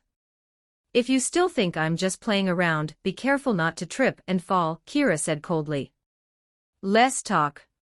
Bring it on, Rin responded just as coldly. Nearby, Isagai felt his heart leap into his throat. He seemed more nervous than they were. It was as if he were a spectator at a gladiatorial coliseum, forgetting that he, too, was still in the match. Hand over your goddamn infinity stones. Every 100 stones equals plus 1 extra chapter. If you want to read chapters early and show some support, check out my Patreon. Just search demonic_fiction on P4Trian, link in the synopsis, chapter 59, Chapter 59. Who to choose? 1403 words. Chapter 59. Who to choose? What's going on? Are they fighting amongst themselves now? Chidori asked, confused as he watched Kira and Rin's stance.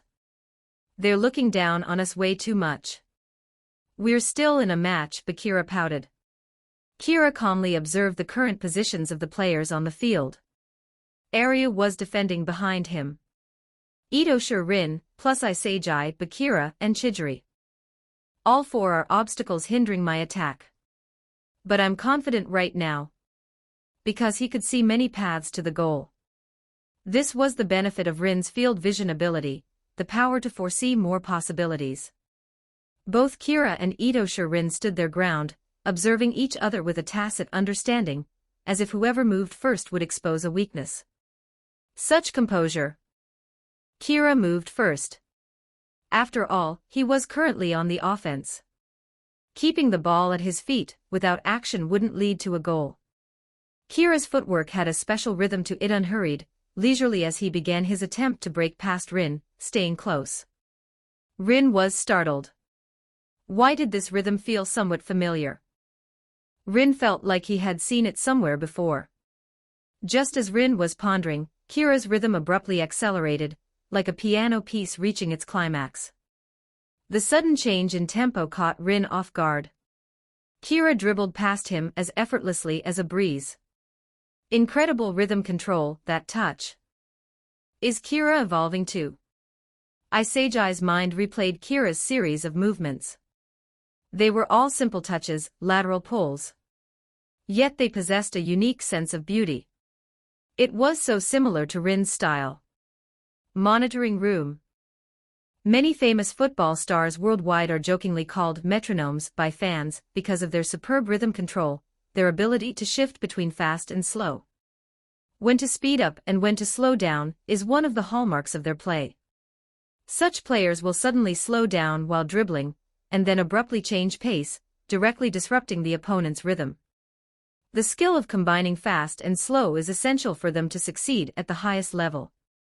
Ego explained Kira's unique, rhythm-based dribbling method to Anri. But Kira hasn't shown this before. It feels like his techniques keep popping up constantly, Anri asked, clearly confused. Normally, most players reveal their habits through their play, but Kira seems different. Either he has been intentionally hiding his abilities, or his learning ability is incredibly strong, allowing him to acquire new techniques from his opponents. On the pitch, Rin also realized it. This metronome-like change in tempo was exactly one of the characteristics of his own playing style, wasn't it?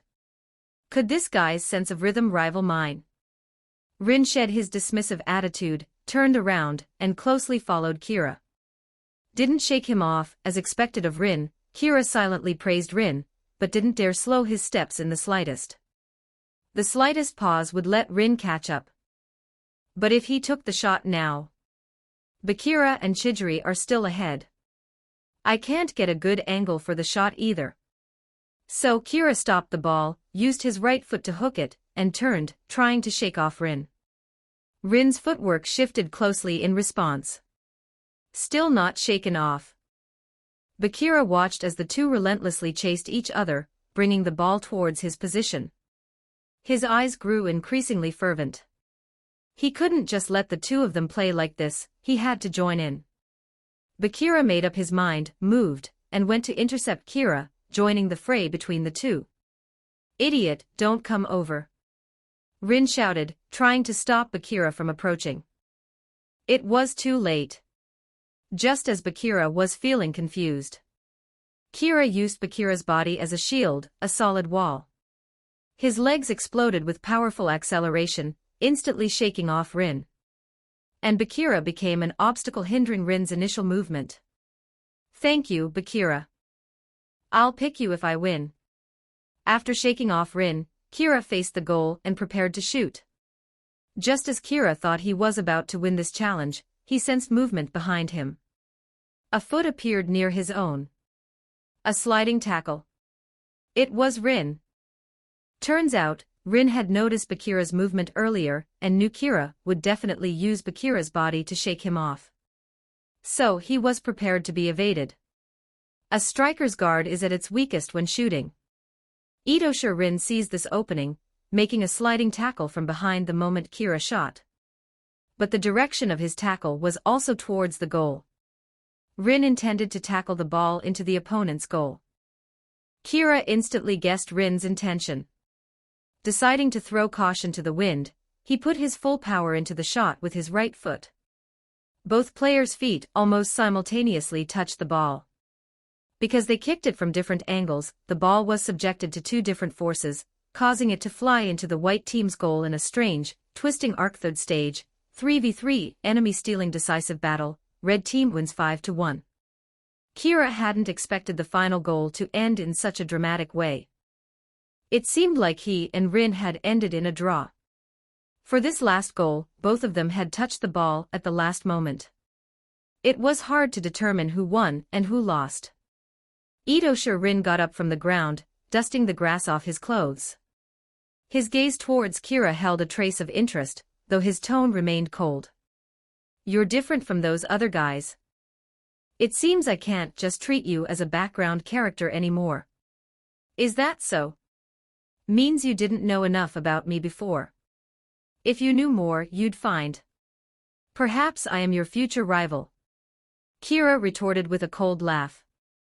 Inwardly, Kira wanted to laugh brightly, but the trial card's effect was still active, keeping his expression like an iceberg. "Hey, don't get full of yourself. Itosha Sae is the only one I need to defeat. I wish you success." "Hey now, you two." Aryu interjected, elegantly flicking his long hair as he sauntered over.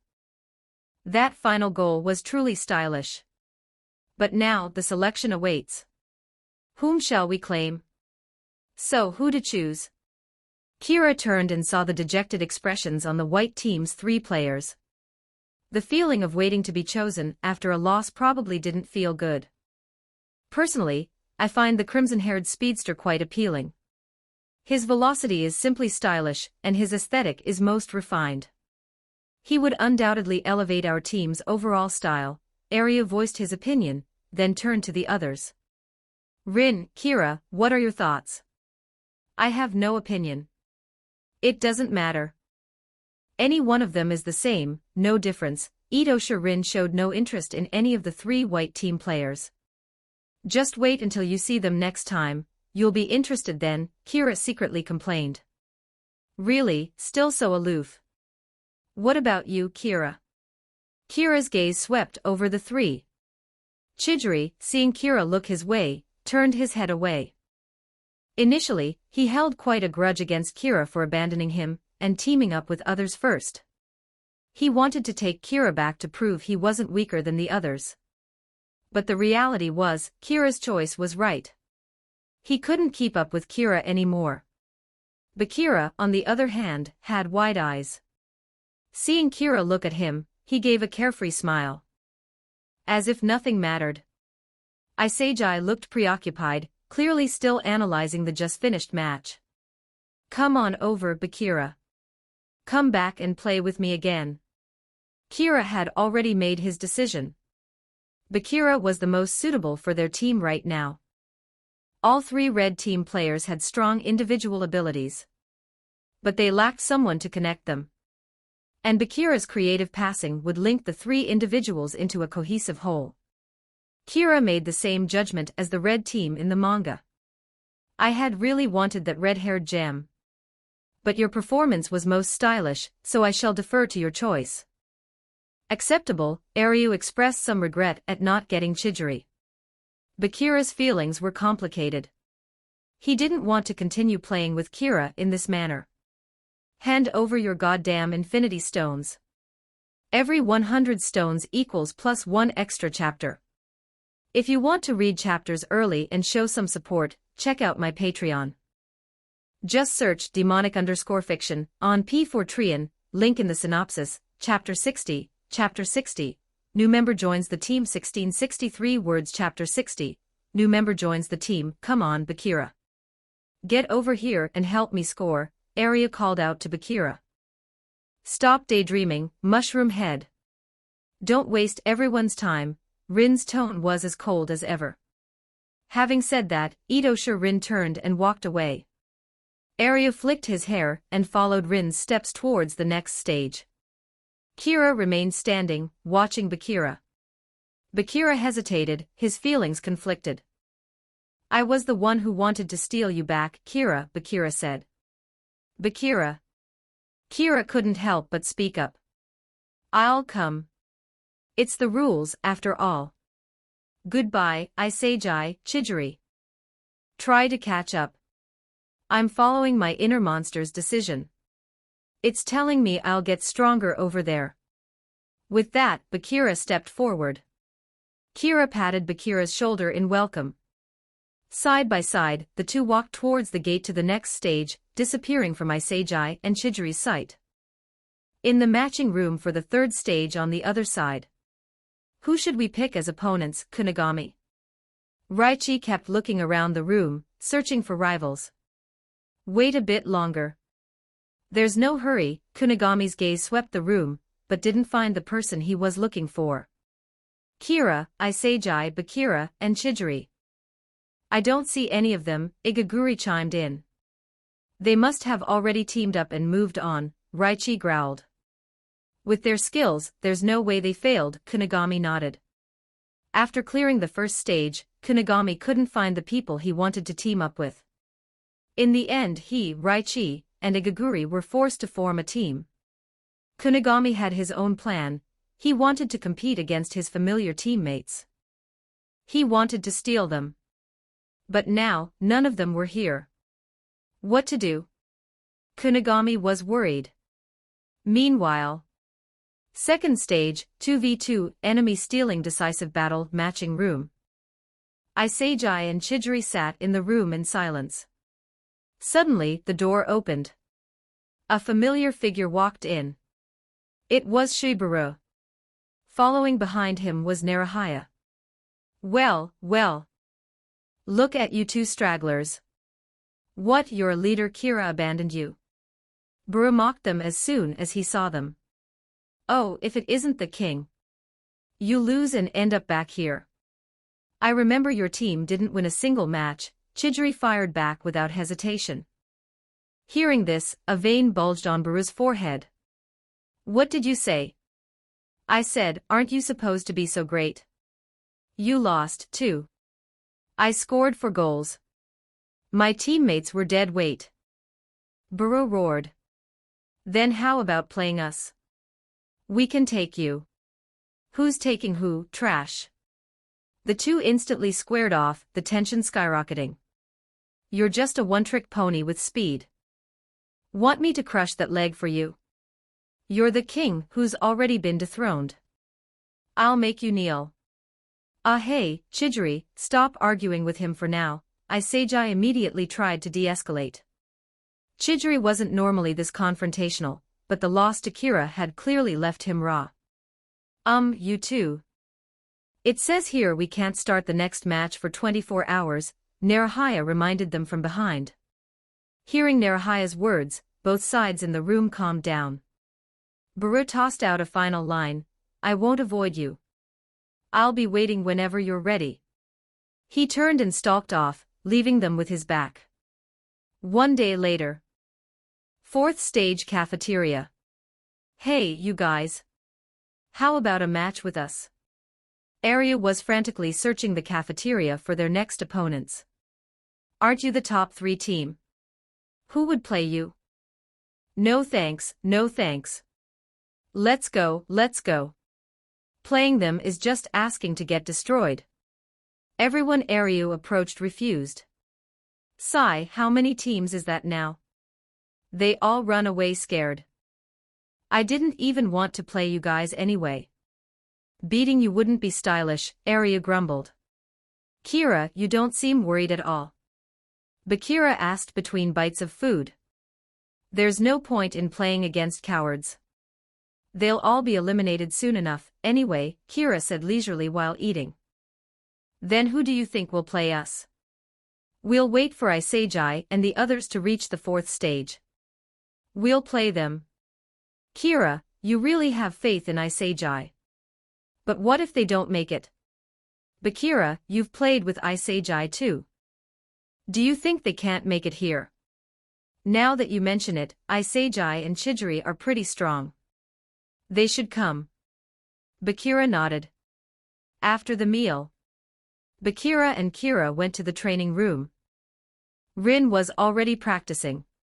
Hey, Iceberg. All alone. Kira waved first, greeting him. Hello, Rin. Bakira also greeted him. Kira gave Bakira a strange look. Hee, I'm trying out new ways to call people, Bakira explained. Kira was wondering why Bakira's greeting habit had changed. Itosha Rin glanced in their direction but didn't respond, continuing his own exercises. He really is an iceberg. So what now, Kira? Train with him. Do you want to? Of course. With that, the two walked over without any sense of personal space. What are you doing? You two are in the way. Can you stand further away? Itosha Rin stopped his movements, looking displeased. Iceberg, we're teammates, after all. Let's practice together, Kira suggested. You're acceptable. Too green, Rin pointed at Bakira beside him. Bakira looked wounded. Kira was speechless. This Rin was so direct. I remember you play football to defeat your brother, right? Kira changed the subject to ease the awkwardness. Training alone is boring. Let's practice together. Then let's have a one-on-one first. Itosha Rin seemed very interested in facing Kira alone. I knew it. Kira silently activated the trial card. Good thing he hadn't come yesterday. If he had been dragged into a one-on-one then, he would have been exposed. Bakira stepped aside as the two launched into a fierce one-on-one battle. The situation on the field was still evenly matched. Both sides scored goals. It was almost neck and neck. Bakira's eyes narrowed. He noticed that Kira's movements, whether he was intentionally mimicking Rin or not, looked just like another Rin. Rin had felt the same way during the last match. Now during training, the feeling was even stronger. Was he playing against a mirror? Itosha Rin thought this guy called Kira might not be so boring after all. Time passed quickly. As soon as 10 minutes were up, Kira waved his hand to stop. I'm not done yet. Itosha Rin clearly wasn't satisfied. Let Bakira practice with you. I have my own training to do, Kira said, finding a convenient excuse. Fine, I'll accept that. The iceberg actually accepted Kira's proposal. Bakira ran over, looking surprised. You don't want me to practice with you, Kira. I'll train by myself for a bit. You practice with Rin for a while. You can learn a lot. Oh, okay. Bakira wasn't one to be shy either.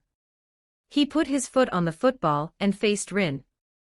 A one-on-one with Itosha Rin sounds fun too. Bakira's eyes also burned with fighting spirit. Yo guys, what's up?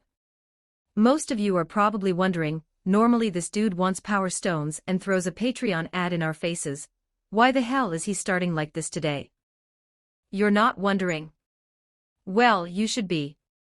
'Cause I'm about to talk to you about some important things, some completely unimportant things, and a few things I just felt like rambling about. First topic, this FIC dropped, fellas. Thanks for reading, see you in my other fix, bye. Alright. I'm kidding. The FIC isn't dropped. I was just trolling you. Here's the real deal, you guys are actually amazing. Out of all the fanfics I write, this one is still the place I have the most fun writing it and interacting with you. I've made some other fics, even translated one that I think has a lot of potential, but none of that stopped me from enjoying this series, my first real project, as much as I do. You probably noticed that in the beginning I was a clumsy newbie, weird punctuation, strange style choices, random experiments. Over time I cleaned things up and found a style that feels right. And yeah, you probably also noticed that I absolutely fucked up the Japanese name order. Didn't notice until now. Don't worry, I didn't either until like a few days ago. The reason is stupidly funny. Well, on the manga platform I was reading from, the translation team used reverse name order. For those who don't know, in Japanese, the surname comes first. So it's not Iseijai Yoichi, the correct form is Yoichi Iseijai. My brain was cooked while reading, so I never realized it and ended up with messy name orders. But thanks, you guys never nitpicked or complained about this tiny stuff. I really appreciate it. And if you didn't notice, just stay cool and pretend you did. Anyway, thanks for all the support. As you know, there aren't many blue lock fics out here, and the ones that do exist are, how do I say this?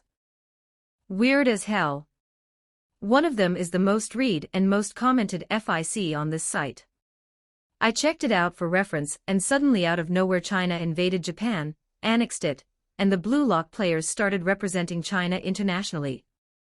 So yeah, thank you for supporting one of the very few actually decent blue lock fics on this platform. Huge thanks to everyone who supported the story, whether your name is listed or not at _he bro. Also drop a power stone from time to time, come on.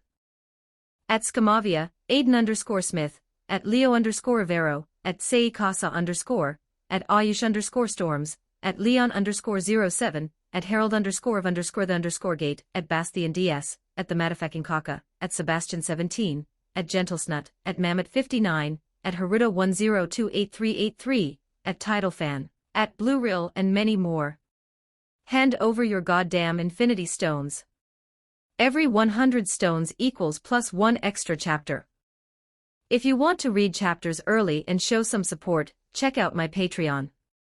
Just search demonic_fiction on P4Trian, link in the synopsis, Chapter 61, Chapter 61, searching 1496 words. Chapter 61, searching the one-on-one between Bakira and Rin had begun. Kira, however, wasn't watching their spectacular battle. He had recently discovered a problem: the attributes he could absorb had begun to change. Detected absorbable attributes from Meguro Bakira have changed to dribbling +15, continuous decay, passing +10, continuous decay. What's going on here? Kira wondered. As the host's own abilities increase, the closer they become to the target's attribute values, the lower the absorbable attribute value will be. When the host's ability in a certain area exceeds the target's by a specific amount, that absorbable attribute will no longer be detected. However, as the absorption target is also evolving, there may be instances where absorbable attributes increase. So that's how it worked. Kira was beginning to understand. It meant that if his own dribbling eventually surpassed Bakira's by a significant margin, he would no longer be able to absorb Bakira's dribbling attribute at all. As his own dribbling ability increased, the value he could absorb from Bakira would naturally decrease. And now that Bakira's creative passing ability had awakened, he could also absorb the increased passing attribute from him. If one day a day came when there was no one left for him to absorb from, he would have become a Pentagon warrior, standing at the pinnacle in all aspects. A thrill ran through Kira at the thought. Still, he needed to focus on the present. Take it one step at a time. Having settled his thoughts, Kira began to recall and meticulously analyze the various soccer techniques he'd experienced while using Rin's trial card. His body began to move unconsciously. Elsewhere. Here I come. One more ball. Bakira moved the ball rapidly, rushing toward Rin. His left and right feet continuously shifted, supporting his body. Continuous step-overs. Bakira's signature move. Too green. Your intent is too obvious. Rin timed his moment perfectly and shot his foot out. The ball at Bakira's feet was stolen with pinpoint precision. Bakira lost his center of gravity and tumbled to the ground. Getting serious now, are we? Bakira asked, still prone on the floor. Shut up, mushroom head. I didn't expect this to be your level. That bifield dribbling of yours is completely useless against me, Itosha Rin critiqued, holding nothing back. But I still had a chance to get past you, didn't I? How would you know if I don't try? Bakira sounded unconvinced. No need to try. I can see the result at a glance. Itosha Rin picked up the ball, palmed it in one hand, and glanced at Kira before continuing. In reality, you're terrified of fighting alone. When you play, you're always searching for someone else. That kind of weak ego doesn't stir my heart in the slightest. A weak ego. Always searching for someone else. Lying on the ground, Bakira sank into a memory. Searching for someone. It seemed to have been the theme of his entire life. Meguro Bakira. He had loved soccer since he was little. He'd clutch his soccer ball whether he was eating or sleeping. As a child, he played soccer from morning until night. Hey Bakira, come play soccer with us.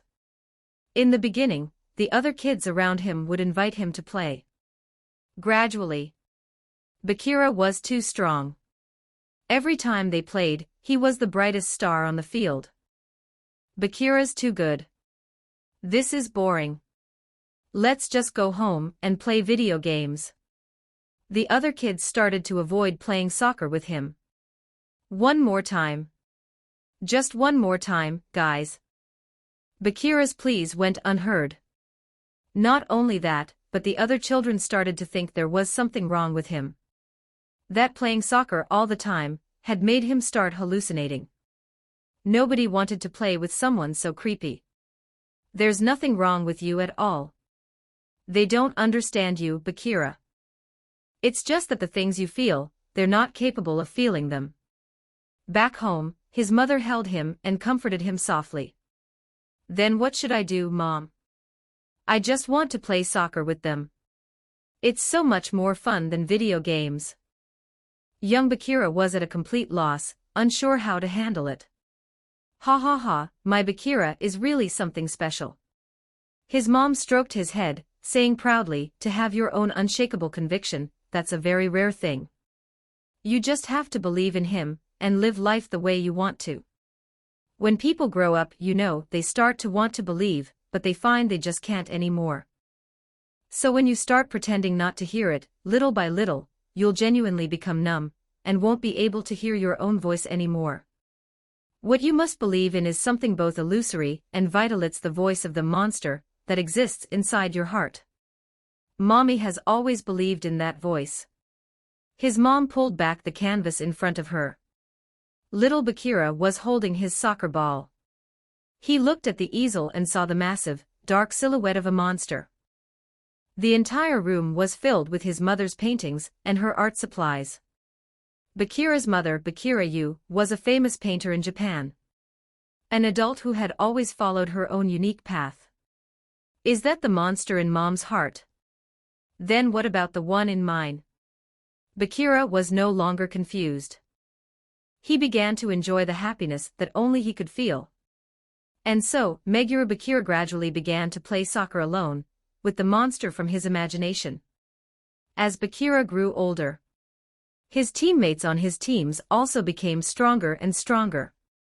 But Bakira, he was still the most dazzling one. The teammates around him couldn't understand his passes. They couldn't understand his ideas. They weren't on the same level. When Bakira played with them, he even felt it was less interesting than playing with his own monster. Meguro Bakira had always believed in the joy of soccer. But in truth, he was also afraid. If it stayed like this forever, with no one understanding him. Playing soccer all alone. It was a loneliness so deep it felt like dying. But everything. It all changed the day he arrived at Blue Lock. Everyone, I have something to say. At that moment Bakira's sleepy eyes opened, and the first thing that filled his vision was the sight of Kira, foot on the ball, looking arrogant and proud. I want to make a bet with all of you. I'm challenging every single one of you by myself. If you're the demon, you kick the ball straight at me, no holding back. If I'm the demon, I'll kick it at one of you, whoever I feel like targeting, depending on my mood. If I lose, I'm out. But if I win, I'm in charge of football matters in this room from now on. Challenge all of us. Is he insane? At first Bakira was shocked, but his eyes immediately lit up with excitement. This guy's presence. It overlapped perfectly with the monster in his mind. The monster friend he had always wanted to meet, the one he was always searching for, it had to be the strongest one. He was right there. And so Bakira leaped up and pounced toward Kira. He had to play soccer with this guy. Fourth stage training field. Ever since then, I've believed the person who could understand my soccer the most was Kira. Of course, I still think that now. Bakira suddenly stood up, faced Itosha Rin, and said, "Hey, do you have a monster inside you, too?" "What do you mean, mushroom head?" Rin was completely baffled. It's not something that's really there. It's like the imagination in your heart of the most perfect way to play. I think every amazing player has a monster inside them. Bakira explained his idea to Rin. How would I know something like that? Itosha Rin looked exasperated. He glanced at Kira, who was still training, and began to walk away, looking bored. At the same time, his mouth didn't stop. It's because you're controlled by childish things like that you've become so timid and naive. You can just play soccer with that monster for the rest of your life. While you do, I'll become the world's #1 striker. Having said his piece, Rin left coolly. Phew, Kira was completely immersed in his own training, totally unaware of the conversation between Bakira and Rin. Bakira gave the training Kira a complicated look, then turned his gaze to Rin's retreating back. He realized. Perhaps, Itosha Rin was also nurturing a monster in his heart, one that Bakira couldn't understand. A monster completely different from Kira's. Hand over your goddamn infinity stones. Every 100 stones equals +1 extra chapter. If you want to read chapters early and show some support, check out my Patreon. Just search demonic_fiction on P4Trian, link in the synopsis, Chapter 62, Chapter 62, goodbye. 1205 words. Chapter 62, goodbye. Second selection, second stage. Baru was gasping for breath, staring at the score, 5-4. He and Narahaya had lost. Lost to Isejai and Chidori. Baru couldn't quite accept it. Was this where he was going to fall? Narahaya, his face a mask of despair, replayed Isejai's final goal in his mind. When Isejai and Baru had been fighting for position, Isejai had replicated Narahaya's own off-the-ball movement. He exploited the blind spot Baru created the instant he turned to check the ball, running into open space. And in that same instant, Chidori had judged Isejai's direction. He'd delivered a perfectly timed pass.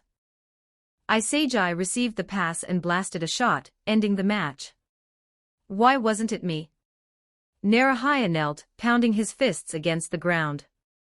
Before that, if his own shot right in front of the goal had gone in, they would have been the ones who won. Narahaya screamed, venting all the unwillingness in his heart. It was just a hair's breadth, wasn't it, Narahaya? It could have gone either way. Isejai stepped forward, trying to console him. They had been part of Team Z, after all. They'd spent all that time playing together. It's not like that. Narahaya already understood the gap between himself and Isejai. I needed a scoring ability, so I tried to copy your direct shot. But it was just a cheap imitation. Just a last-minute scramble. But you're different. In a single moment, you devoured what was mine and turned it into your own weapon.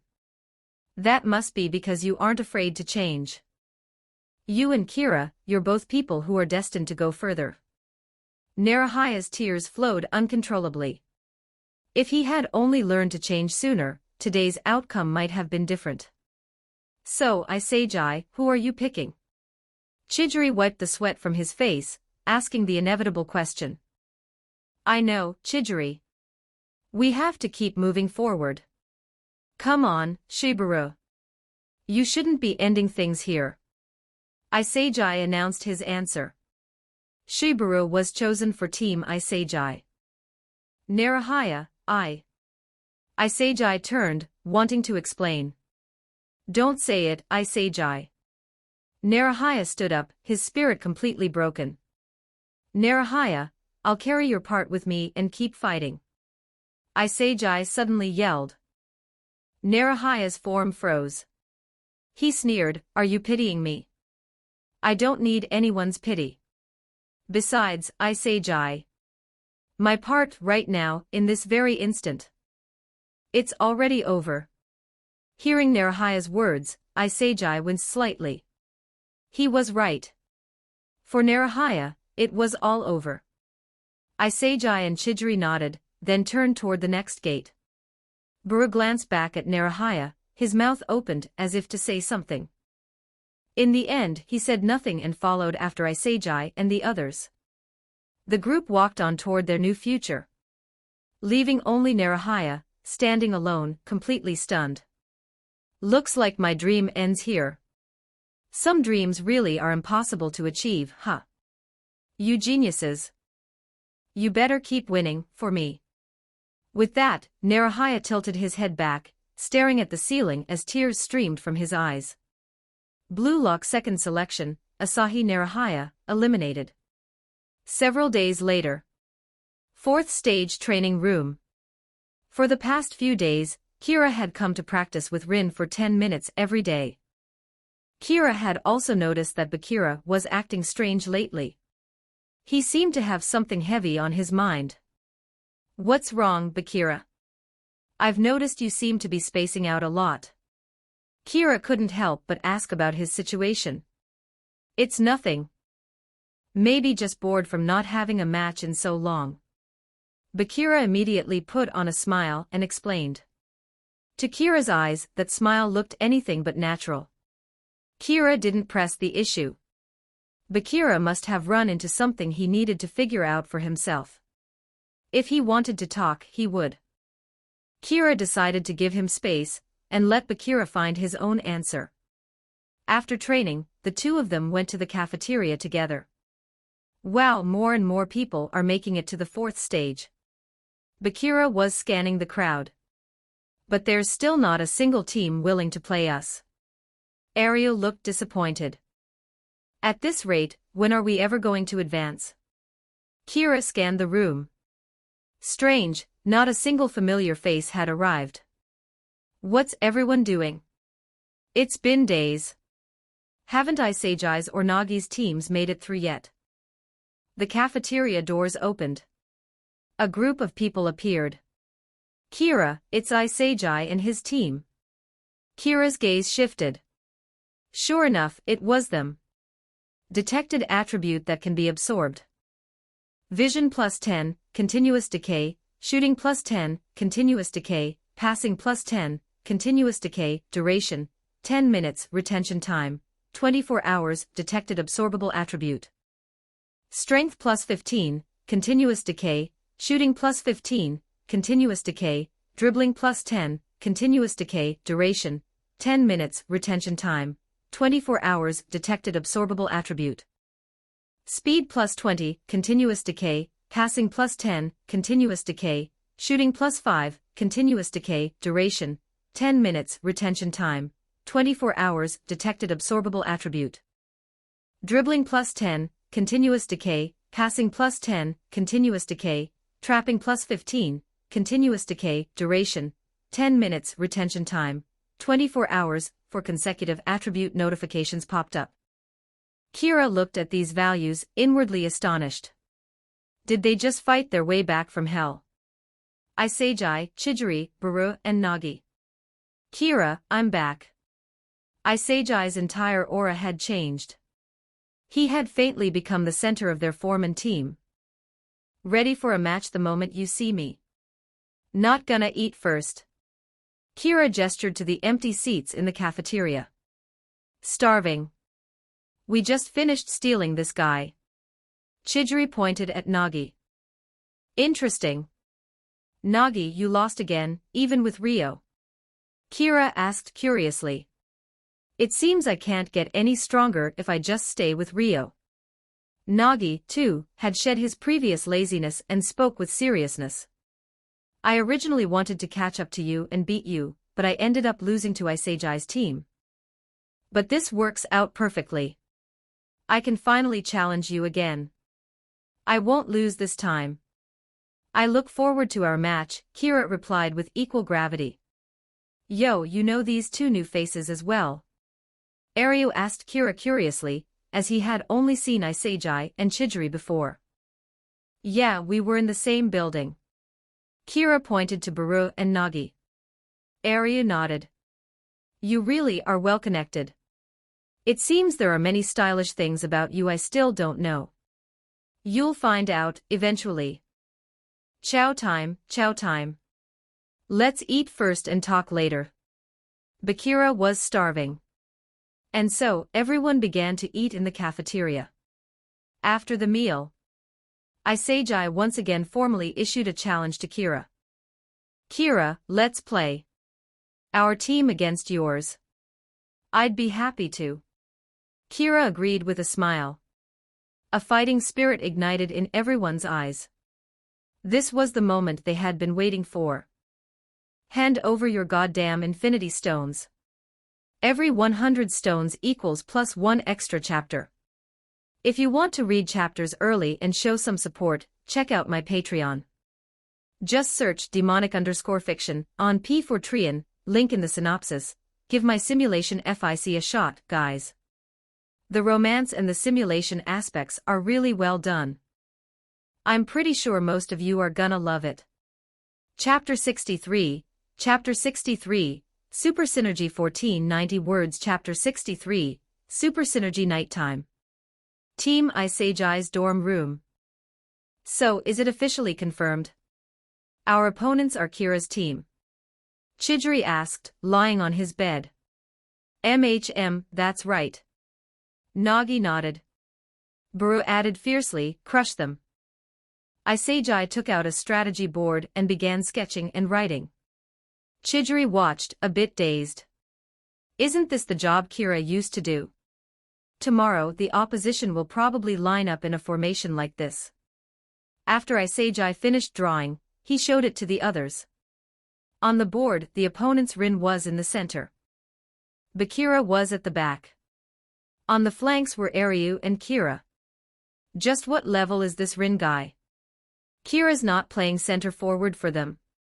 Baru found this odd, even though he knew Rin was currently the number 1 ranked player.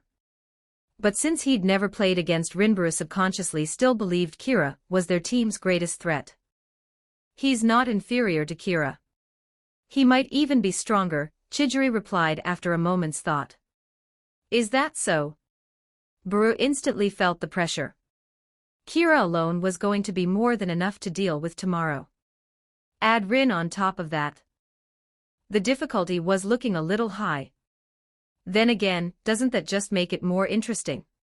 He would devour every last one of them. Baru steeled his resolve. I'll be in the center marking Rin.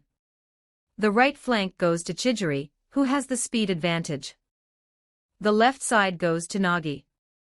And Baru will be here, free to devour any of the 3 up front at any time. We'll go with this formation. Iseiji sketched out their team's positions as he spoke. In that case, my opponent tomorrow is that mushroom head, Bakira, right? Baru flexed his wrists. Then I guess I'm up against that long-limbed Aryu again. Chidori's impression of Aryu was still sharp.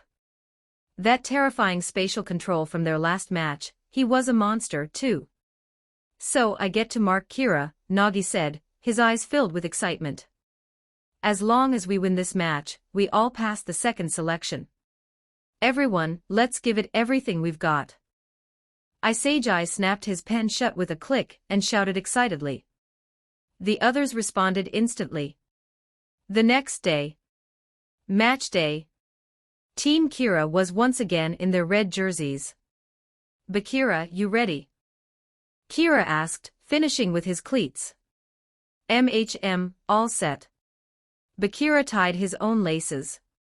Hey Bakira, remember to pass to me a lot today. I want to defeat them in a truly stylish way, Aryu said to Bakira. Okay. Bakira agreed cheerfully. But Kira couldn't shake the feeling that something was off. Recalling the manga's plot, I remember Rin's team won this match too. And Bakira, it seemed, evolved during this game. So, is this some kind of omen before his evolution? Kira shook his head. He'd worry about that later. First, they had to win this match. Hurry up and get moving. Let's go annihilate them. Rin was standing coolly at the door, hands in his pockets.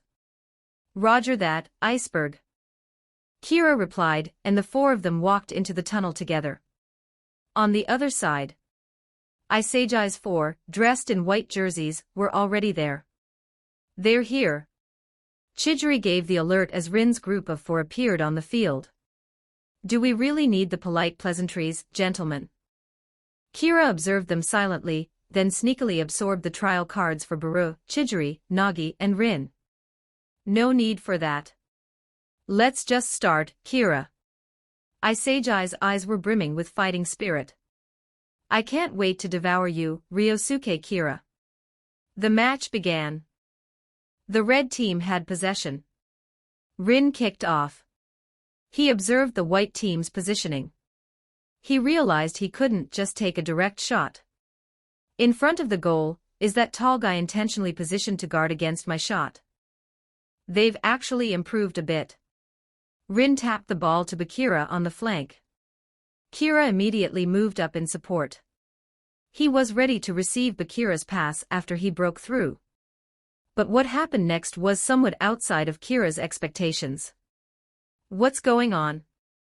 Kira saw that Bakira, facing Iseiji, had failed to break through. Iseiji managed to shut him down 1v1. Kira observed the white team's positioning, and Iseiji's own position. Kira understood instantly. The reason Bakira had been forced to stop his dribble was Nagi, providing cover right behind Iseiji. If Bakira tried to break past on that side, Nagi was in a perfect position to immediately shut him down. Therefore, Iseiji only needed to focus his defensive efforts on the other side. This meant that in the instant Bakira received the ball, Iseiji had already assessed the state of the field and made the best possible choice. It seems Iseiji's vision has improved by leaps and bounds. Bakira, pass it back. Watch out for the trap. Kira shouted the warning the moment he understood, realizing Bakira was about to be double-teamed.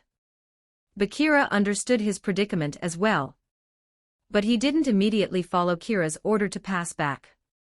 Quite the opposite, he abruptly changed direction. His center of gravity tilted directly toward Nagi's side. He knew it was a trap, but he charged right into it. Bakira chose to break through right where Nagi was. I knew you'd pick that, mushroom head. A tiger-like figure pressed in on him. It was the white team's Baru. Kira thought. This was bad. Given Bakira's physique, facing pressure from a power-type player like Baru, he was very likely to lose the ball. Pass back. A light flashed in Kira's eyes. I almost fell for it. Kick it forward, Bakira. Bakira was surprised, but he instinctively trusted Kira, and kicked the ball diagonally forward. Into empty space. Kira moved, and Nagi moved too. Nagi reached the ball's landing point first. Kira was right behind him. Nagi stared at Kira in surprise. Why isn't he closing in to fight me for the ball? The distance Kira was keeping was dangerously ambiguous. If Nagi tried to dribble forward, Kira could use that opening to pounce. If he stopped the ball now, Kira would block his line of sight and get in front of him. We only played against each other once in the last match. And Kira already understands my habits this well. What a monster. Let me see what you're going to do, Nagi. Kira was also very interested to see what choice he would make. Nagi's body suddenly leaped high into the air. If he tries an aerial trap, I'll... Kira suddenly realized, no, that's not it. He immediately jumped as well, extending his leg to intercept. But he was too late. Nagi's best solution was to not trap the ball at all. A direct pass. Catch it, princess. Nagi kicked the ball toward Chidori's position on the far side of the field. At the same time, he broke out in a cold sweat as he landed. Kira saw through my decision just now. If I had been even a little bit slower, that pass would have been broken up. This Kira guy is a real pain to deal with. Nagi's gotten stronger too. He's actually starting to use his brain now. Kira understood that to win this match, he was actually going to have to break a sweat. Wow, what a stylish pass. Arias started running toward the landing spot of Nagi's pass. His body was slender, and his speed was surprising. Rin moved too, running toward the landing spot with light steps. Just as the ball drifted back toward the red team, a white flash cut across their vision. Someone was faster than both of them. Just as both of them extended their legs to intercept, Chidori flicked the ball up, his body as light as a swallow, leaping over their blockade. Like a hurdler, he dashed forward with the ball. Kira watched from a distance and shook his head. They won't catch him. We're about to lose the first point. Isejai's team, their progress is too fast. First, Isejai and Baru's linked pressure nearly forced a steal. Even though their steal failed because of my warning. Nagi's reaction was incredibly fast. He fully utilized his exquisite trapping to make that mid-air pass, creating a breakthrough chance for Chidori. And Chidori used his speed to capitalize on all that build-up. Chidori fired his shot, and the ball hit the back of the net. The white team took the lead, 1-0. Is this the super synergy they evolved just to defeat us? Kira stuck out his tongue and licked his lips. It's making me want to crush you even more. Hand over your goddamn infinity stones. Every 100 stones equals +1 extra chapter. If you want to read chapters early and show some support, check out my Patreon. Just search demonic_fiction on P4trian, link in the synopsis, Chapter 64, Chapter 64, The Gap 1430 words Chapter 64, The Gap nice work princess. Hell yeah. Nagi and Chidori exchanged a massive high five. The top 3 team wasn't that hard to beat after all. Just a few minutes into the opening, they had already caught up to the score from their last encounter. Chidori recalled the previous match, where they had been thrashed 1-5. This time, the gap would no longer be that massive. A super synergy caused by continuous chemical reactions between individuals. That is the soccer of Isejai, Baru, Chidori, and Nagi. What do you think, Rin? Kira turned sideways to ask Itosha Rin for his opinion. Itosha Rin glanced at the opposition with a look of disdain and said coldly, Kira, we shouldn't even be discussing this kind of childish soccer. Evidently, Rin had started to place Kira on an equal footing with himself. Childish soccer. Although Kira could clearly see the chemical reactions of the white team, he didn't share Rin's sentiment. He actually thought Isejai and the others were pretty formidable. Rin really is on a level far beyond me. However, Kira wasn't discouraged. He could catch up. He silently chanted in his mind, use Shi Baru trial card. Barushi trial card activated successfully. Strength +15, continuous decay, shooting +15, continuous decay, dribbling +10, continuous decay, duration, 10 minutes. As the system notification rang in his mind, Kira instantly felt like a king ruling over the world. Kira couldn't help himself, he wanted to make the first move. Monitoring room. Wow, in this match, half of the 8 players are from Kira's previous building. Anri watched the match situation on the screen, pleasantly surprised by this fact. Jinpachi ego adjusted his glasses, ignoring Anri. His mind was still replaying the white team's goal from a moment ago. There's a hint of a tactical framework in there. Ego gave his evaluation internally. Before this, he had been slightly worried that without Kira's leadership, these players might fade into mediocrity. It seemed his worries were superfluous. Diamond would always shine eventually. At the same time, Ego was very curious about the red team's synergy. He wondered if they could produce any chemical reactions of their own. On the pitch. The match continued. Itoshir Rin kicked off. Without the slightest hesitation, he passed the ball back to Bakira. Bakira immediately accelerated from the left flank. Let's go again, Isejai. It won't be like last time. Bakira challenged Isejai again, brimming with confidence. Isejai constantly observed Bakira's movements. Even with Baru nearby, ready to pincer him at any moment. Bakira didn't reveal a single opening. His feet moved fluidly as he dribbled.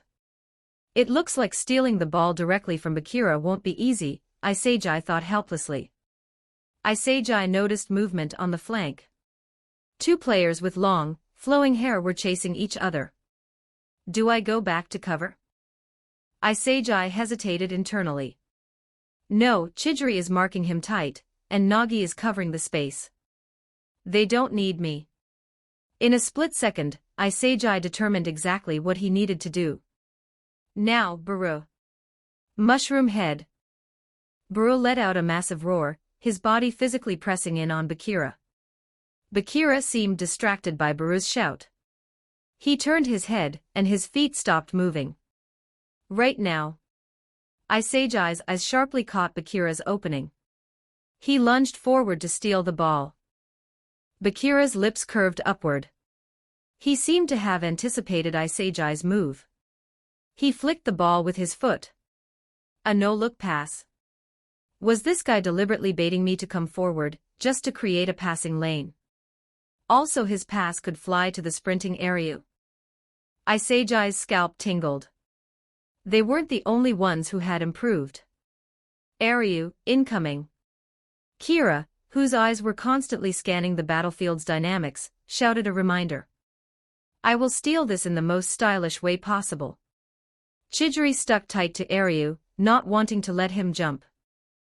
After all, he had suffered from Airyu's aerial interception in the last match. Did you think I wouldn't be able to reach the ball like this? Chidori looked back and saw that Airyu was lifting his leg while standing. The height of his foot was already exceeding Chidori's head. Airyu kicked the ball toward the other side in a single motion.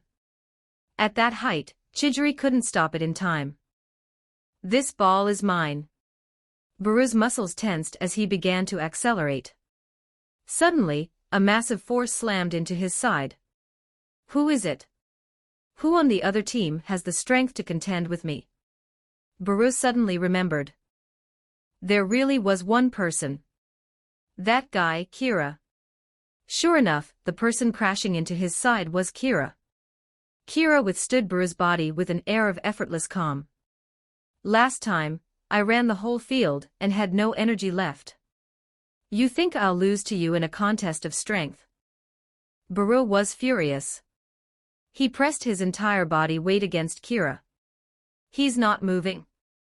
No, Kira is straining too.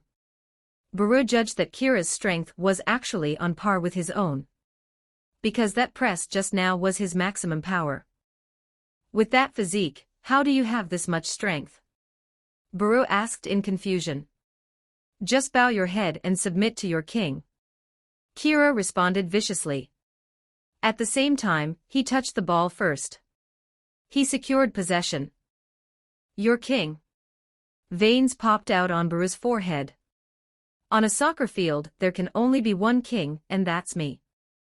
Where the hell did a knockoff like you come from? Baru kicked out in a rage, trying to steal the ball from Kira's feet. But things didn't go as planned. Kira hooked the ball with his right foot and executed a stylish, beautiful turn. He left Baru snatching at empty air. He was beaten. Baru's face turned bright red.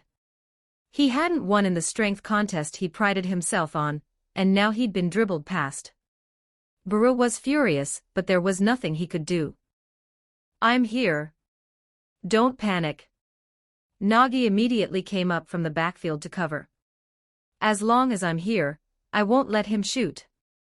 Seeing this, Kira immediately wound up, looking like he was preparing to shoot. It looked like Nagi had completely predicted Kira's shot, standing exactly in the path to block it. No, Nagi. It's a feint.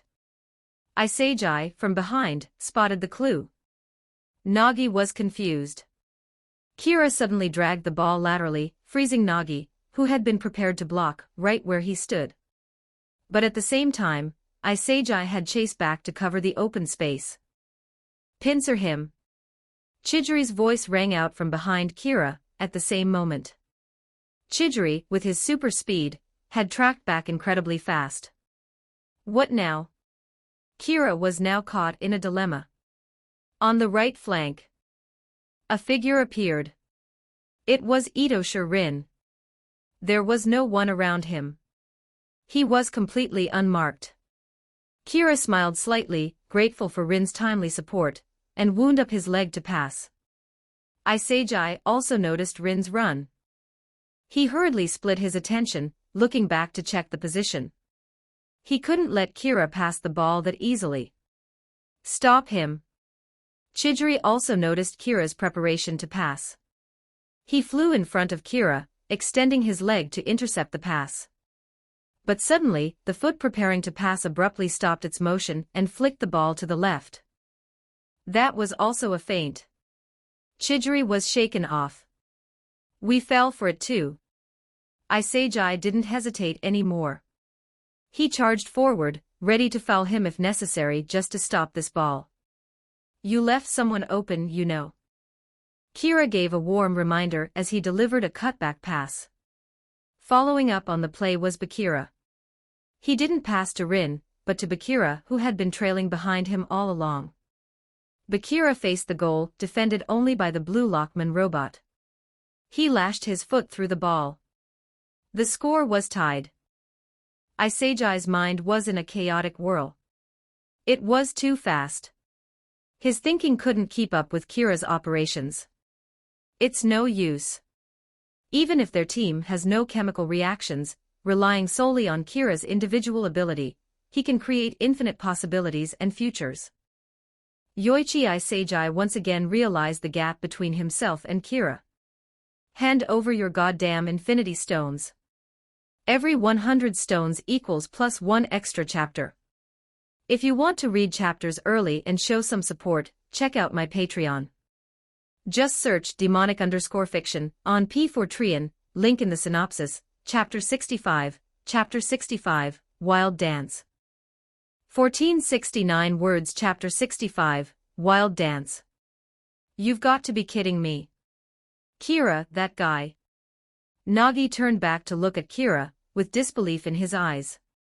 How can we possibly stop Kira? Isagi asked himself internally, but also tried to console himself.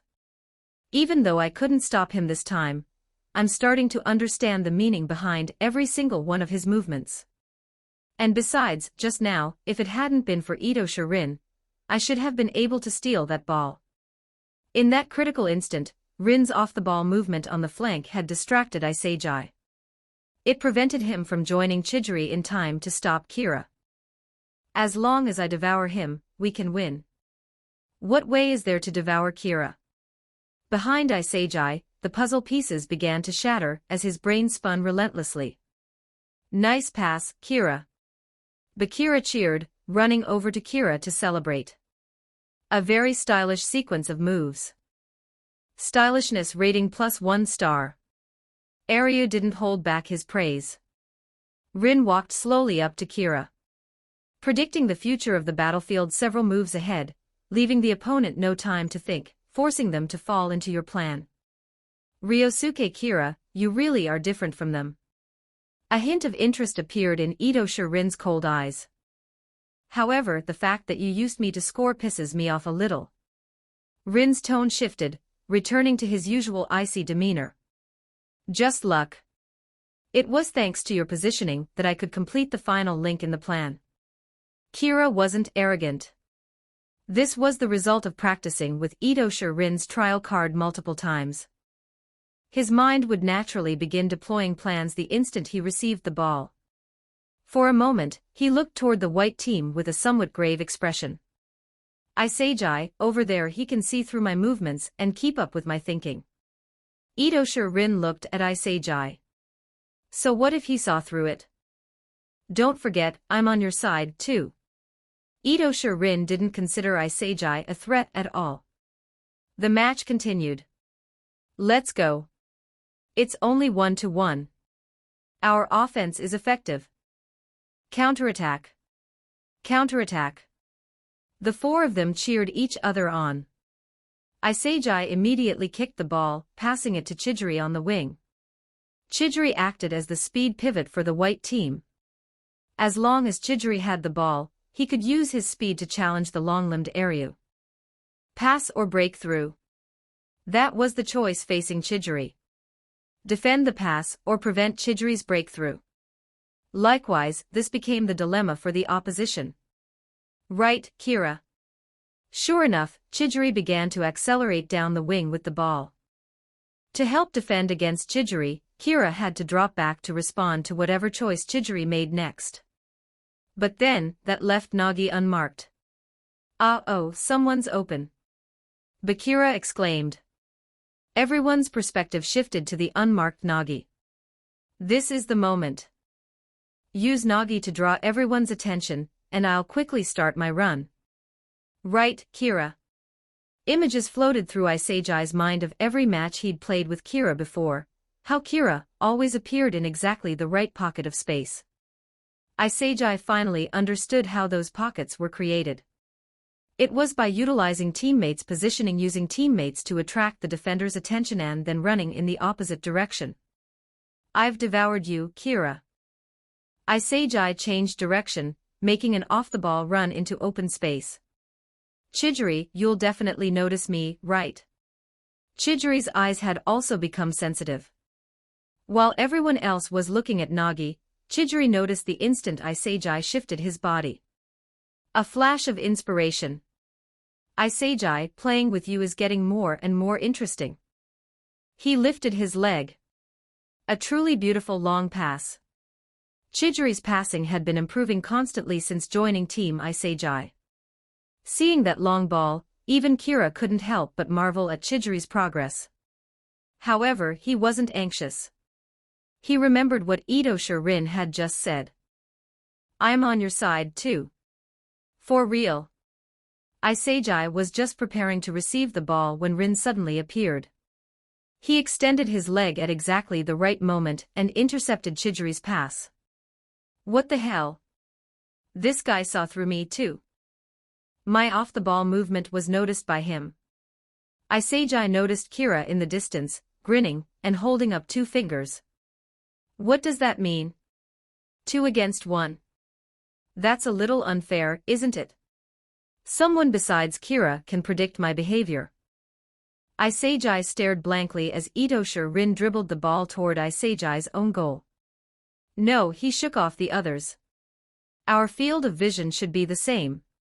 I was just a little short of the step I envisioned, but Rin was faster than me. I'm only 1 step away. Isagi's eyes grew even more excited.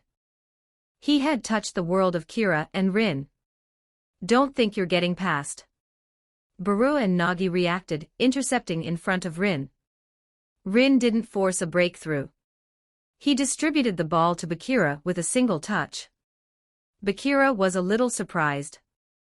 Kira is already up ahead waiting for you. Go quickly. Rin had already glimpsed Kira starting his run on the other side. Yes, sir. Bakira immediately began charging forward. Track back. They're counterattacking from there. Watch Kira's position. Isagi chased from behind, trying to stop Bakira. So amazing. The originally unremarkable Isagi has grown enough to have a dialogue with Kira and Rin now. They're all a bunch of disloyal guys. How could they leave me behind? I can be better too. I want to play soccer even more happily. Bakira lifted his leg. Shooting from there? Isagi couldn't believe it. The ball spun as it flew toward the goal. A long ball soaring upward from the ground with super long hang time. Isagi looked back. Crap, I was tricked again. He didn't pass to Kira. Kira also understood Bakira's idea, and looked at him from a distance. Bakira stuck out his tongue and smiled back. This Bakira, he's actually copying me. He's starting to use his teammates, too. Using my run to draw the defense, creating an attacking opportunity for Airyu. Bakira, you've changed. You're no longer the guy who only looks for me. A very beautiful vertical pass. So stylish, this pass, Airyu praised it as he ran. Airyu, watch out for Chijiri and Nagi. Nagi, who had originally been guarding Kira, and Chijiri, who was rapidly tracking back on the other side, both converged on Airyu's position. In terms of speed, Chijiri should reach the landing spot faster than Airyu. In terms of height, the 190 centimeters Nagi could compete with Airyu. This pass has no threat but Kira. Kira quietly observed the spinning arc of the ball, and suddenly his gaze sharpened. As expected of you, Bakira. Kira noticed the trick behind Bakira's pass. Hey, pay attention, mister, this pass is a line, not a point. Bakira muttered to himself from afar. As a fellow genius, how could Airyu fail to understand Bakira's thinking? This passing route is telling me that if I wait for it to land, it will definitely be stolen. So what I need to find is that point along the path of the parabola that only I can reach. The highest point in the sky. Airyu understood Bakira's idea internally. He leaped high just as the ball began its descent. Jumping now. Seriously. Nagi and Chijiri hurriedly prepared to intercept. Watch me. Wild dance. High in the air, Airyu barely reached the height of the ball. He smashed the ball viciously into the goal. The red team took the lead again, 2-1. Thanks, Meguro Bakira. Your pass let me show off a style I've never seen before. Airyu flicked his hair stylishly, preening a bit. Internally, however, damn, finally got to be stylish for once. Kira and Rin stole way too much of the spotlight before. In the distance, sweat dripped continuously from Isagai's forehead. Originally, Isagai thought that as long as he stopped Kira, there was a chance to win. But Rin's appearance made Isagai realize he also had to stop Itosha Rin's performance. And now, Meguro Bakira's inspiration had created yet another synergy for the red team. Is this a do-or-die match? Isagai's face fell instantly. On the field, it seemed he was the only one on his side who could keep up with the thinking of Kira and Rin. What do I do? What can I do? Then I just have to devour them all. Isagai's eyes began to burn with fanaticism. What a thrilling match. I have to enjoy this properly. Hand over your goddamn infinity stones. Every 100 stones equals plus 1 extra chapter. If you want to read chapters early and show some support, check out my P4trian. Just search demonic_fiction on P4trian, link in the synopsis, chapter 66, chapter 66. Keep moving forward. 1442 words. Chapter 66. Keep moving forward. What an incredibly intense match. The constant struggle between Isagai, Kira, and Rin, all three of them are fighting for the initiative on the battlefield. Just dealing with Kira gave us enough of a headache, and now there's Rin, too. Bakira's creativity is also starting to link up with the rest of the red team. Nagi's breathing began to grow ragged. Ah, they really are amazing. We have to beat them, no matter what. Saishiro Nagi's brain began to whir into action, thinking about how he could help Isagai. In his mind, another person's face floated to the surface. It was Ryo. Interesting. You just stay the way you are. Let's play soccer together. You've changed, Nagi. The partner you want to play soccer with isn't me anymore, is it? I'm sorry, Ryo. Since coming to Blue Lock, I really have changed. I want to become stronger. It was because I was too weak and lost the match to Isagai that you were left behind. I'm sorry, Ryo. I really am. Actually, deep down, I wanted to leave you behind. Because when I was with you, I couldn't feel any way to get stronger. When I found out Isagai chose me, I was happy inside. Now, I beg you to forgive me. Kick off, Nagi. Let's get a point back. We're going to crush them all. Isagai's eyes were filled with nothing but excitement. Nagi nodded, while speaking to himself in his heart, whether it's Kira, Rin, or Isagai, they all make me improve more. But to be honest, I don't know at all what kind of scenery they can see. Perhaps the breadth of the field of vision for the three of them is about the same. Isagai is always just that little bit short, because of the gap in his other abilities. In that case, let me become that final step. Having organized his thoughts, Nagi passed the ball to Chidori. After receiving the ball, Chidori had only one thought. Accelerate. Accelerate. Break past this long-limbed guy. Hey, pass the ball to me. Baru suddenly appeared. Kira instantly stepped in to block his path. TCH, you're really annoying. Baru squeezed against Kira with all his might. Baru's 10-minute trial card had already expired. Kira grit his teeth, using every ounce of effort just to ensure he didn't lose his position. But in Chidori's eyes, it didn't look that way. In his perception, there was no way Baru could win a physical contest against Kira. So he continued to look for a passing option. In Chidori's field of vision, a person ran over, ready to receive the ball. This wasn't discussed in our tactics, was it? Chidori was puzzled internally. But seeing Nagi's determined run, Chidori passed the ball anyway. I don't care what kind of future you guys can predict. I'm going to shatter it all. Nagi roared loudly, preparing to receive the ball. Rin turned very quickly to defend against Nagi. Nagi was shocked internally. This guy Rin, his cover speed is way too fast. Did he actually calculate my run as well? In that case, I won't touch the ball. In the instant he pretended to receive the pass, Nagi pulled his foot back, letting the ball sail right through his legs. It flew toward Isagai's position. From the slight change in Rin's expression, it was clear he hadn't expected this either. Puzzle pieces began to fall into place in Isagai's mind. He understood Nagi's idea instantly. A direct return pass. A spectacular one too. He hadn't expected this simple tactic to work on a battlefield of this level.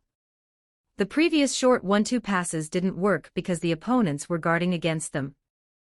This time, it was initiated while Rin was moving to cover Nagi. It started after Nagi dummied the ball to Isagai. Rin hadn't expected Isagai to be so bold. Instead of dribbling to break through himself, he passed it right back to Nagi. Nagi's appearance shattered Rin's preset simulation of the battlefield. Nagi circled from behind Rin to the front, steadily receiving Isagai's pass. Unfortunately, Rin hadn't been shaken off completely. With a burst of acceleration, he closed in on Nagi again. Whoa, this guy, he can react to even this. His predictive ability and speed are terrifying. In that case, I'll just shoot directly. Nagi lifted his leg, aiming at the ball, ready to deliver a vicious kick. Rin extended his leg to intercept, unhurried. But immediately, Rin realized the predicted shot wasn't coming. It's a trap. Nagi stopped the ball and dragged it to his left side, lifting his left foot for a shot. Nagi, nice shot. Isagai pumped his fist. Just as I thought. Playing with Isagai, facing opponents on the level of Kira and Rin, this is the only way I can grow. I'm sorry, Rio. I can never go back to how things were before. This is too exhilarating. Just when Nagi thought the goal was a certainty, another white-haired figure appeared in front of the goal, aimed at the ball, and kicked it viciously. The ball was cleared away. Nagi stood frozen in place. When did Kira track back? That was a truly stylish clearance. Arya couldn't help but praise. Nice save, Kira. Bakira danced with joy. Chidori stood there foolishly, recalling the scene just now. That speed. It was on par with his own, wasn't it? Kira had suddenly thrown off Baru and accelerated from a standing start. Like a bolt of lightning, he returned to the goal. and intercepted the shot. That was close. Kira let out a long breath. Good thing he made it in time, even if the cost was the Chijiri trial card. How was that, Rin? Almost got outsmarted there, didn't you? Are the opponents still too green for you? Kira asked Rin. If I get angry, every drop of blood in my body starts to boil. Rin swept his hair back furiously. On the other side. We were just a little bit short, Nagi. Seijai walked over to Nagi's side to comfort him. I successfully broke past Rin, but I ignored Kira. Nagi grit his teeth. I know your field of vision is about the same as theirs, but the gap lies in other abilities. That's why I wanted to break this deadlock. Nagi explained his thinking to Seijai. Yoichi nodded. But a different voice rang out inside his heart. Maybe I really can defeat them with you. But if I do that, I won't become the world's #1 striker. I want to defeat Kira and Rin by relying on myself. Monitoring room. Wow, that shot by Nagi just now was really cool. Anri switched the camera angles back and forth to watch Nagi's shot. Using a feint to drag the ball to the other side, then switching feet to shoot. That was really amazing. But the most amazing thing was Kira's clearance. Running back from so far away to clear the ball with one kick. You could call that a miracle, couldn't you? He actually caught up. Aarg.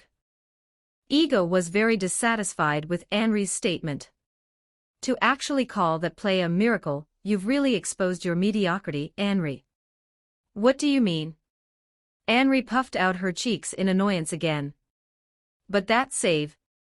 It's not the kind of spectacular defense you can just replicate whenever you want. Absolutely not. That's not necessarily true. Ego expressed a different opinion. On the pitch, one must have the ability to grasp the situation of the players and the environment. Someone like Hyoma Chijiri possesses the same speed. But why didn't he accelerate to chase that ball? Because he felt that his teammate was guaranteed to score, so he didn't act. But Kira, whose mind was focused solely on intercepting the ball, didn't care whether the shot was going in or not.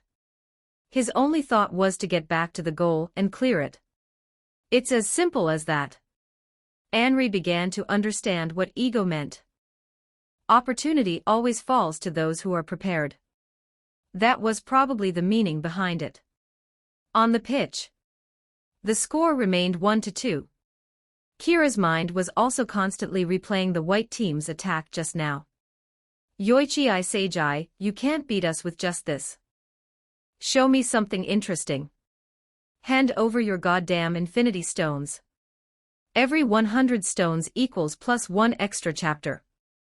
If you want to read chapters early and show some support, check out my P4 Just search demonic_fiction on P4 link in the synopsis, Chapter 67, Chapter 67, Marionettes. 1510 words. Chapter 67, Marionettes, we're only down by 1 point. There's still a chance. The 4 members of the white team prepared for their corner kick. Hey, you guys. Just follow my lead in a minute, Rin said to his team, his tone freezing cold. You've got to be kidding. Did they actually manage to piss him off? Kira smirked from the side. It seemed Nagi's little trick earlier had thoroughly annoyed Rin. It's rare to see Mr. Glam get so heated, Arya noted, looking slightly surprised. Then let's see just what an angry Rin-chan looks like, shall we? Bakira's large eyes were filled with anticipation. The match continued. The white team took the corner. After scanning the area, Seijai kicked the ball toward the center of the penalty area.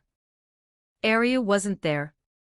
Baru, with his height advantage, could dominate that airspace. No way. Seijai's pupils dilated. Rin had forcibly trapped the ball in midair, right while contending with Baru for the header. Upon landing, Rin launched a massive long ball toward the wing. Running there, having started his run long before the kick, was Kira. Chijiri sprinted in from the flank. By his own estimation, he was guaranteed to reach that ball first. Kira suddenly accelerated as well, the two of them instantly running shoulder to shoulder. Are you trying to reproduce my speed again? Chidori glared furiously at Kira. Chidori was actually the first person to discover Kira's specific trait. He could always reproduce the weapons of his teammates or enemies. I am the one and only Hyoma Chidori in this world. Don't you dare think you can mimic me. Seeing Kira didn't respond, Chidori got even angrier, gritting his teeth, and accelerating further. In an instant, he actually pulled ahead by a body length. Chidori's speed was breaking through his own limits. Just as Chidori thought he would touch the ball first, the ball hit the ground and suddenly bounced up. It spun back toward Kira's side. Chidori hadn't noticed that this pass was hit with wicked outside spin. Chidori slammed on the brakes and looked back, only to find Kira facing him with a faint, ghostly smile. Simultaneously, Kira lifted his leg to meet the rebounding soccer ball. He volleyed a pass back toward the center. Right into the path of the sprinting Ito Rin. After making the pass, Kira thought internally, that bastard Rin. Using me just to buy himself freedom of movement. I'll remember this. Isagi was the first on the white team to notice the situation. He prepared to move in for the cover. But Ito Rin made another move that defied his expectations. He didn't trap the ball. Instead, he played a one-touch pass to Airyu on the far side. Rin is one step faster than my prediction. Isagi realized the answer deep in his heart. Contesting Airyu was Nagi. The two giants tussled continuously, racing toward the ball's landing point. Oh, this isn't like Bakira's pass. This is a high-pressure ball, as if it's testing the limits of a glam god like me. Airyu muttered to himself as he jumped. An aerial chest trap. Nagi jumped too. Both tall players took flight. The 190 centimeters Nagi possessed physical gifts that were already freakish. But the 195 centimeters Airyu was even more terrifying. Airyu steadied the ball right in front of Nagi's face and landed. You're pretty amazing, too. Nagi felt a begrudging admiration for Airyu's physical talent. This was the first time he had lost out on natural gifts alone. Airyu ignored Nagi's attempt at conversation. He whipped his head around, scanning the field. Then, he delivered a lateral pass back to the center. Truly cunning. Appearing right there so I have no choice but to pass to you, huh? After releasing the ball, Airyu glared at Rin with annoyance. Stop him. The super speedster Chidori was truly the master of last-ditch defense.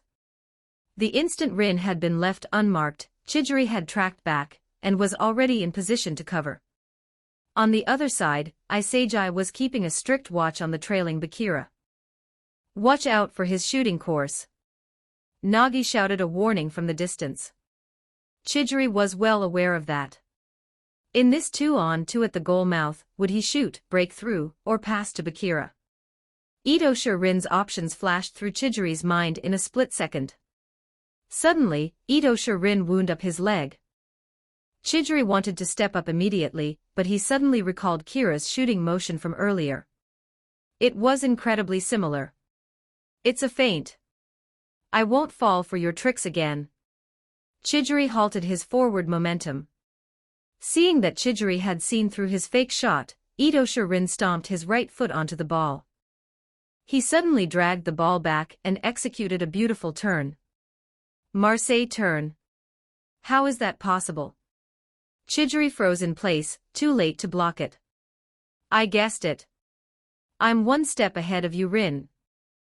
Isagi roared as he appeared at the spot where Rin completed his turn, launching into a sliding tackle to block the path. You're 2 steps too slow.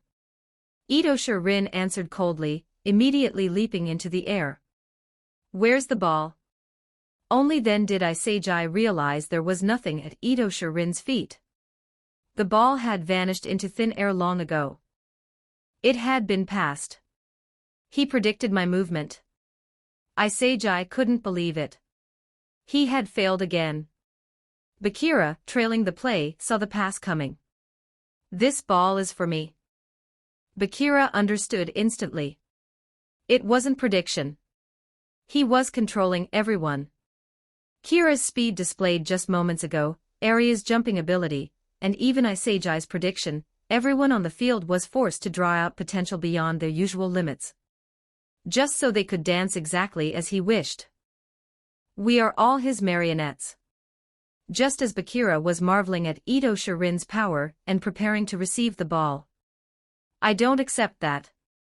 A bolt of red lightning appeared, forcefully intercepting the pass that should have gone to Bakira. It was Kira. With a ferocious expression on his face, he stole the ball that belonged to Bakira. Even if it's a serious Ito Shirin, you don't get to control me like a puppet. Kira swung his leg and fired. The soccer ball flew into the net. Red team 3-1. The gap widened. After scoring, Kira turned around, the ferocious expression on his face vanishing completely. It transformed into a faint, polite smile. A master of changing faces. Bakira observed the entire process of Kira's mass swapping from close range. This Kira guy. He really is fake. But that's just who he is. If even he had been controlled, that would have been too boring. What the hell is wrong with you? Ito Shirin was extremely dissatisfied, speaking coldly.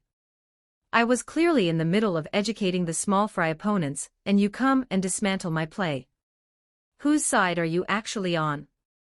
Kira wore a smile on his face. The result was good, wasn't it? I like everything to proceed according to my plan. I don't like you, the exception. Is that so? But if there are no exceptions, how can there be any surprises? Ito Shirin turned his head away, too lazy to bicker with Kira any longer. In the distance, the 4 members of the white team were also analyzing the goal that just happened. So that is what Ito Shirin looks like when he gets serious. Chidori pinched his chin in thought. It feels even scarier than Kira. Manipulating the entire field, friend and foe alike, this is the first time I've encountered something like this.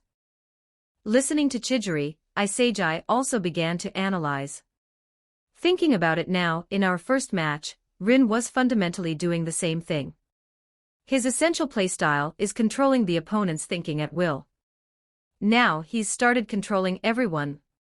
He even saw through everyone's abilities, and placed everyone's reactions on the field into the future he envisioned. Thinking of this, Isagai couldn't help but doubt himself. Can I really defeat a guy like that? Regarding that final goal, looking at Rin's face, that was outside his expectations. Kira broke free from his manipulation. Nagi chimed in from the side. So, we just have to be like Kira.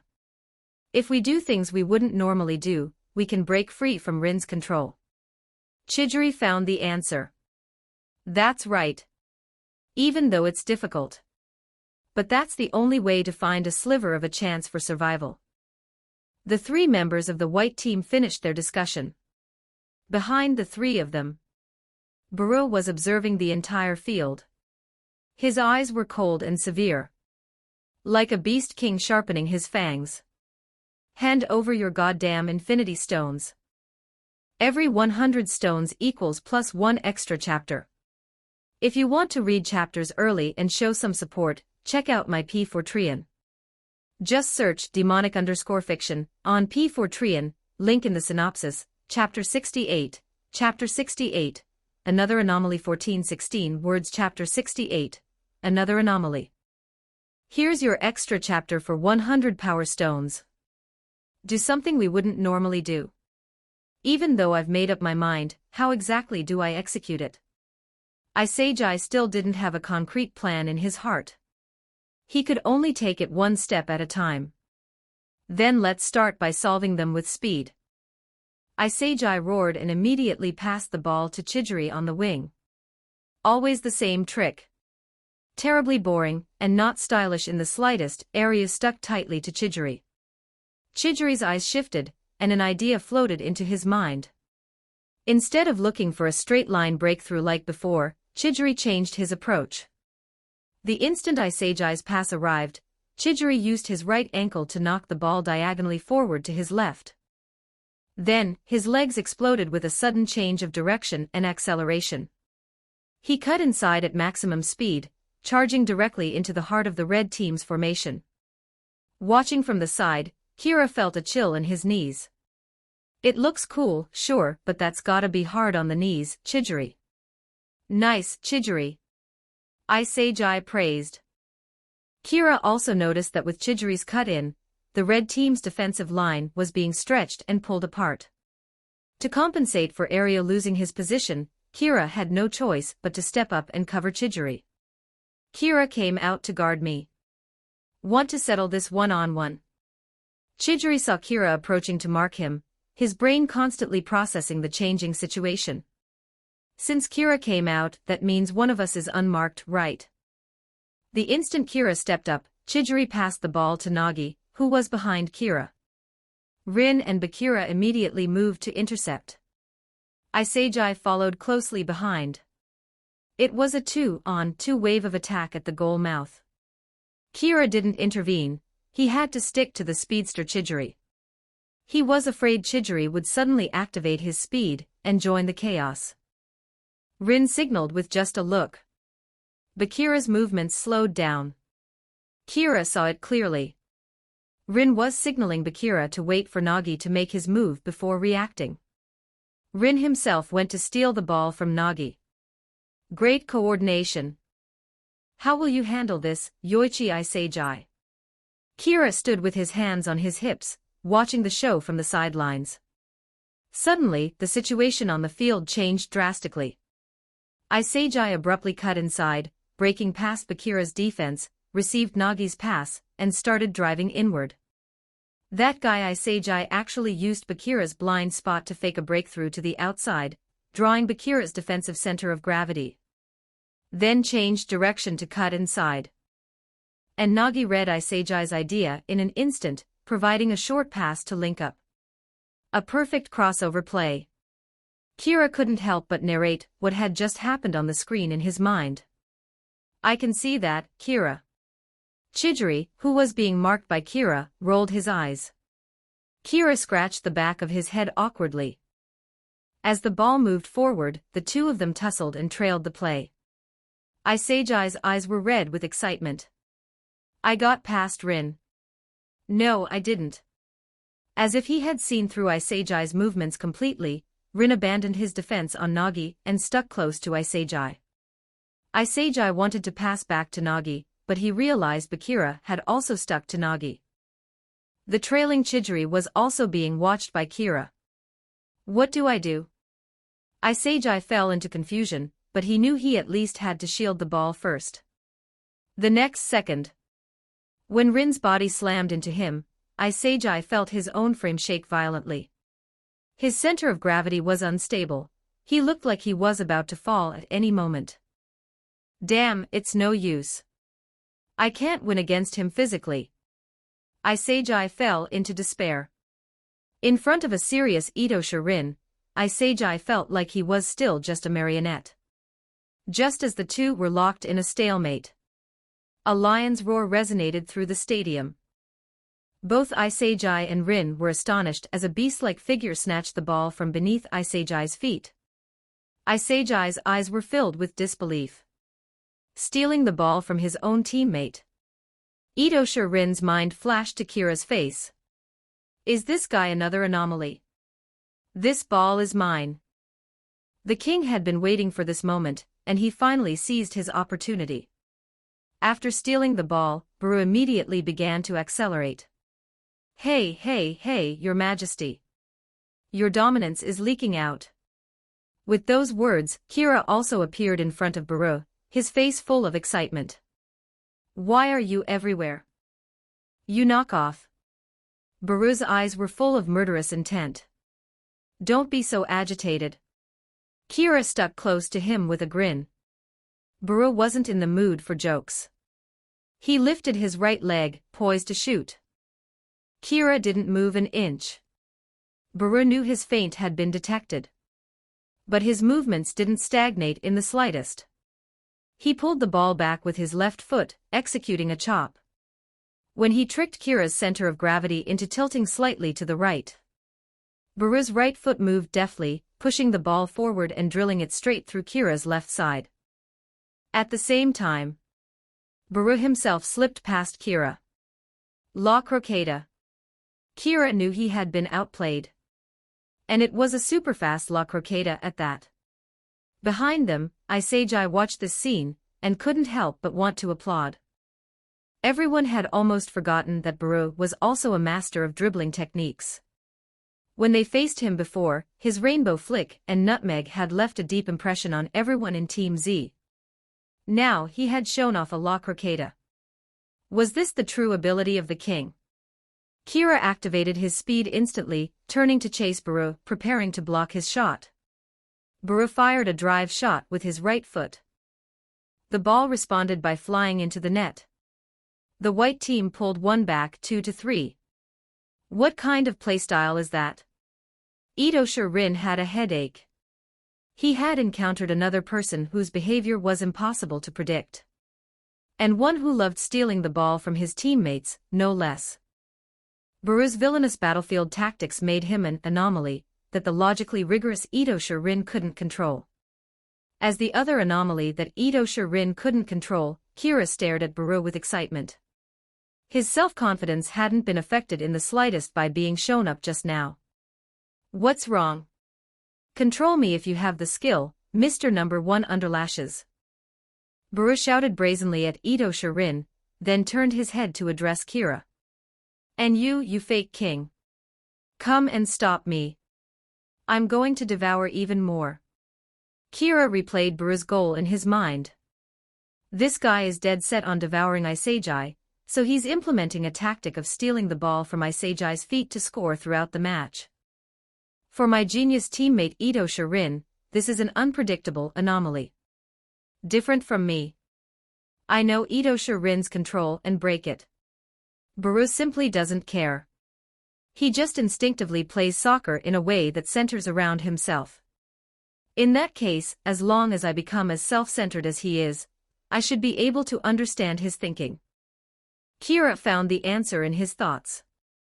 On the other side, Isagi was also muttering to himself constantly, that's right. We can use Baru.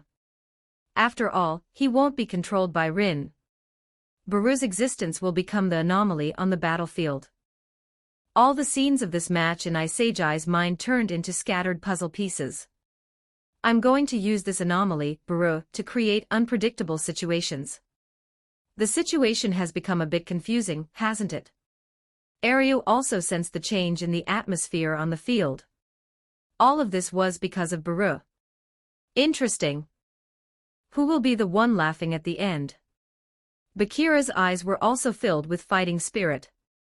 Ito Shirin's expression was exceptionally serious. He stared fiercely at Baru and said, I've memorized you.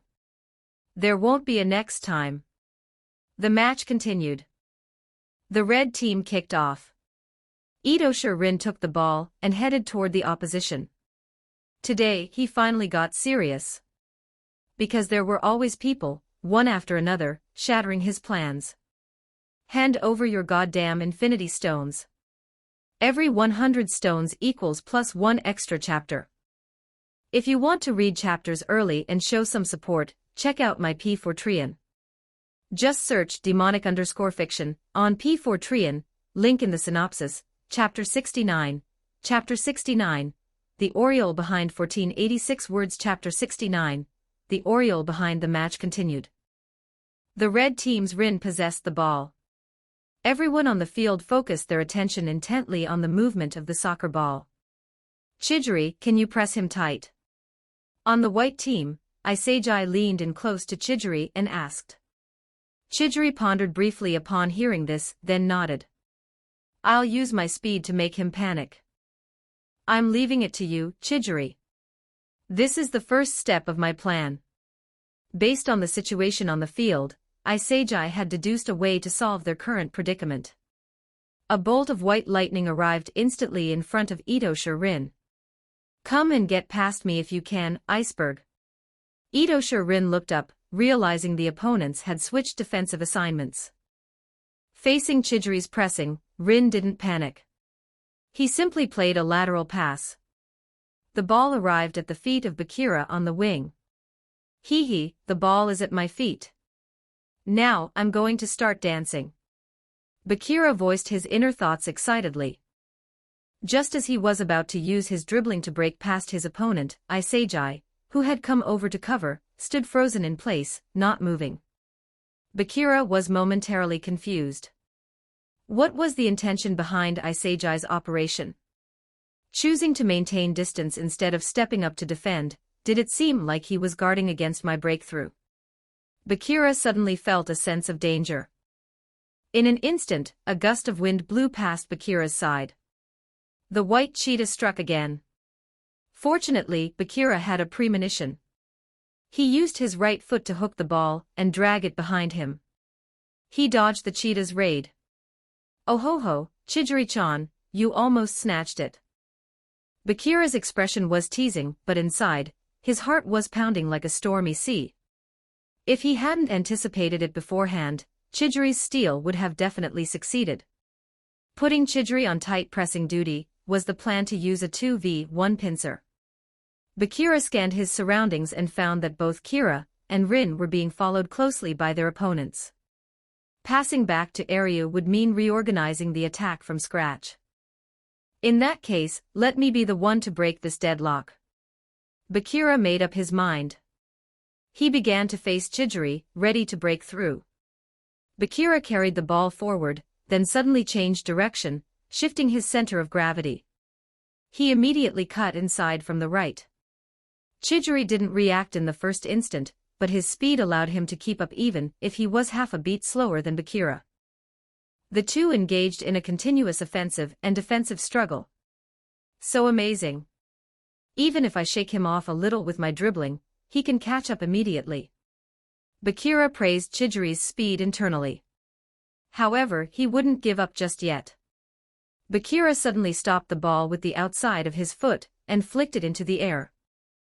With his right foot, he dragged the ball toward Chidori's left side. Chidori's center of gravity immediately shifted to the left. But Bakira suddenly changed direction again, breaking through directly from Chidori's other side. An aerial elastico. Chidori was beaten. That was close. I'm half a body length past him. Now, locate Kira and Rin's positions, pass to them. Just as Bakira decided on his next step, a figure suddenly drilled into his view. It was Isagi. Wasn't this guy marking Rin the whole time? Does that mean he was actually paying attention to my movements all along? Bakira was puzzled, and behind him, Chidori had caught up as well. Bakira instantly fell into a 2v1 pincer situation. Was the ball going to be stolen? Bakira still found a gap between the two. I can get past on the left. Bakira hurriedly dribbled to break through on the left side. A roar rang out. Baru had arrived. Right now. Isagi shouted. Baru's towering figure suddenly charged out from the flank, intercepting Bakira's ball with a single kick. Immediately, he accelerated and dribbled past. Bakira stood dumbfounded in place. I fell for it. Isagi was guarding against my pass to Rin while simultaneously luring Baru over. Baru was the real main act. Isagi used himself as bait to provide Baru with a route to steal the ball. Stop right there, damn it. Aryu arrived in position to cover. Get past him and you can score. Chidori shouted. Get out of my way, you preening long-haired freak. What did you say? Aryu's body trembled with anger. Just when Aryu was getting angry, Baru backheeled the ball and moved laterally. He shook off Aryu. Playing little tricks on me, that's not stylish at all. Aryu was speechless. He had actually been controlled by the opponent's trash talk for a second, allowing the guy to get past him. Aryu felt an unprecedented humiliation. Losing control of one's emotions on the field was a major taboo in soccer. Watching this moment from afar, Bakira couldn't help but marvel internally. Was this the soccer of the anomaly, Baru? I say, you seem to have gotten a little carried away, Your Majesty. Just as Baru was about to catch up to his own soccer ball, a figure appeared. It was Kira, who had vanished from the play for a while. Surprise flashed in Bakira's eyes. When did he get there? Kira threw his entire body onto the grass. A precise sliding tackle. He swept Baru's ball out over the touchline. Out of bounds. White team throw in. The large speaker in the room announced the referee's decision. Neither Rin nor I could predict Baru's actions, yet Kira appeared in that position at the most critical moment. That definitely wasn't something achieved by improvised reaction. Does that mean, on this field, Kira can control Baru's movements? On the other side, Kira slowly stood up. Baru stared at Kira with veins popping on his forehead. How could you see my position? A look of hunger was revealed in Kira's eyes. It's simple. As long as I stay as hungry as you are, I can smell the scent of a goal. Just like how you are devouring Isejai. I only need to devour you, and that's enough. Devour me. Baru's eyes were filled with fury. There was only ever him devouring others. How could there be someone coming to devour him? Then try it and see. Be careful not to get a stomach ache. Kira let out a cold laugh. Some things never change. While you're hunting someone else, there's always someone already hunting you. Can you stand there and not move? I was just getting into the swing of things battling that brat on the other side, and you keep interfering. Itosha Rin walked up to Kira, expressing his dissatisfaction. Cough, cough. I wiped your ass for you, at least. Speaking like that chills a man's heart, you know. Kira acted aggrieved. I didn't need you. I could have stopped that ball just now, too. Rin replied arrogantly. Like you said, I'm on your side right now. Of course I'm going to act. Kira shrugged. Kira understood that Itosha Rin was telling the truth. Even if he hadn't gone for the clearance just now, with Rin's reaction speed and positioning, Rin could have cleared that ball based on reflexes alone. Hearing Kira's reply, Itosha Rin blinked, and the chill on his long eyelashes seemed to dissipate a little.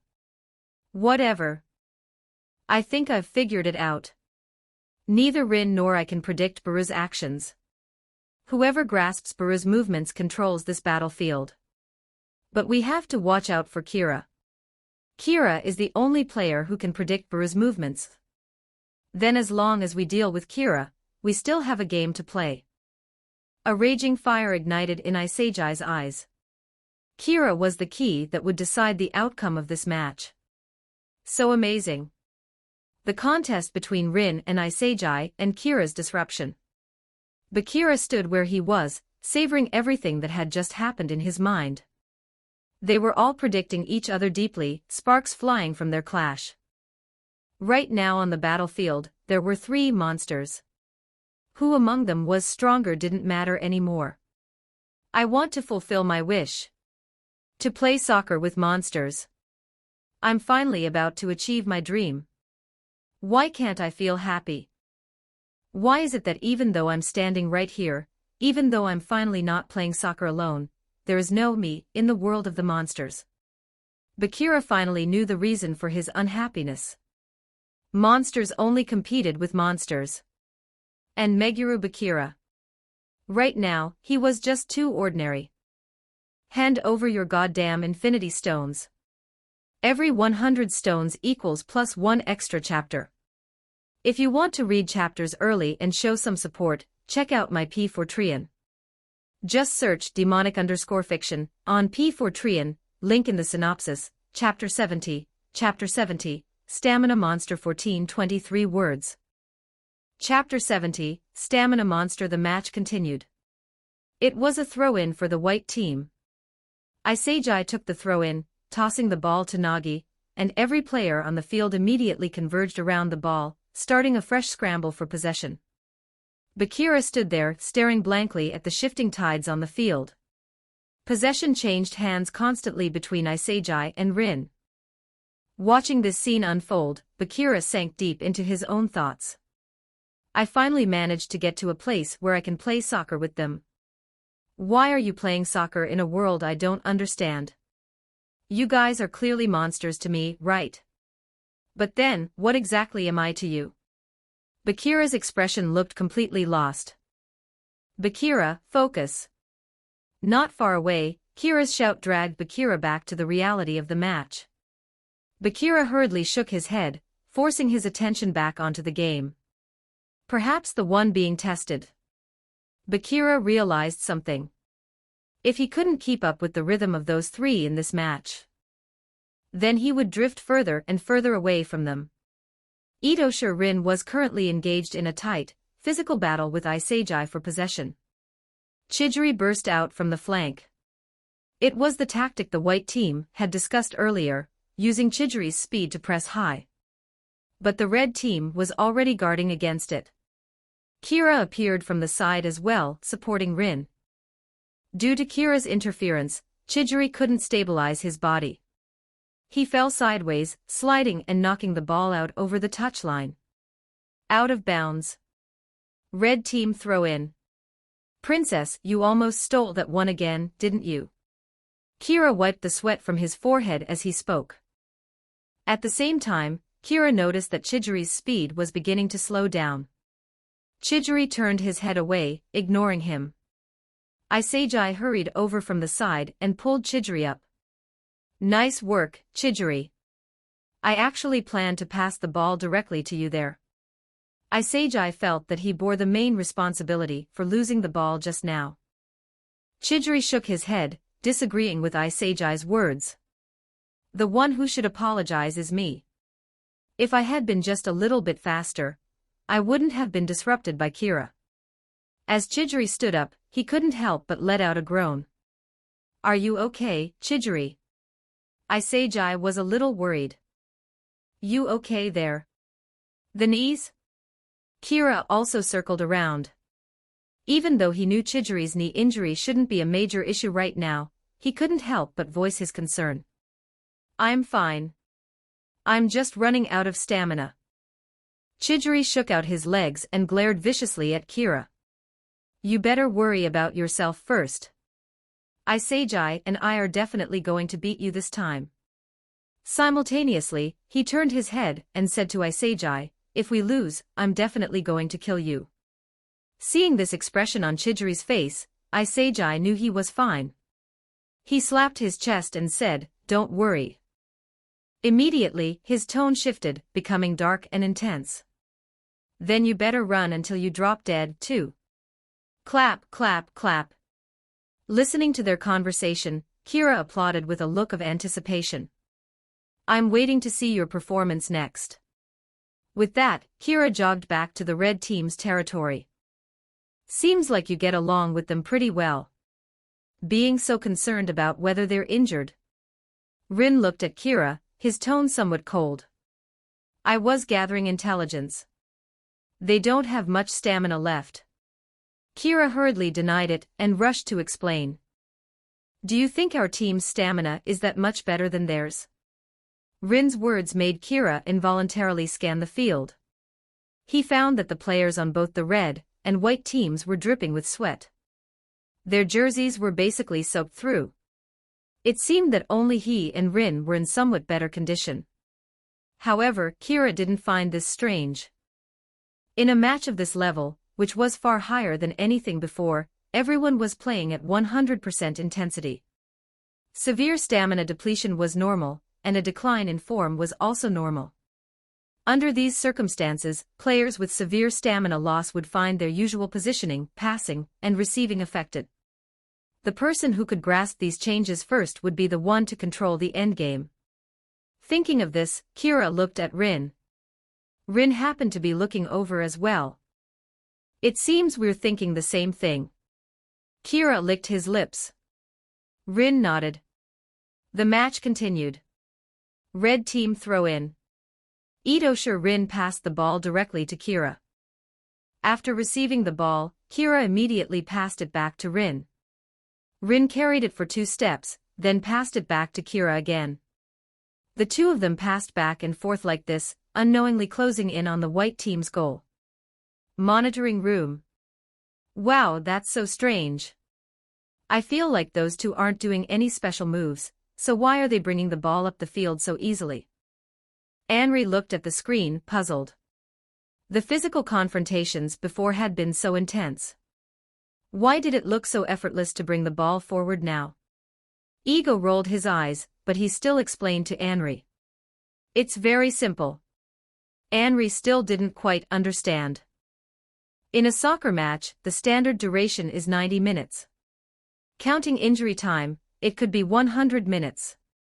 A soccer player's stamina determines whether they can perform at their normal level in the final moments. Itosha, Rin and Kira, their stamina far exceeds everyone else currently on the field. After hearing this, Henry nodded, but then she had another question. That's not right. Look at Barreau. His strength should be the greatest. Theoretically, shouldn't his stamina be the best on the field? In terms of strength, Barreau may indeed be very powerful. Ego continued to explain patiently. However, stamina is not simply equivalent to strength. Some players are very good at managing their physical exertion. Take Kira, for example. Sometimes he strolls leisurely around the field. That is to maximize the efficient use of his stamina. Barreau, on the other hand, has been running frantically the entire time. The difference in how the two manage their energy has led to the current disparity in their stamina. Henry finally nodded, seeming to understand a little. On the pitch, Kira and Rin continued to exchange passes. The two of them were getting closer and closer to the penalty area. What Ego and Henry didn't know was that it wasn't just Kira's energy management keeping him fresh. The training results from the Raichi Jingo trial card had helped immensely. Kira could confidently say that in the original Team Z, his stamina was now second only to Raichi's. This guy not only has countless techniques, but he's also a monster with infinite stamina. Isagi spotted the clue. On the field right now, only Kira could react to Rin's passes and continue running relentlessly. Don't let him get past. Isagi shouted loudly to remind his teammates. But in a moment of inattention, Kira had already carried the ball to the edge of the central penalty area. Aarg! Barreau roared, squeezing every last drop out of his body to try and keep up. In your dreams. Chidori also arrived at a gallop. The princess had worked truly hard in this match. He was there for every defensive cover. However, Kira's stamina was currently far superior to both of theirs. He continued to sprint at full speed. Barreau had no choice but to pull him from behind, and Chidori's sliding tackle wasn't precise, catching Kira's legs instead. Yellow cards shown to players Shui Barreau and Hyoma Chidori. The penalty came over the loudspeaker. That was clearly an affectionate hug, okay. I was aiming for the ball when I tackled. Barreau and Chidori started arguing with the loudspeaker. Red team free kick. The loudspeaker completely ignored their defenses. How about it? Rin, you take it. Kira performed a kip-up to stand, springing from the ground. Chidori rolled his eyes. He knew this guy had fallen that dramatically on purpose. I'm getting a little bored. Let's end this quickly. Rin placed the ball in front of him, preparing to take the free kick Kira had earned. Hand over your goddamn infinity stones.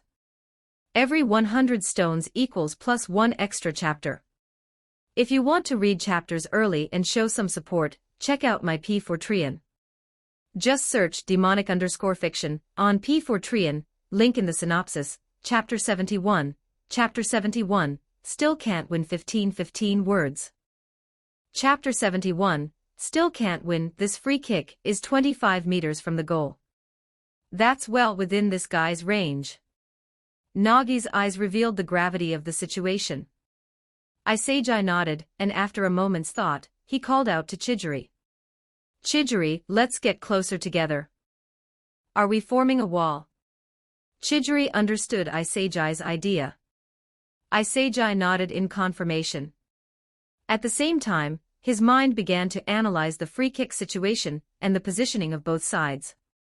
In front of the goal, Isagi and Chijiri formed the wall. To the left of the goal, Buru was defending, while the red team's Bakira stood on that side. To the right of the goal, Nagi was defending alone, while the red team's Kira and Aryu were both on Nagi's side. Isagi positioned himself slightly closer to Nagi's side. Isagi pondered Rin's choices internally. In his view, Itosha Rin had only two options, shoot or pass. If Rin chose to pass, Isagi would join Nagi on the side where they were outnumbered to help defend. If Rin chose to shoot, Isagi would jump with Chijiri to block Rin's shot.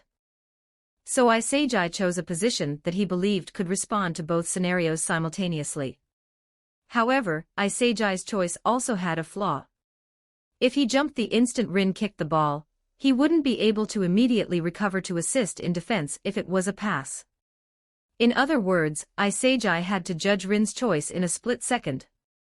Victory or defeat would be decided in that single instant. Come on, Itosha Rin. What will you choose? Isagi's eyes stared intently at Rin's movements. Rin took a few steps back for his run-up. He swung his leg. The motion was executed in one breath. The instant his right foot made contact with the ball. Isagi still hadn't discerned Rin's intention. While Isagi was still thinking, the ball had already flown over his head. Chijiri, who had jumped on the other side, turned his head sharply but couldn't reach Rin's shot. The ball went in. The score was 4-2. The red team extended their lead. Isagi's face was full of confusion. How could he not hesitate at all? Kira saw it clearly from the side. That ball was a dipping shot that just barely skimmed over Isagi's head before dropping. In other words, Rin hadn't left any time for Isagi to think from the very beginning. He just launched a fast, precise shot immediately. After scoring, Itosha Rin stared coldly at Isagi and said, "You must have been thinking about whether I would shoot or pass, right? Your analysis was wrong. In this situation, I only ever have one option. And that is to shoot." Isagi came to a sudden realization upon hearing this. That's right. The one taking the kick is Itosha Rin, who looks even stronger than Kira. Why would he possibly pass? Isagi regretted his hesitation just now. He had lost this gambit again. Damn it. Chijiri cursed inwardly. He had reacted and jumped quickly, but Rin's shot had been directed toward Isagi's side.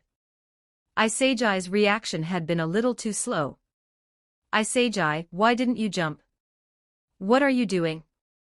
Buru was so angry that veins popped out on his forehead. In his view, Rin obviously only had the option to shoot. One more goal, and I'll end this boring match. Itosha Rin declared. No, that's not right. We didn't lose points just because of that free kick. Isagi's brain was still working. The one who caused the free kick was Kira. What I should have stopped wasn't Rin's shot just now, but the central breakthrough initiated by Kira, and Rin passing back and forth. I saw early on that my team's stamina had dropped severely, but I'm afraid Kira and Rin knew that too. Then those two guys created a game-deciding opportunity right when we were exhausted. If only I had realized our stamina issue sooner, the situation wouldn't have developed like this. Rin and Kira, these two guys seem within reach, yet I can never catch up to them. Arg.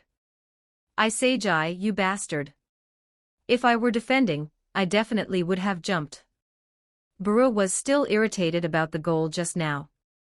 No, that's wrong. Isagi shook his head, internally rejecting Buru's words. If Buru had been the wall, Rin absolutely wouldn't have shot directly. He definitely would have passed to Kira. A flash of inspiration struck Isagi's mind. If Rin chose to shoot directly because I was the one defending, then, if I can use his perspective against him, if I use the Isagi he sees from another angle, couldn't I defeat him? Isagi seemed to find a new solution all of a sudden. Kira noticed Isagi's change. Yes, that's it. Keep evolving. If the other team scores one more goal, we lose. Pass the ball to me next. Chidori said confidently. Pass to you? Can you even run anymore? Baru expressed doubt and shouted, passing to this king is the only correct choice. I don't care what you guys do. I'll chase it down either way. Nagi seemed indifferent about who received the pass. Everyone, I understand your thoughts. It's not over yet. Let's crush them. Isagi looked at Rin with interest. He really wanted to know if his method would work. The match continued. White team kickoff. The instant the white team started the play, Baru began his run. Beside him, Kira stuck to him like glue. I didn't expect your stamina to be this good. You're really annoying. Baru was unhappy. Kira responded with a smile, defending against a king requires giving 100%, naturally. Just as Baru was getting annoyed by Kira's persistent marking, Isagi dribbled the ball up from behind in his field of view. Oh ho, looks like your teammate wants to link up with you. Kira looked at Isagi's movements thoughtfully. Link up with Baru? That hasn't happened once in this match. However, Kira didn't dare to take it lightly and leave Baru unmarked. So he continued to stick to Baru. On the white team's side. Seeing Isagi take the initiative for once, Baru immediately transformed into a beast. He moved his feet frantically, trying to shake off Kira's marking. What he didn't expect was that just as the two of them were tangling, Isagi actually dribbled straight past them down the sideline. Isagi, you bastard. You used me as a decoy. Baru felt like he had been played. I knew it. Kira knew things wouldn't be that simple, but he wasn't worried at all. After all, Rin was still behind them. Don't think you're getting past, Isagi. Bakira arrived to cover from the side. Nagi immediately moved up to support, signaling for the ball with his hand.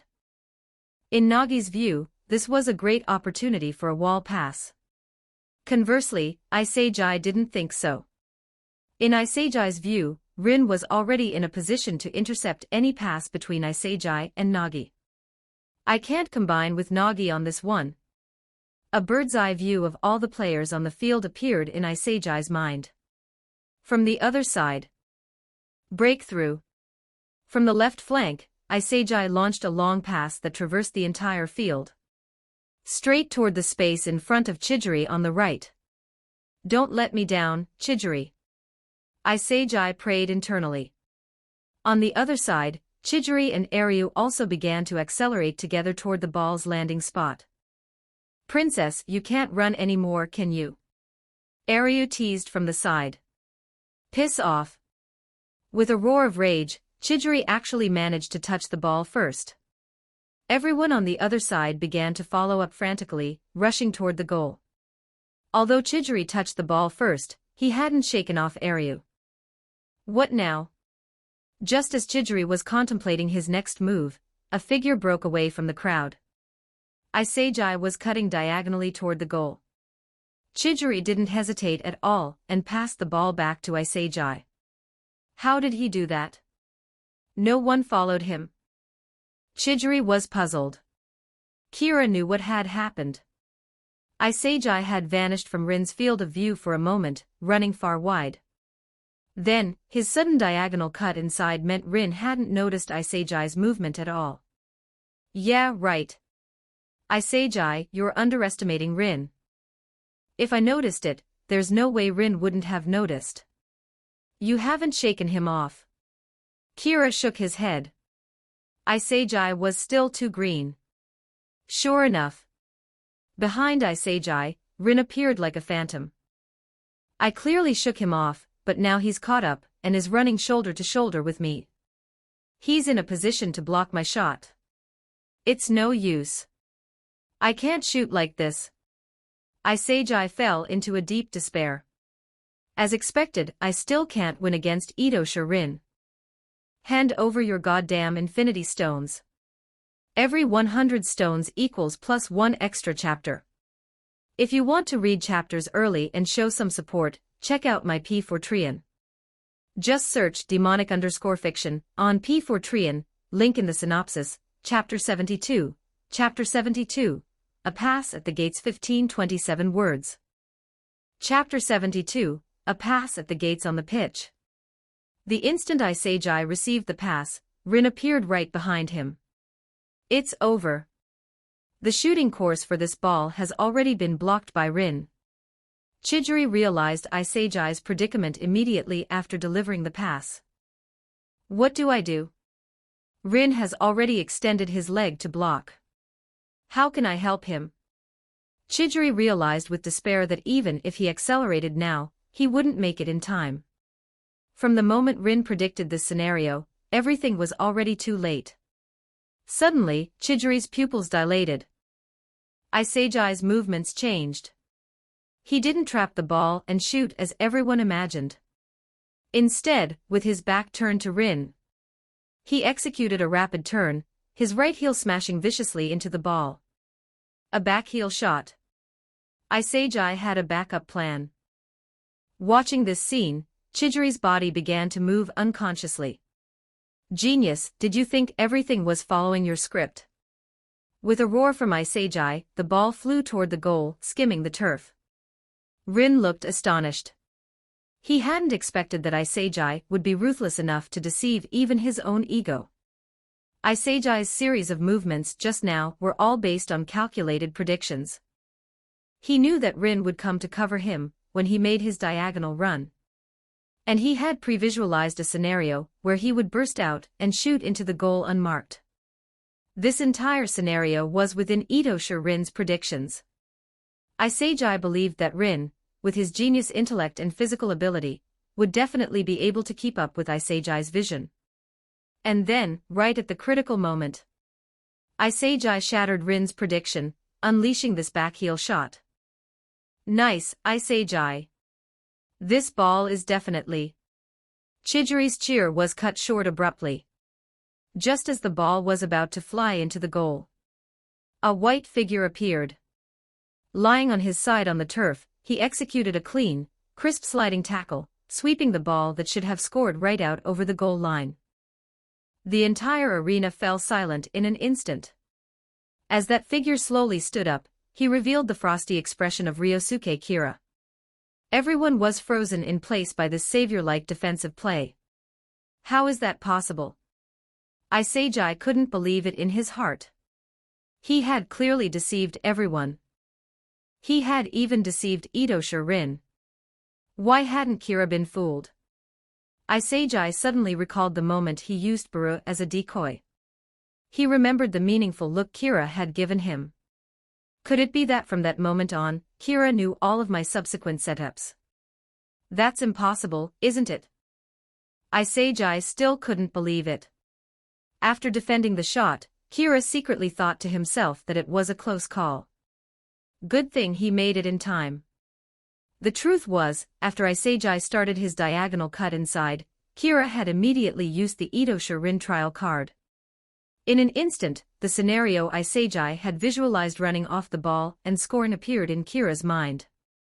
Kira also understood that if it was a thought on this level, Itoshi Rin would definitely be able to defend against it.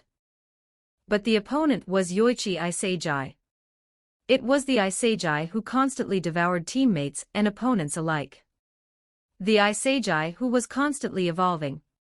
How could he possibly try to defeat Rin with such an obvious method?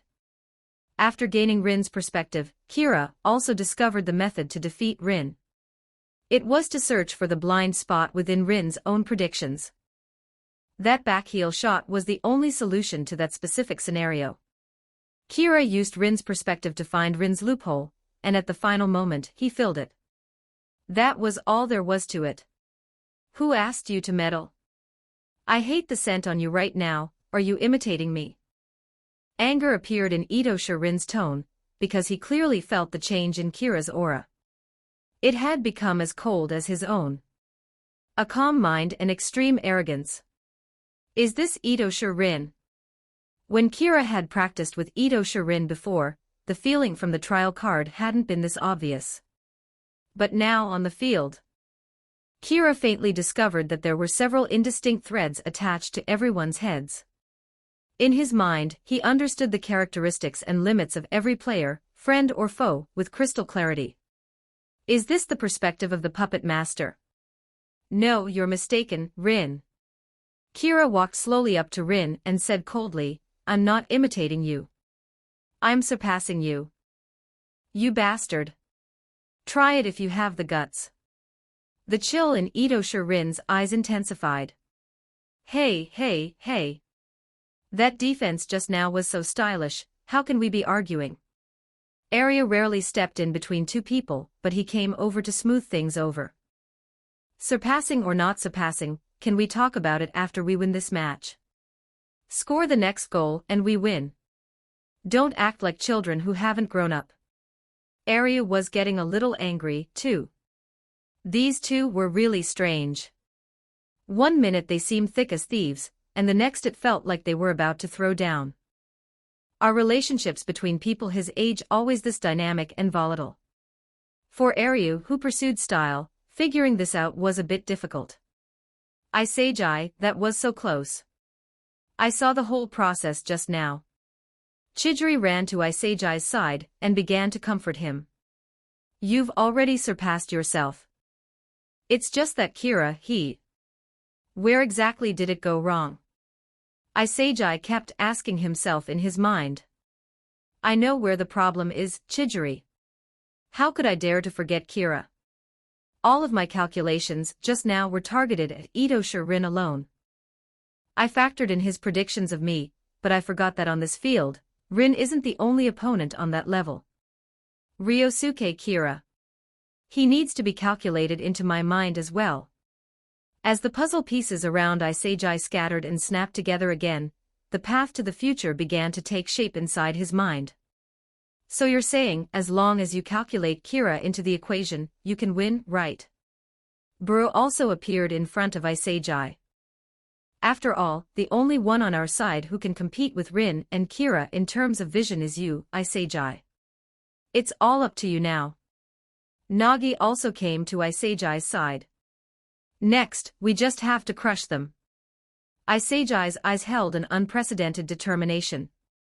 Kira and Rin can predict all my behaviors. As long as I trust that they can guess all my moves, I can defeat them. This was a new solution based on trust in their abilities. The match continued. White team corner kick. Isajai took the set piece. Chidori and Buro were constantly running and jostling for position. Nagi was tussling with Aryu in front of the goal. Kira was watching Buro, and Bakira was staring at Chidori. Rin was in a position to support them at any moment.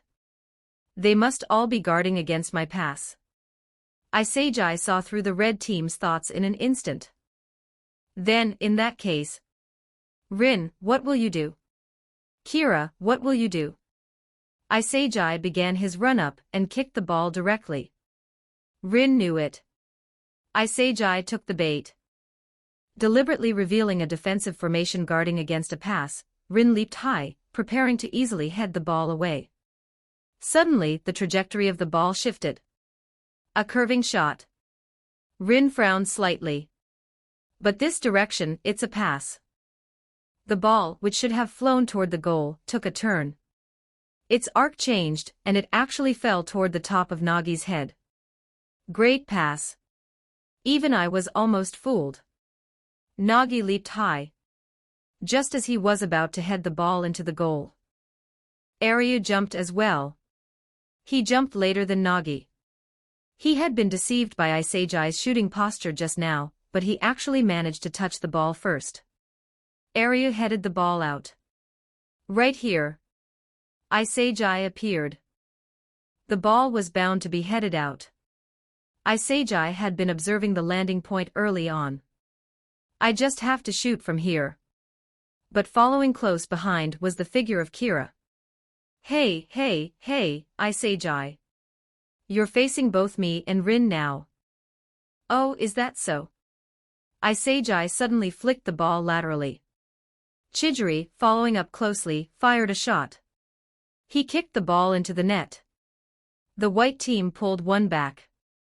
In this egoistic blue lock, everyone thinks I should create opportunities for myself to shoot.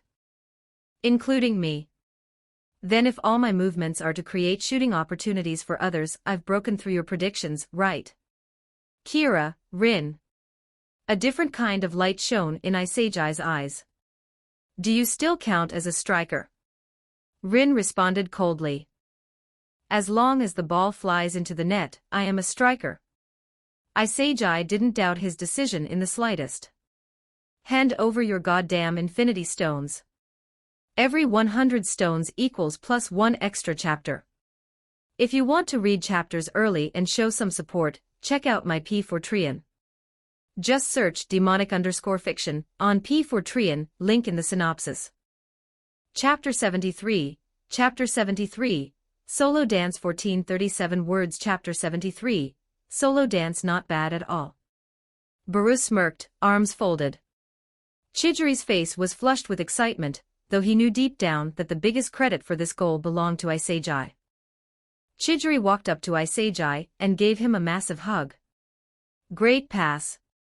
I didn't expect you to pass it to me. Didn't you have a chance to score yourself at that moment? Chidori was still somewhat puzzled by Isagi's final choice. Isagi's eyes were incredibly firm. If I had shot, it definitely would have been intercepted by Kira. I did it precisely when everyone thought I was going to shoot. Passing the ball out was the best way to defeat them. Chidori nodded thoughtfully, understanding Isagi's line of thinking. Nagi's face also revealed his excitement. In that case, let's take this game right here. Let's defeat them together and prove that Isagi, Chidori, Nagi, and Baru are the stronger ones. The four of them stood back in their positions with aggressive momentum, ready to face the red team's attack. Hey, that pass just now was unexpectedly stylish. The opponents are only one goal away from us now. Aryu's expression showed a rare hint of nervousness. Kira, on the other hand, looked completely relaxed, as if he didn't feel they would lose at all. Itoshi Rin's expression was exceptionally serious. You guys better show me everything you've got. We eliminate them with the next goal. You got it, Iceberg. Kira agreed with a grin. At the same time, Kira noticed something strange about Bakira. Bakira stood dazed in his spot, as if he were pondering something deep. Are you okay? Kira walked up to him. You've been spacing out these last minutes. Sorry, Kira, Bakira wanted to explain something. You don't need to say anything. Don't think about anything. Just enjoy the match. Kira patted Bakira on the shoulder to comfort him, then left to return to his position. Don't think about anything, enjoy the match. Bakira muttered these words under his breath, considering them, but a different voice rang out in his mind. Kira, if I really stop thinking about anything, I'll never catch up to you for the rest of my life. Thinking and evolving, that is the theme of Blue Lock. Bakira's small brain, which he didn't use often, began constantly searching for his own path to evolution. The red team kicked off. Rin and Kira repeated their old trick. A two-man passing game to push forward. When Kira received Rin's pass, he felt a massive force coming from behind. Hey. How many times are you guys going to use the same move? Baru pressed against him, every muscle in his body pulled taut. Even with Rin's attributes, Kira struggled to withstand Baru's desperate, life-on-the-line pressure. This guy. Kira could only use all his strength to shield the ball, looking for an opening. Nice, Baru. I'll steal this ball. Chidori began his rapid, high-pressing approach again. Seeing the situation turn bad, Kira kicked a pass to Rin. Isagi, standing near Rin, had anticipated this and had been waiting for Kira's pass all along. When Isagi charged in for the interception, Kira didn't show a trace of panic. Instead, he wore a meaningful smile. What does that mean? I clearly saw through this pass, didn't I? Isagi couldn't understand the change in Kira's expression, so he extended his leg with all his might to intercept. Rin was still one step faster. Still a little too slow.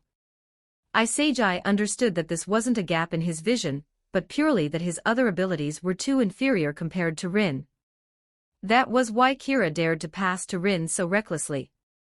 He completely ignored Isagi's defense and interception attempt. Thinking of this, Isagi couldn't help but feel a little angry. He felt he was being looked down upon by Kira. After snatching the ball first, Rin didn't hold onto it. He kicked it directly high into the air. Aryu had been waiting there for a long time on the other side.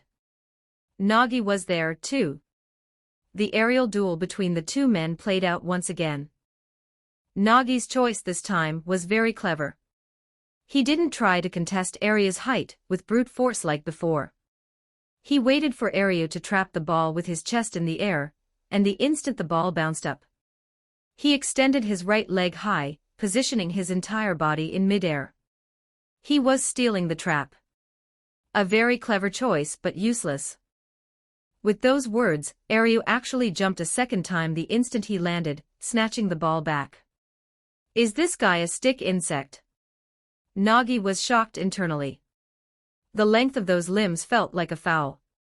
Aryu glanced slightly at the positioning on the field and delivered a diagonal back pass. Kira, who had shaken off Baru, immediately received the pass. Behind Kira, Baru was gasping for breath. He really couldn't keep up anymore. The fuel in Baru's tank had been burned dry. I won't leave you unmarked. Isagi grit his teeth and came over to cover. Yoichi Isagi, you're starting to become a bit of a nuisance. After stopping the ball, Kira began to sway. Isagi's center of gravity wasn't fooled by Kira's feint. I already know. Dribbling techniques are all about using body feints to trick the defender into shifting their center of gravity, then breaking through in the opposite direction. As long as I predict the opponent's breakthrough direction, I won't be passed easily. After several continuous changes of footwork, Isagi surprisingly didn't reveal a single opening. Kira was deeply surprised. Isagi's defense had gotten stronger, too. In that case, I have to pass first. The instant Kira moved his leg, Isagi moved too. You're passing to Rin, right? Isagi shouted, extending his leg directly to block the direction of Kira's pass. He had left Rin open precisely to bait Kira into passing to him. All Isagi had to do was intercept it right here. However, the ball didn't fly toward Rin. Instead, it arrived at the feet of the trailing Bakira on the other side. He gave it to Bakira. Isagi looked back in disbelief, shouting at the same time, Chidori, stop him. I'm on it.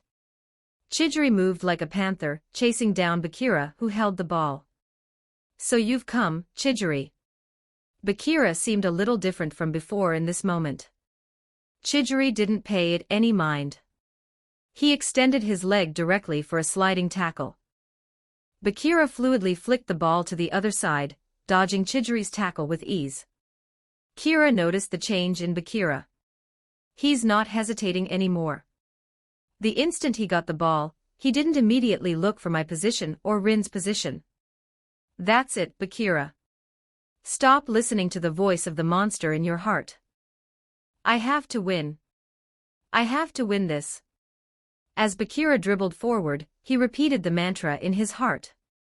Since joining Blue Lock, I don't want to lose any of the people or things I've encountered. Kira is always by my side, playing soccer with me. I really felt that just having that was enough. Because I didn't want to lose the first friend I ever met. I didn't want to go back to being all alone. His mother's face suddenly floated into Bakira's mind. When people grow up, they start to want to believe, but they find they just can't anymore. So when you start pretending not to hear it, little by little, you'll genuinely become numb, and won't be able to hear your own voice anymore. What you want to believe in is something so illusory and ethereal. Am I afraid of going back to being alone? Am I playing soccer because I'm afraid of being abandoned by Kira and Rin? Bakira, since when did you start playing soccer because others needed you to?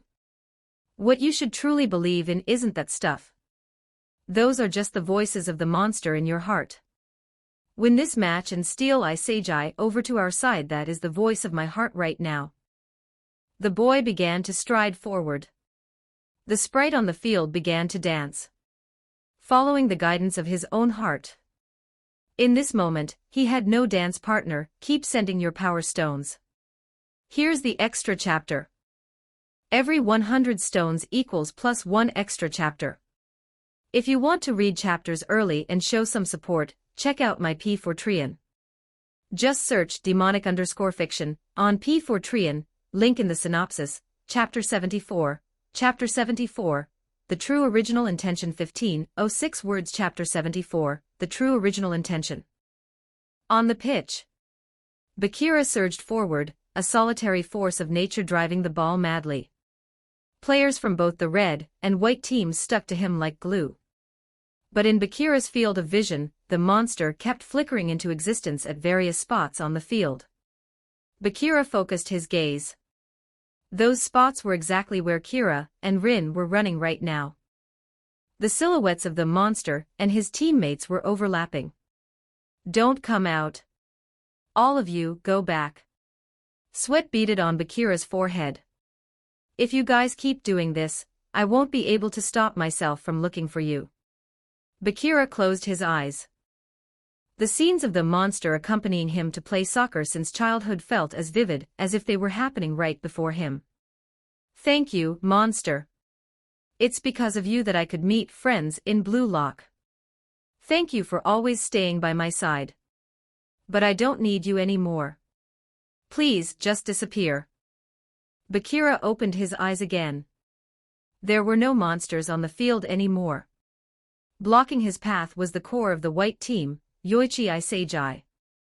The current situation was somewhat outside Isagi's expectations. He had thought the final moments would be a contest between himself, Kira, and Rin. He hadn't expected Bakira to suddenly burst out. If he gets past me now, we'll definitely concede a goal, and we'll lose. Stop him. I have to buy time before Chijiri and Baru track back. Having clarified his plan, Isagi adopted a stance, waiting for Bakira's attack. Bakira charged up with the ball. He took a single glance. He immediately spotted an excellent passing route. If a teammate appeared there right now, Bakira believed he could definitely deliver the ball to their feet for a goal. Bakira realized that although he consciously wanted to change, his body couldn't help but play in the same old way. I'm too used to relying on Kira. Ever since I started playing with Kira, all I had to do was find the right timing and pass the ball to him. Although that was once the way of playing soccer I dreamed of, that dependency is now limiting me. It has become the shackle preventing Meguru Bakira's evolution. In other words, Bakira had become someone who couldn't play soccer without Kira. Bakira, over here. Sure enough, Kira had actually appeared in that spot, looking at Bakira with a meaningful expression. The information revealed in his eyes was intriguing. Pass to him. Bakira subconsciously prepared to lift his leg. Bakira's expression suddenly shifted. If I pass it now, won't it just be the same as before? I won't pass the ball to the monster anymore. The foot that looked like it was about to pass suddenly clamped down on the ball. In a split second, his entire body broke through past Isagi's right side. It wasn't a pass. Isagi had been fooled. He thought Bakira was winding up to pass to Kira. He hadn't expected Bakira to use a fake pass to transition directly into a dribble breakthrough. Bakira is evolving too. Isagi discovered that something about Bakira had changed. He was no longer the Bakira of the past. Stop him, Chijiri. Chijiri executed a sharp turn and accelerated, catching up to Bakira instantly. His recovery speed was terrifying. Chijiri really was the white team's most formidable player, possessing both offensive and defensive prowess. His cover defense was omnipresent. Bakira, this way. Aryu appeared on the other flank, shouting for the ball. I said, I won't pass anymore. Bakira completely ignored Aryu's request. At the same time, Bakira suddenly turned his side toward Chidori, pretending to drag the ball back in a V motion. Seeing this, Chidori immediately stepped up, extending his leg to intercept. In a flash, Bakira exploited the massive space created between Chidori's legs when he extended one to tackle. He used the outside of his foot to lightly flick the ball through. Chidori was beaten with ease. Hey, did you activate Berserk mode or something, Mushroom Head? Baru had also chased back. Bakira, here. Kira was still calling for the ball in the distance, but internally he was savoring that nutmeg. So fluid. Deception like a magician. Shut up. Bakira continued to disregard his teammates' demands. He stomped his feet violently, his legs powering up to accelerate and break through. Baru's face twisted. He actually wants to speed past me. Baru turned sideways to face Bakira, and took a large stride, preparing to match his speed. In an instant, Baru regretted taking that large stride. He had been tricked again. This guy didn't want to accelerate past him at all. Bakira suddenly froze his breakthrough motion. He bent his knees and dropped his shoulder.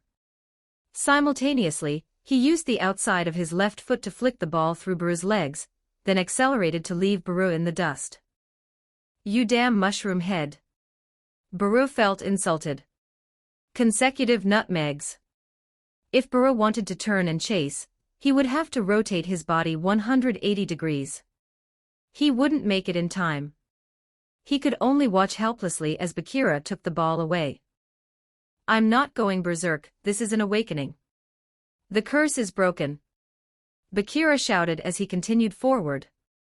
So amazing. The final line of defense was Nagi. I probably can't stop this guy one-on-one right now.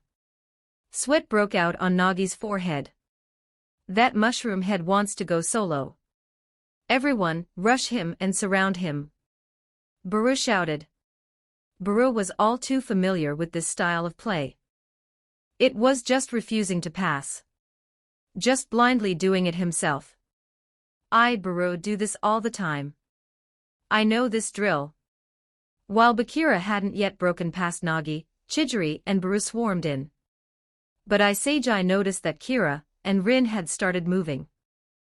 The two of them appeared on either side of Bakira. Both positions were perfect passing lanes. If Bakira released the ball, they could attack the goal immediately upon receiving it. Seijai felt dead inside. Because he didn't know which one he should go mark. But the situation on the field didn't develop in the direction Seijai thought. Bakira actually began to dance amidst the encirclement of Chidori, Nagi, and Baru. A whole crowd of you, you're really annoying. Bakira used his left heel to flick the ball up. The ball soared high over Bakira's head, and over Nagi's head. A one-footed rainbow flick. Nagi wasn't willing to give up. He turned with all his might, grabbing onto the hem of Bakira's jersey. In Bakira's field of vision, Rin and Kira had arrived on the flanks.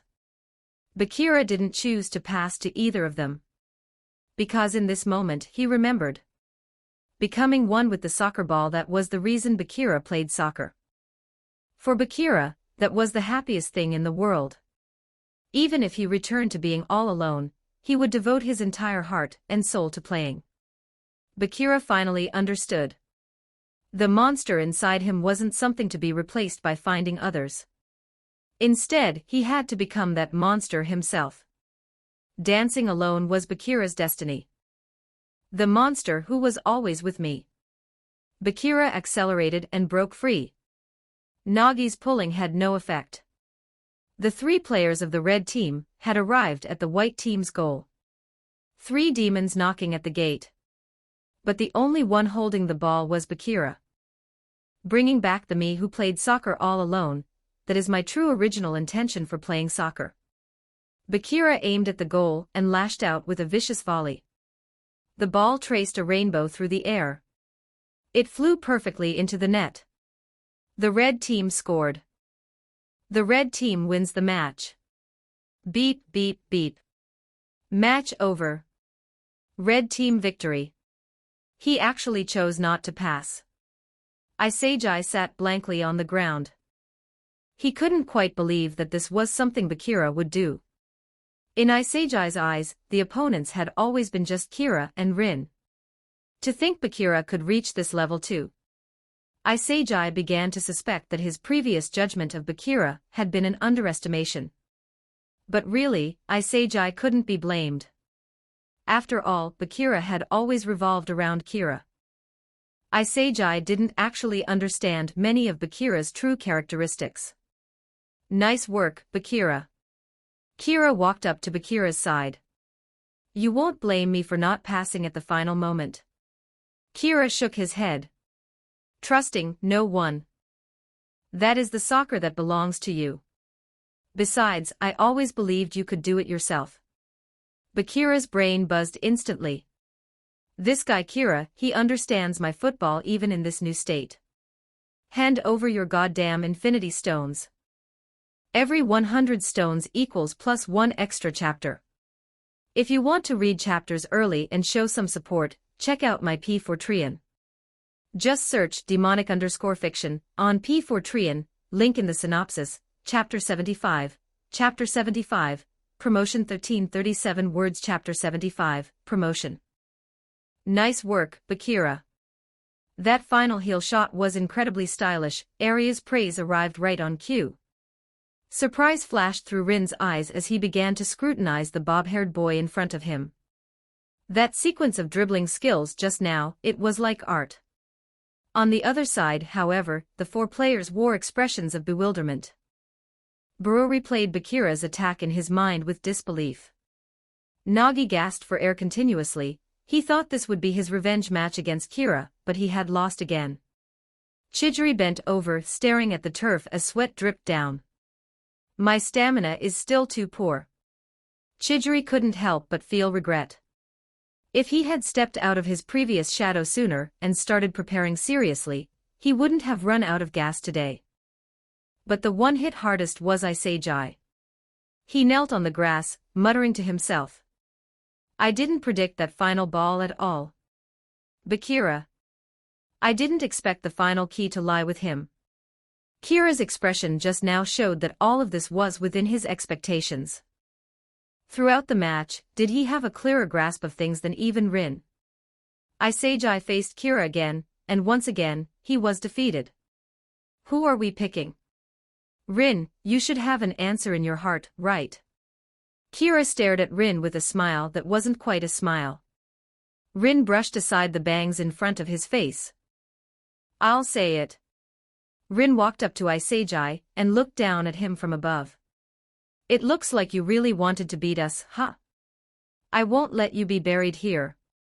I want you right at the closest spot to me, watching as I become the world's #1. Come over here, Yoichi Isagi. Isagi raised his head in astonishment. The 4 members of the red team were already standing before him. Choose me. Isagi had prepared himself mentally, but now that the moment had arrived, he still couldn't quite accept it. Joining Kira and Rin's team as the loser. Isagi, accept it. It's my honor to be able to play soccer with you again. Kira extended his hand toward Isagi. Isagi hesitated for a moment, but slowly placed his hand in Kira's. Blue Lock second selection, rivalry battle. Itosha Rin, Jiyube Aryu, Ryosuke Kira, Meguro Bakira, and Yoichi Isagi. The above 5 players have advanced. The results of the match broadcasted over the loudspeaker. Let's go, Isagi. Hearing the result, Rin and Aryu walked into the next tunnel first. Kira and Bakira remained standing, waiting for him. Isagi followed them absent-mindedly, his brain still reviewing why they had lost the match just now. Suddenly, halfway there, Isagi seemed to think of something. He turned back to look at the 3 white team members still standing in their original spots. I'm sorry, everyone. We still couldn't beat the top 3 team. Actually, we were already really amazing. To be able to play them this close, if only I hadn't failed to predict Bakira's explosion. Shut up, I say, Jai. Chidori squeezed the words out through his teeth, his tone ice-cold. We don't need your words. Shut your mouth and go with them. They chose you. That is reality. That's right. Baru covered his face in agony. This king feels sick just looking at your face right now. Get the hell out of here. Nagi seemed more able to accept this outcome than Baru and Chidori. He looked up at the sky. That's right.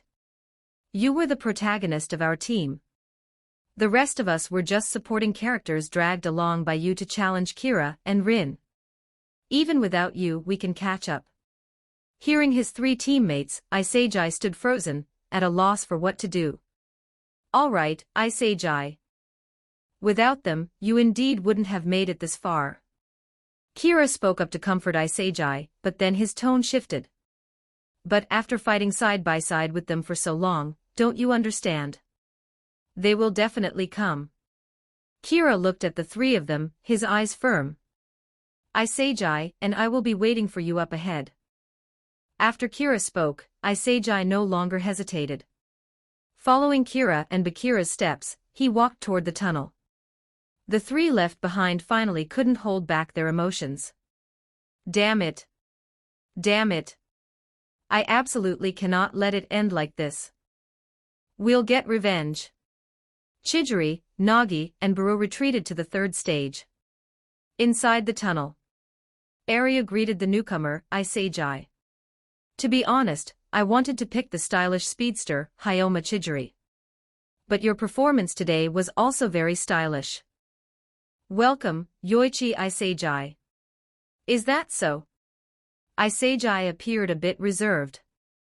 Arya looks weird, but he's a good guy. Kira noticed Isejai's awkwardness. Ha ha ha, I'm just not quite used to it yet. After all, we were enemies just a moment ago. Now we're teammates. Isejai scratched the back of his head sheepishly. Kira, I remember someone saying they were going to steal you back. How come it seems to have gone the other way around?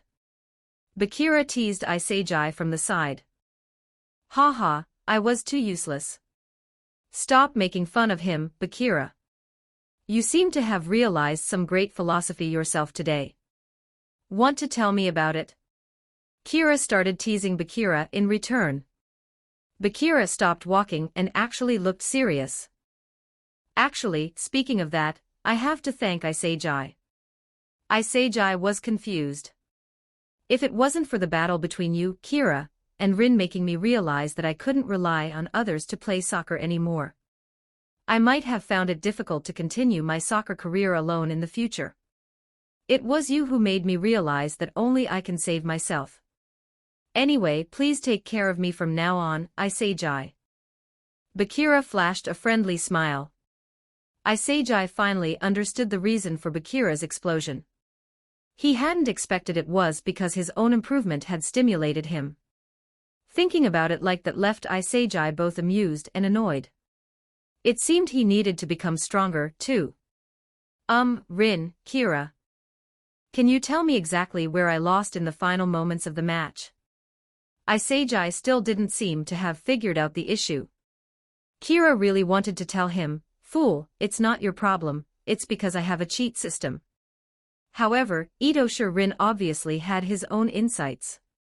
He replied, "Ha. Even a monkey knows what it is, right?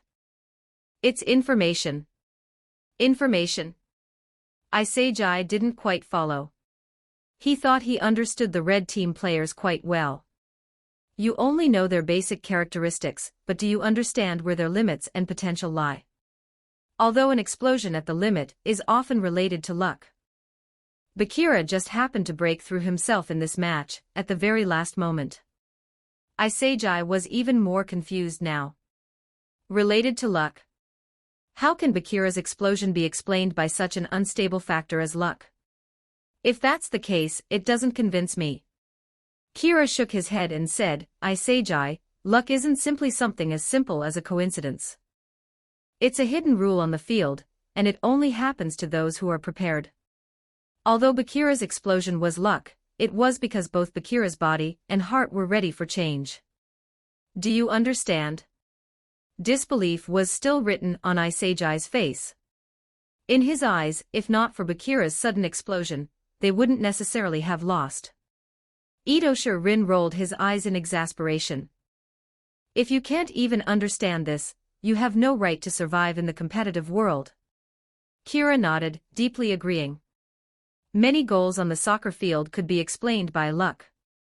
But luck only ever descends upon those who are prepared. Hand over your goddamn infinity stones. Every 100 stones equals +1 extra chapter. If you want to read chapters early and show some support, check out my P4trian. Just search demonic_fiction on P4trian, link in the synopsis. Don't forget to like and subscribe to Novels Wonderland.